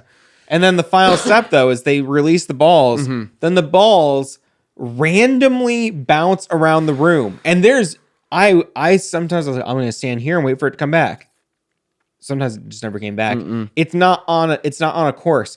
It is randomly bouncing around the room, and you need to snipe. And it is It's hard as hard fuck. You got to to get. nail it. You really have to nail it. and it does this like 3 or 4 times. There's a whole other section where in order to progress upwards and activate each. There's like multiple. This was. It was literally I me couldn't just. believe how much this fucking sucked. It was me It sitting wasn't there fun. going. Because even there My were hands times where hurt today. I go, it's right in my wrists- scopes. my wrists I hurt had it right in today. my They're scopes. sore. And because of the fire rate, I couldn't hit it. No, because I had fired too soon because I got trigger happy because I'm so frustrated. It was the kind of thing where I go, okay, I know, I get it. Yes, it's really hard. Do that once, maybe if you have to. To do it several times in a row, while invisible enemies attack you, it's. I like hard games, but this is not hard in a fun way. This is just cruel and annoying. I forgot this next section. I was just reading your notes and I forgot the next section is the section it is. Finally, you get to a boss battle with Swing Swang. No. What, that? We're not there yet. Next is an incredibly long section of the game. Yes, okay. Yes. There's a large circular room with a giant... okay, so there's a room. Mm-hmm. This is a common room. There's a dome type room. There's a perimeter and then a hole in the center. Mm-hmm. So there's like a balcony around the entire perimeter of the room. Yep. And you can go down, I don't know, like 100 feet. And there's like a weird like sunken spaceship that you can like, if you go into the base of it, you like launch up to the top of it. And from the top of it, you teleport back to the front of the room on the balcony. Yeah. And each time that you like complete the next section of this, there'll be items for you there that you and you kind of do you have to go through it every time? I thought you did. No, you don't have to go through it every time. You just have to defeat all of the enemies. So in this room, there's like probably 12. I think it is literally 12. I think it's 12 because it took forever. This is, oh my God. And I couldn't figure this out at first. I go, oh, I can't hit any of these balls. Because you see the little sniper balls. There's like these like little like weird things on the walls. And there's like balls inside. You go, I obviously got to snipe all the balls. Forever, I didn't notice because all of them are locked. You except have to for go in one. order. Yep, you have to go in a specific order. And you have to approach it in a single order. In a particular order. And then also, I kept doing this thing where I kind of got caught up in the momentum of it. And so I was not save scumming.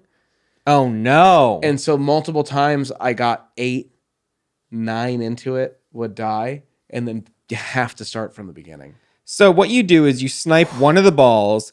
The room fills with very tough enemies, both on your level and way below you. Yes. And you can sometimes snipe a bunch of them, and then other ones, it's like they don't even appear until you go down there. Yeah. And then by the time you're down there, they're already hitting you. Because they have a better eye on you because you don't know where they're coming from because they don't even appear on camera. Yeah. This is clearly... So this and like section, enemies don't have behavior that like push them toward you. Yeah. Sometimes an enemy will just be off on his own, doing his own thing until you come into a certain distance. Then he's attacking you, but you never knew he existed because he didn't do anything to make himself known. Yep. Yes. It's precisely.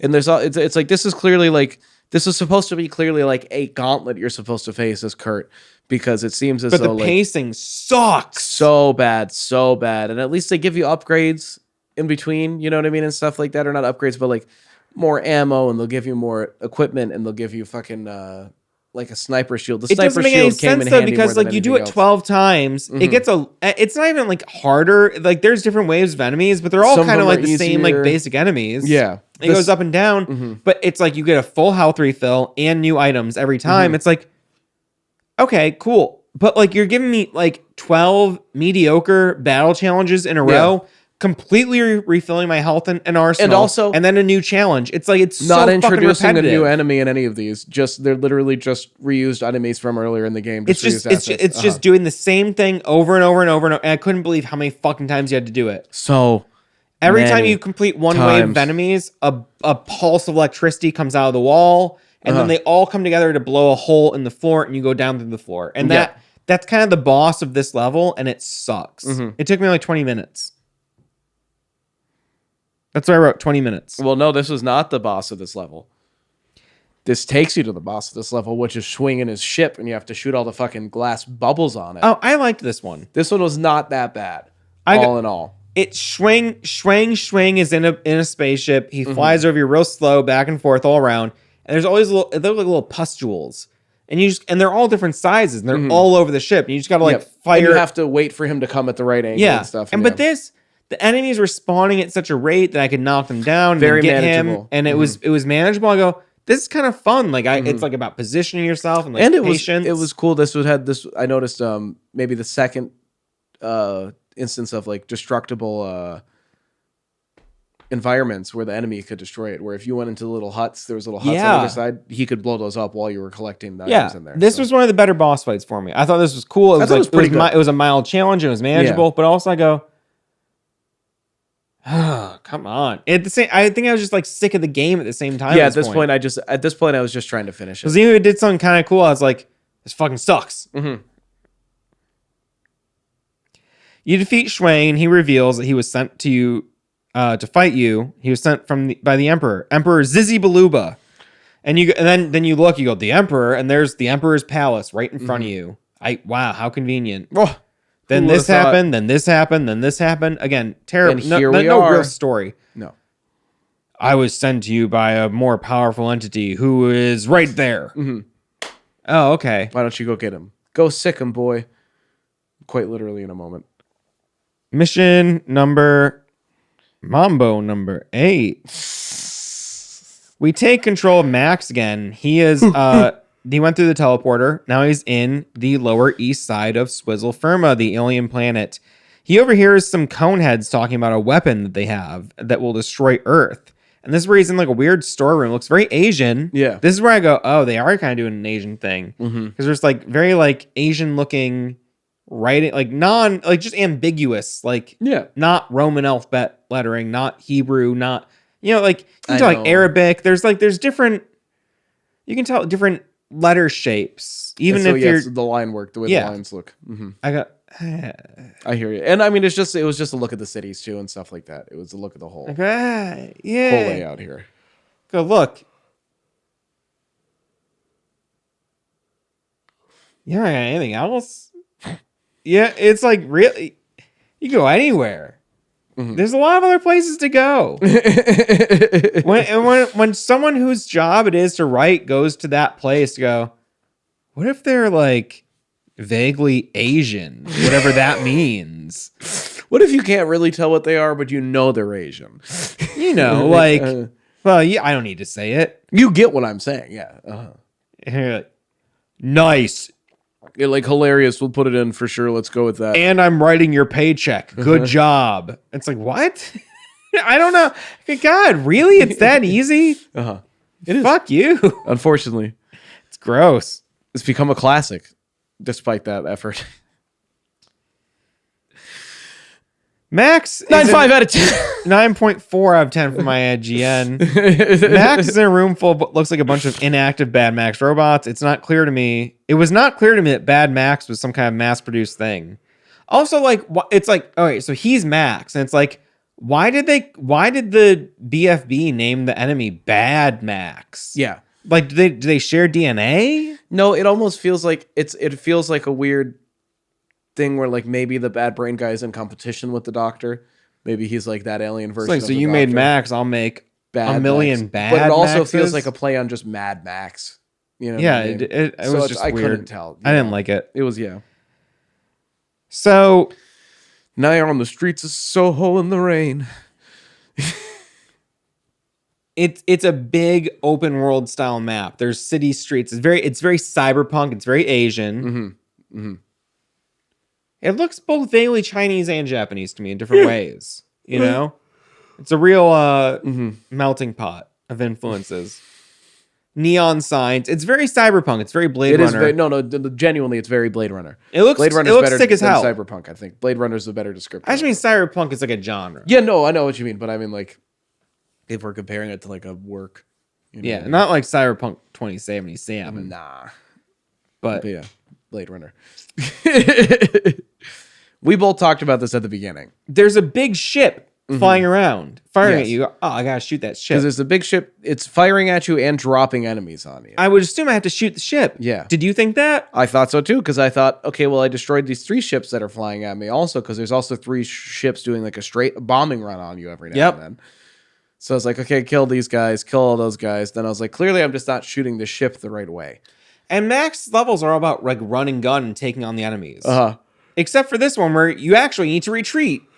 You need to hide. It's the only time you retreat in the whole game. And the thing you never retreat from any other enemy. It makes and there's no indication. He never goes, "Oh, I'm not fit to take this on." Yeah. It makes no sense. Like, just give me a fucking hint. You destroy the barrels. There's like barrels blocking a doorway at one point, and you destroy the barrels. And when you get in there, there's some guns in there for you to pick up. And so you think, oh, cool, I got the guns. Time for me to go out and keep fighting. That's what I did, at least. But it turns out in that room with a couple of guns is a wall that you can destroy. But there's other rooms with walls you can destroy. Yeah. And they're not the right one. No. But this one leads to a whole new area. Another like big hexagonal or octagonal area. You know what I mean? I hated this. I spent so long running around the streets, killing enemies, to the point where I used all my ammo up pretty much. Uh-huh. I was shooting at the barrels with the unlimited ammo Magnum. Is what I was using to destroy the barrels. Took me way too long to figure this out. Max does more shooting and running through corridors before reaching a large room full of powerful enemies. There are a bunch of color-coded elevator-type platforms all around the room. They go up and down. Some go like, here to here. Some go like here to here. They're all over the place.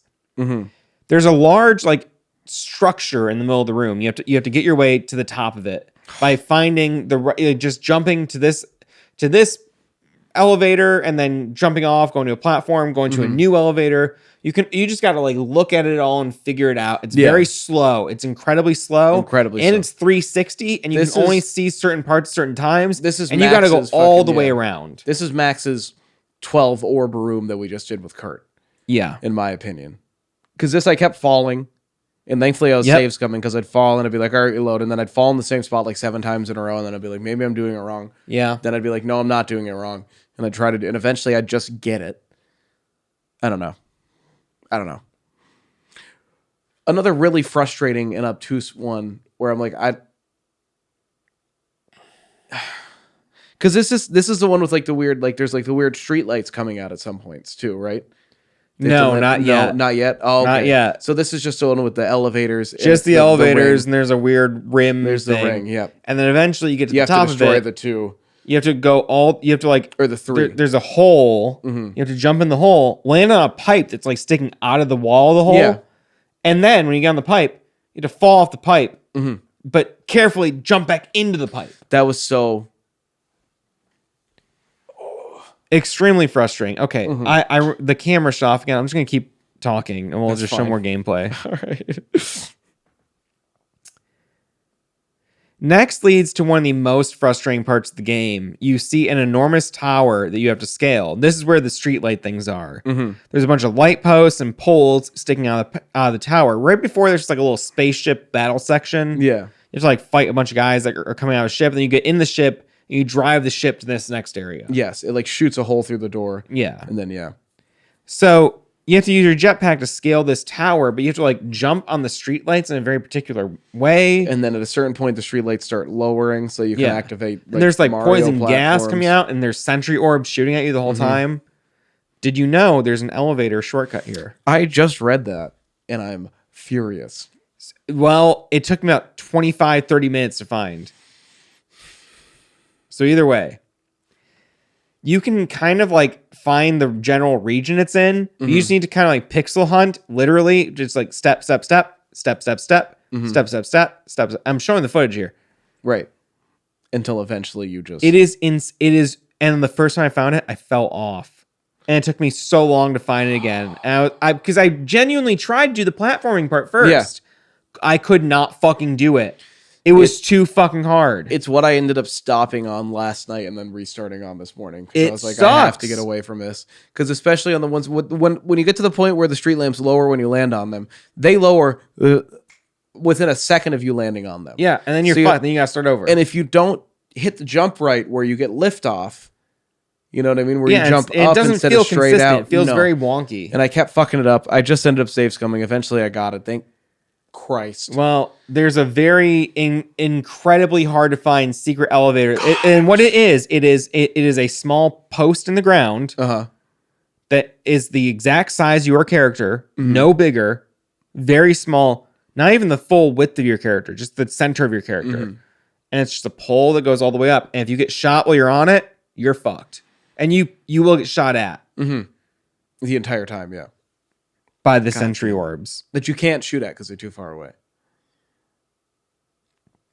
Took me 40 minutes to get through this part. Yeah, this took me an hour, I'd say. An hour, easy. I think the only reason it didn't take me an hour is I was found the doing the fucking shortcut. elevator, yeah. That's a shortcut. Took me 40 minutes. Yeah. Next up, there's a very long corridor that you have to use your jetpack to get through. And it's just you have to fly through the whole thing. It's a super long corridor. Do you remember this part? Oh, now, yes, to do this, yes. your jetpack goes from 0 to 100.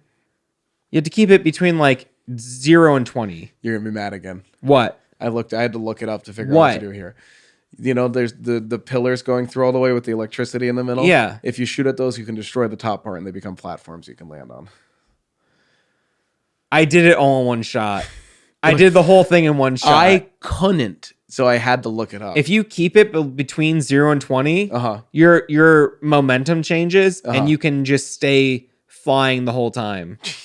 But the first time I fucked up, I had to do it twice. Jesus Christ. No, you can just shoot those and they become platforms you can land on. I would have never known that. Eventually, you get to Schwang again. He's in a floating wheelchair with a cast on his leg. I just shot at him. He barely shot back at me, and then he was dead so quick. And he kept going, oh, ooh. I go, that's sexual. His health was lowering much more slowly than I imagine yours was. Because if I just shot at him, I could never do it in the amount of time I had to keep activating the weird buttons that activated the extra thing to attack him. Weird. Well, after you kill him, Max accidentally arms a missile, and then the missile crash lands right outside of Zizi Baluba's palace. With Kurt. And there's Kurt. Oh, hey, big dog. Yeah. So, mission 9. Doc is piloting the Jim Dandy. You got another horizontal scrolling section. These would have been so much better if you could shoot. Yeah, if it was more of like, in my opinion, if it was like an asteroids type thing. Yep. You know what I mean? To a degree. In this section in particular. Some kind of shmup. Yeah, just anything other than. And you're you got these like down. motion trails. It's very awkward. And this one specifically is motion trails, and it controls so awkwardly, and at times it feels as though you couldn't possibly make it between these two things from where you are. No, it's really, it's rough as hell. Because I had to, each one of these sections took me multiple tries, other than the very opening one with Kurt, where you're falling. Which is like kind of straightforward. Yeah, but the rest of them, every horizontal section, it took me multiple tries. Well, part of it too is like it seemed like the projectiles came in faster in the later sections, whereas the earlier one you could see them coming up slowly at you, and there's a little more control over their speed. Yeah, but I mean, even the Max torpedo section, I had to do that so many different times. Right, I'm saying I think the Kurt one was the only like all the other because that was the rest the ones were all horizontal. Yeah. That was the only Kurt one. That was the only one where they were telegraphing like the hits to you. Yeah. Man. So he's like, well, I need to find a way back to off Terra Firma Swizzle. What is it called? Swizzle Firma. I want to call it Terra Firma for some reason. I'm good on that. Quite frankly, we're doing fine. Oh, all I need is one of these, and something else. I'll just go find it. And you do. You go find the parts to make you a teleporter. You need something, and a telephone booth, which is, obviously a reference to Bill and Ted or Doctor Who. Who? Sorry. So, I mean, that's nothing. That's I nothing face new. into the camera, even though I knew we're not recording anymore.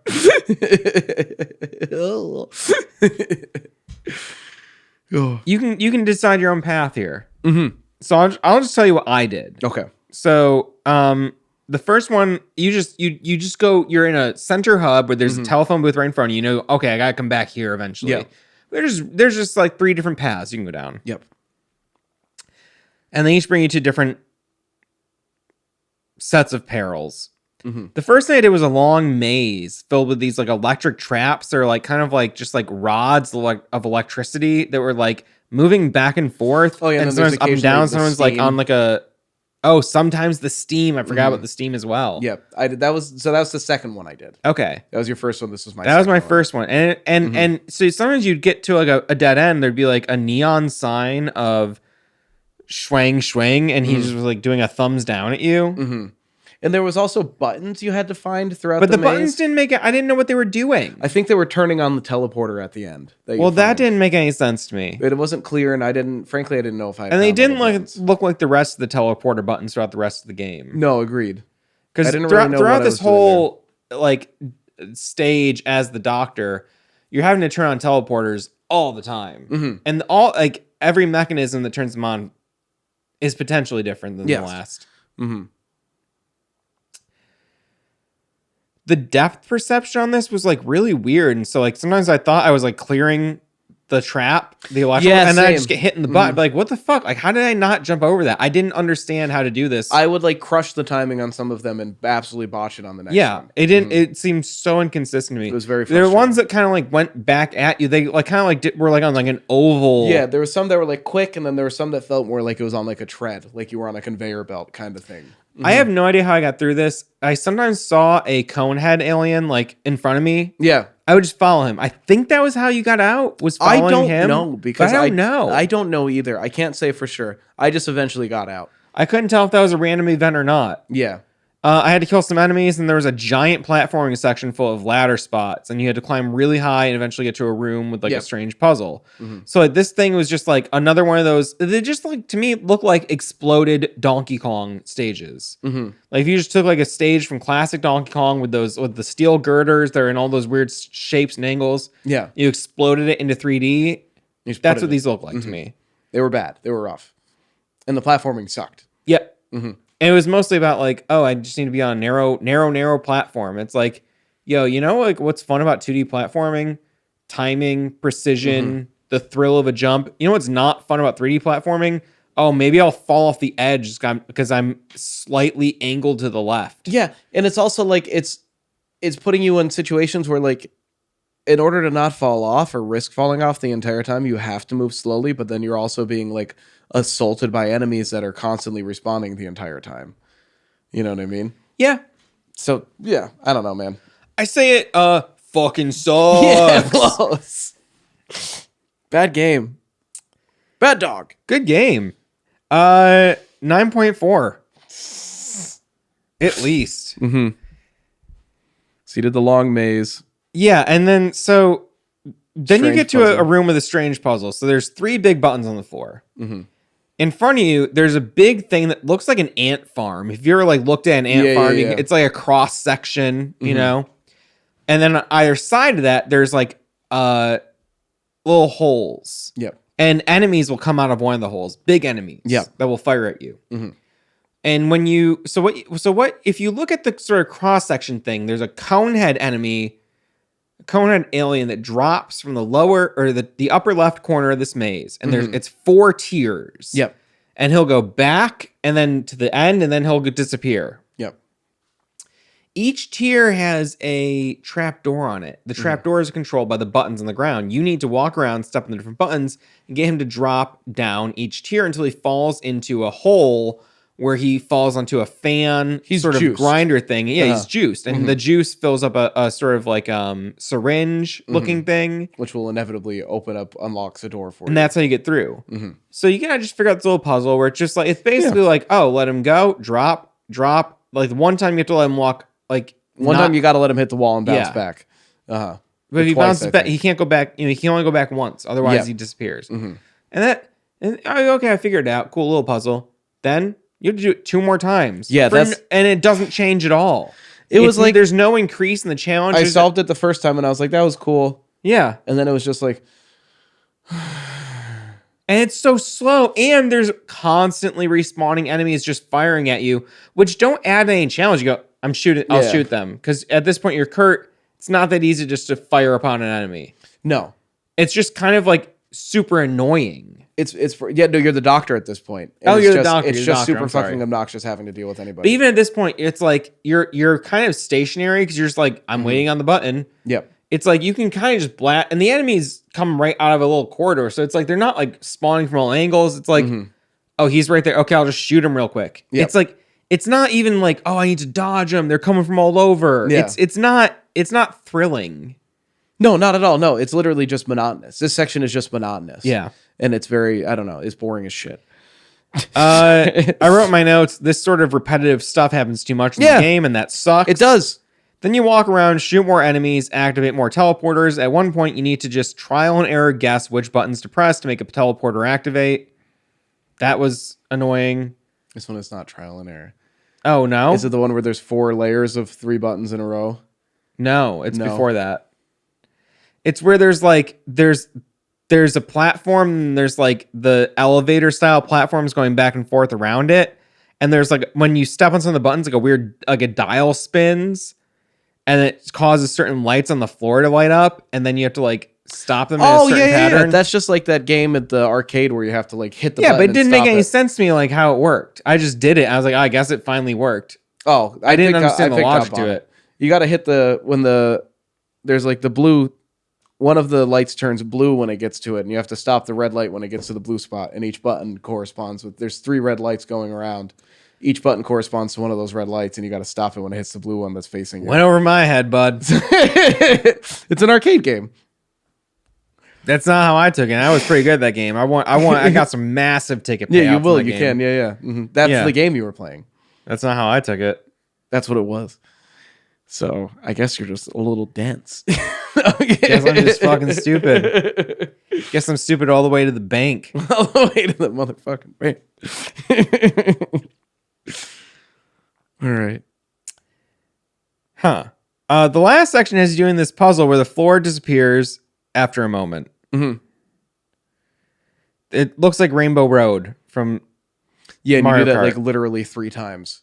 Yeah. There's like 3 separate bridges like this, each with a different pattern. It's like a long bridge. There's They're light bridges. once It's a light again, bridge. it's like a corridor with little alcoves on the side. You can jump into them for safety. Mm-hmm. You just need to like catch the timing of it. It's not that hard. It's just kind of annoying. Yep. Mm-hmm. Another section that is not that hard, just kind of annoying. Okay, now this Pretty is the intuitive. section that you said I missed something. Yes, I think so. There's a room where you walk in and there's one button. Yep. Then there's 2 or 3 buttons, and there's like 4 or 5 buttons. Then there's like 5 or 6 buttons. They come out in like an array. You know what I mean? So each row. This one is random. So it's random. Yeah, this one I didn't figure out either. I mean, I figured it out, but just by random. So it's like, so I walk in, I hit one button, Mm-hmm. it opens up a gate. Mm-hmm. Now there's a new gate. In front of it are 2 buttons. Yep. Hit 1 or 2. Mm-hmm. One will hurt you. The other one will open the gate. Yes. Hit the right one, open the gate. Now there's 4 buttons. Mm-hmm. And behind each gate is another enemy. Yes. Yes. And the thing is, you get it wrong, You have to go back. You have to go back to the start. Mm-hmm. Hit them all again in the right order. This one was really more like Simon Says to me, but not Not really, because Simon Says tells you what to do. I know, This is more like, I don't know, Simon thought it, figured it out, bitch. Yeah, this one was trial and error. It's not this one. It's the next where there's like the rows. Now, okay, then you go through. I can't believe it. I thought I went backward. Because I was like, I'm doing the light bridge puzzle again. Mm-hmm. Different light bridge puzzle. And now in these sections, there's baby conehead aliens, I think, and they're like cooing and shitting and like making like baby noises, and they're so annoying, and they're everywhere. Uh-huh. And their attacks are more annoying. Yes. They suck. Yeah, I hate them. I hate fucking terrible. Because they no longer have like the weird sound beams. They have like similar like projectiles that the larger enemies do. Mm-hmm. Super annoying. Now this one, I think there's 12 buttons in total in this room. Yeah, there's 4 rows of 3. Yep. Mm-hmm. There's a pattern to this that you could pick up on. So you know how you have to go up the little ramp to press the button to activate the thing? Yeah.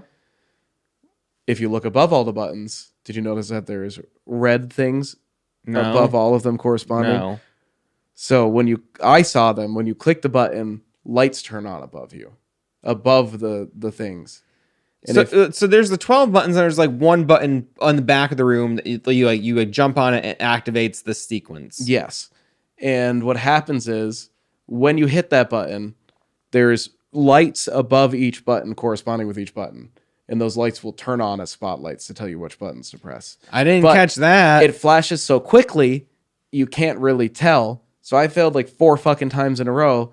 And then I hit it, and I thought, I'll pause the moment I jump on the button. And it does the circle thing with the camera. And eventually it came back, and I memorized it. Oh, right. while I had it Yeah, paused. because the camera does like a weird 360 around you as you pause it. Yeah. So I paused it as I hit the button. The lights turned on, and I saw what the pattern was. And I remembered it, and I went and did sucks. it. Yeah. I That failed it 4 sucks. times in a row. You had to pause the game to glance at it in the sheet. Yeah. It's like you're doing a jigsaw. If you gotta like hold the box and look at it the whole time. Like, That's where that piece goes. you're not guessing any of it. You're not trying to do your best with any of it at all. Yeah, I wrote the answers down. They're just kind of annoying. But if you can get to me, like I'll give you the answers. It's just kind of annoying to get the answers from me. But they're there. They're there. You don't need. Yeah, that's all. That's how you do it. And the enemies here are infinitely spawning. And they're just firing at you the whole time. I wrote in my notes, "This is fucking cruel." At one point, there are like 6 buttons. This sucks. Yeah, then there's the 12 button room. Finally, you need a telephone booth. When you get to the telephone booth, you're back in the center of town. There are 3 tiny aliens staying on top of each other in a telephone booth. You have to shoot pumpernickel into them. 3 times. 3 times. One So for they each open up, they start firing you immediately. Whatever. You need to fire pumpernickel at them, which causes the door shuts and they go, ah!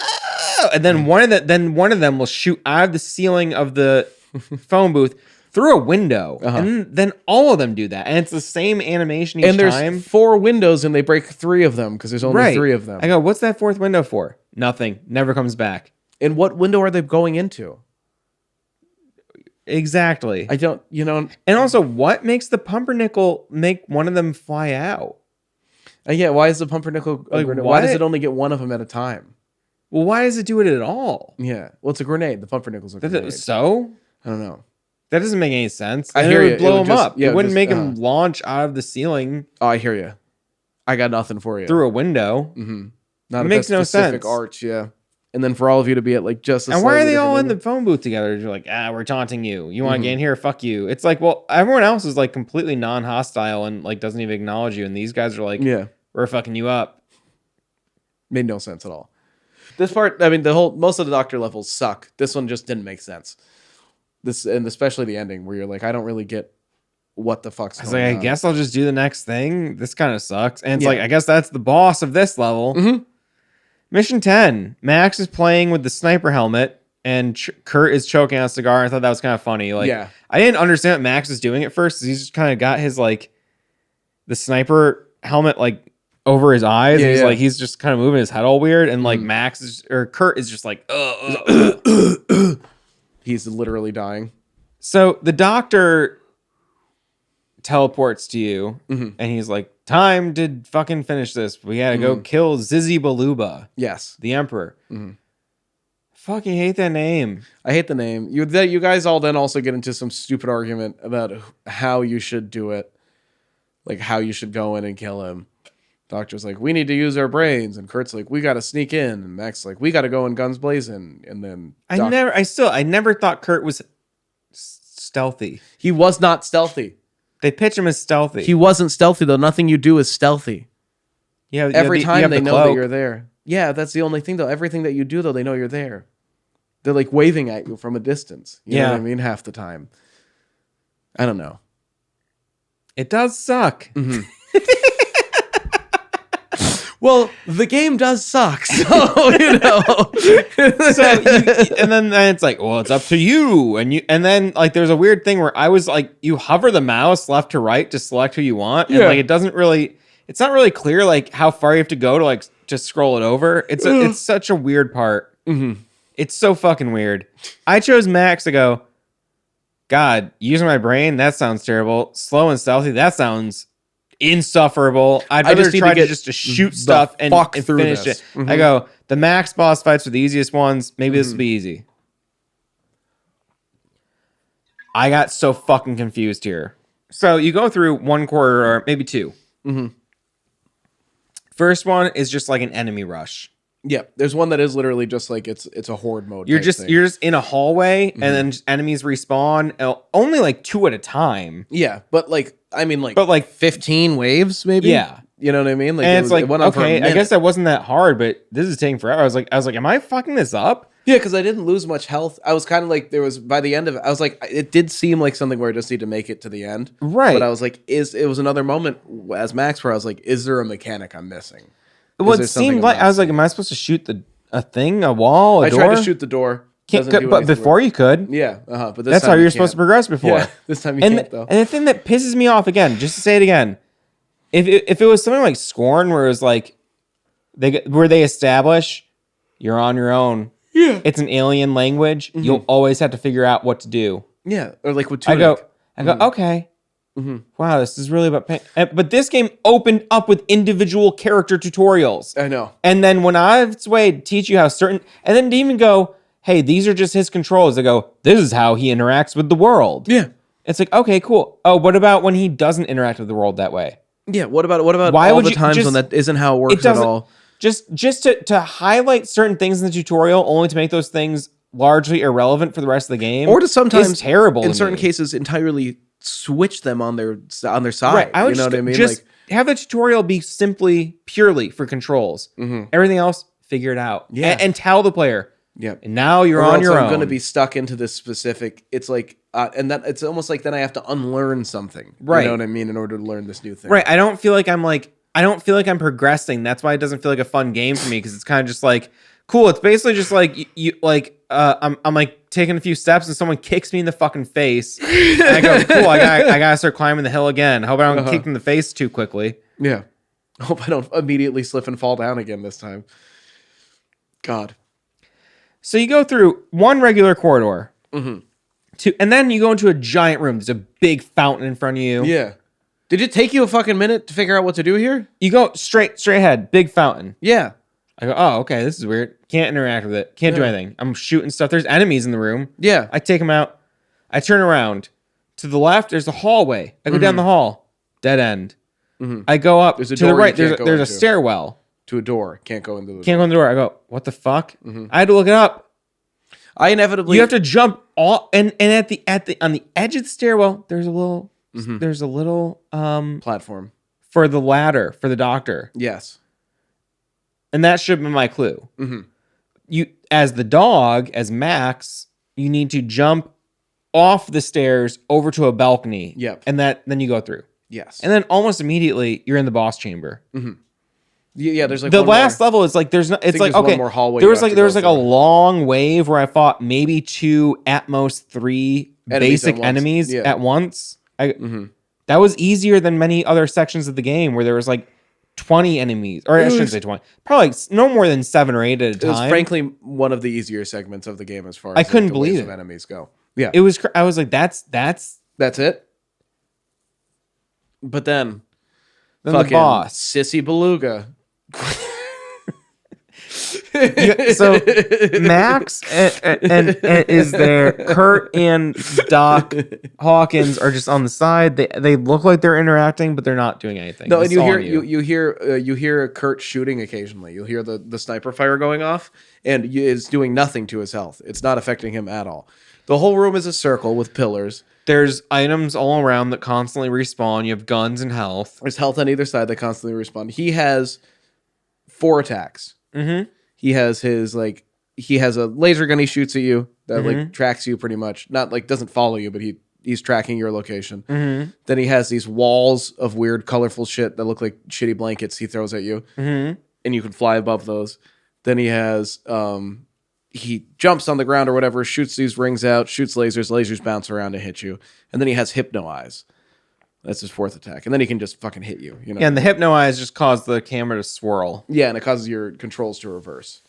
It inverts your controls as well. Yeah. But you can, if you're not looking at him, it won't affect you. When he starts doing it, if you turn around. Oh, I didn't know that. If he's looking at you and then you turn around. Well, I never found it that difficult anyway, because when he would do that, I'd go, all right, I'm just going to go toward an item, and I would just walk toward an item. And also, like, as long as I know I'm looking at him, if I just keep shooting, I know that it's just going to auto aim at him. It was more annoying than anything. But then eventually, you break down his health meter all the way, and then a hole opens up inside of him with a bunch of weird light, and you get sucked into him, and it doesn't make any sense. Yeah, for some reason. And then I didn't understand what's going on because I go, oh, I gotta shoot his brain. For some reason, I just go, oh, I'm inside him. I'll shoot it at his brain. I went for the heart right away. I didn't even see the heart because that's what's. Or maybe I did, but then like I couldn't figure. It was just like it was another case like earlier with Max, with the first boss you fight as Max, where there's so many health bars popping up. Right, I couldn't tell what I was shooting. I thought it was constantly. His organs it does regenerate, yes. And that's the thing I go, one, like, because it's going like health bar down, and it's like, it doesn't even make sense for there to be that many health bars. Yeah. Well, because you have to destroy each like ventricle of his heart. Right. You have to destroy and all his four. eyes, and his brain, and his lungs, and maybe lungs. his liver or something. I don't know. I think there's one other thing. I can't remember. Yeah, I think it might be his cock. His hot cock. You have to destroy his cock in 30 seconds or less because he clicked this link. Off. In 30. We played this game and we did come in 30 seconds or less. Oh, this took me forever though. It took me fucking forever. There's these weird like shit fart snakes that keep coming out. So they look like little skulls or something. They're like eels or something. They just jump and the thing is, they come at you randomly. There's no rhythm. Nope. They come at you from the ground up and launch at you. So 90% of the time from below you. Because very seldom in here do you want to stay on the majority ground. of stuff you have to shoot is up. Because when you're inside of him, it's like a large, again, a vertical corridor. You have to jetpack up. But if you get hit by one of these, when you're jetpacking, you fall to the ground. Yeah, you can land like right here in his mouth. You can land like on his jaw, kind of. Yeah. But then if you stay even right there, but if you stay right there, knocked off there. And you can't get an attack off if you just stay there because they just keep hitting. You have to move to the edge. And the thing is, you have to do a continuous stream of fire onto the organ uninterrupted. The moment it gets interrupted, it recharges. Yeah, it fully regenerates. It's so bad. And the thing is, I looked this up a bunch of times. Everybody was getting hit. There was you couldn't. It was just. And the thing is, you go, oh, well, I'll just shoot at the guys as I'm jetpacking up. I'll shoot at the enemies so they don't knock me off. They come from every angle. You can't always see them. No. Sometimes you are shooting one and one will hit you from behind before you have a chance to. And the dog shit thing about the auto aim is you can't decide to shoot at either the organ or the enemy. And you're I'm not sure if I had the same auto aim issue. That might have been something with the Dreamcast where it was like auto aim is more prevalent on console. So that could have been it. I'm curious about that. I couldn't play this emulator on my mouse and keyboard though. No. Because there was no way for me to track the aiming to the mouse. No, that's not the easiest thing to do. There are mods for some PS2 games. There's like a good to do mouse and keyboard. Yeah, and some games translate really well. But man, not a super hard battle, just a super obtuse and frustrating battle. Outside of his body, I got the pattern down. I knew how to avoid every attack. I did it so long that he didn't, because normally you'd have to get his health all the way down and open up. By the end, his health was down. It would all just the way. stay right here every time. And I had to shoot him for like a few seconds. Half the time, except for when he'd do his fucking eyes attack, which would take like a minute to get through every time. So you can also like trigger to get out of him by hopping. The holes in the bottom of him. If you just jump into one of those holes, it triggers you to launch you right out. And which I found out the hard way. Yeah, and I would eventually just do that so that I could get more health. And I would just like stand there and I would dodge attacks for a while, build up my health till I was almost back up, and then I'd go back in. This took me 2 hours today.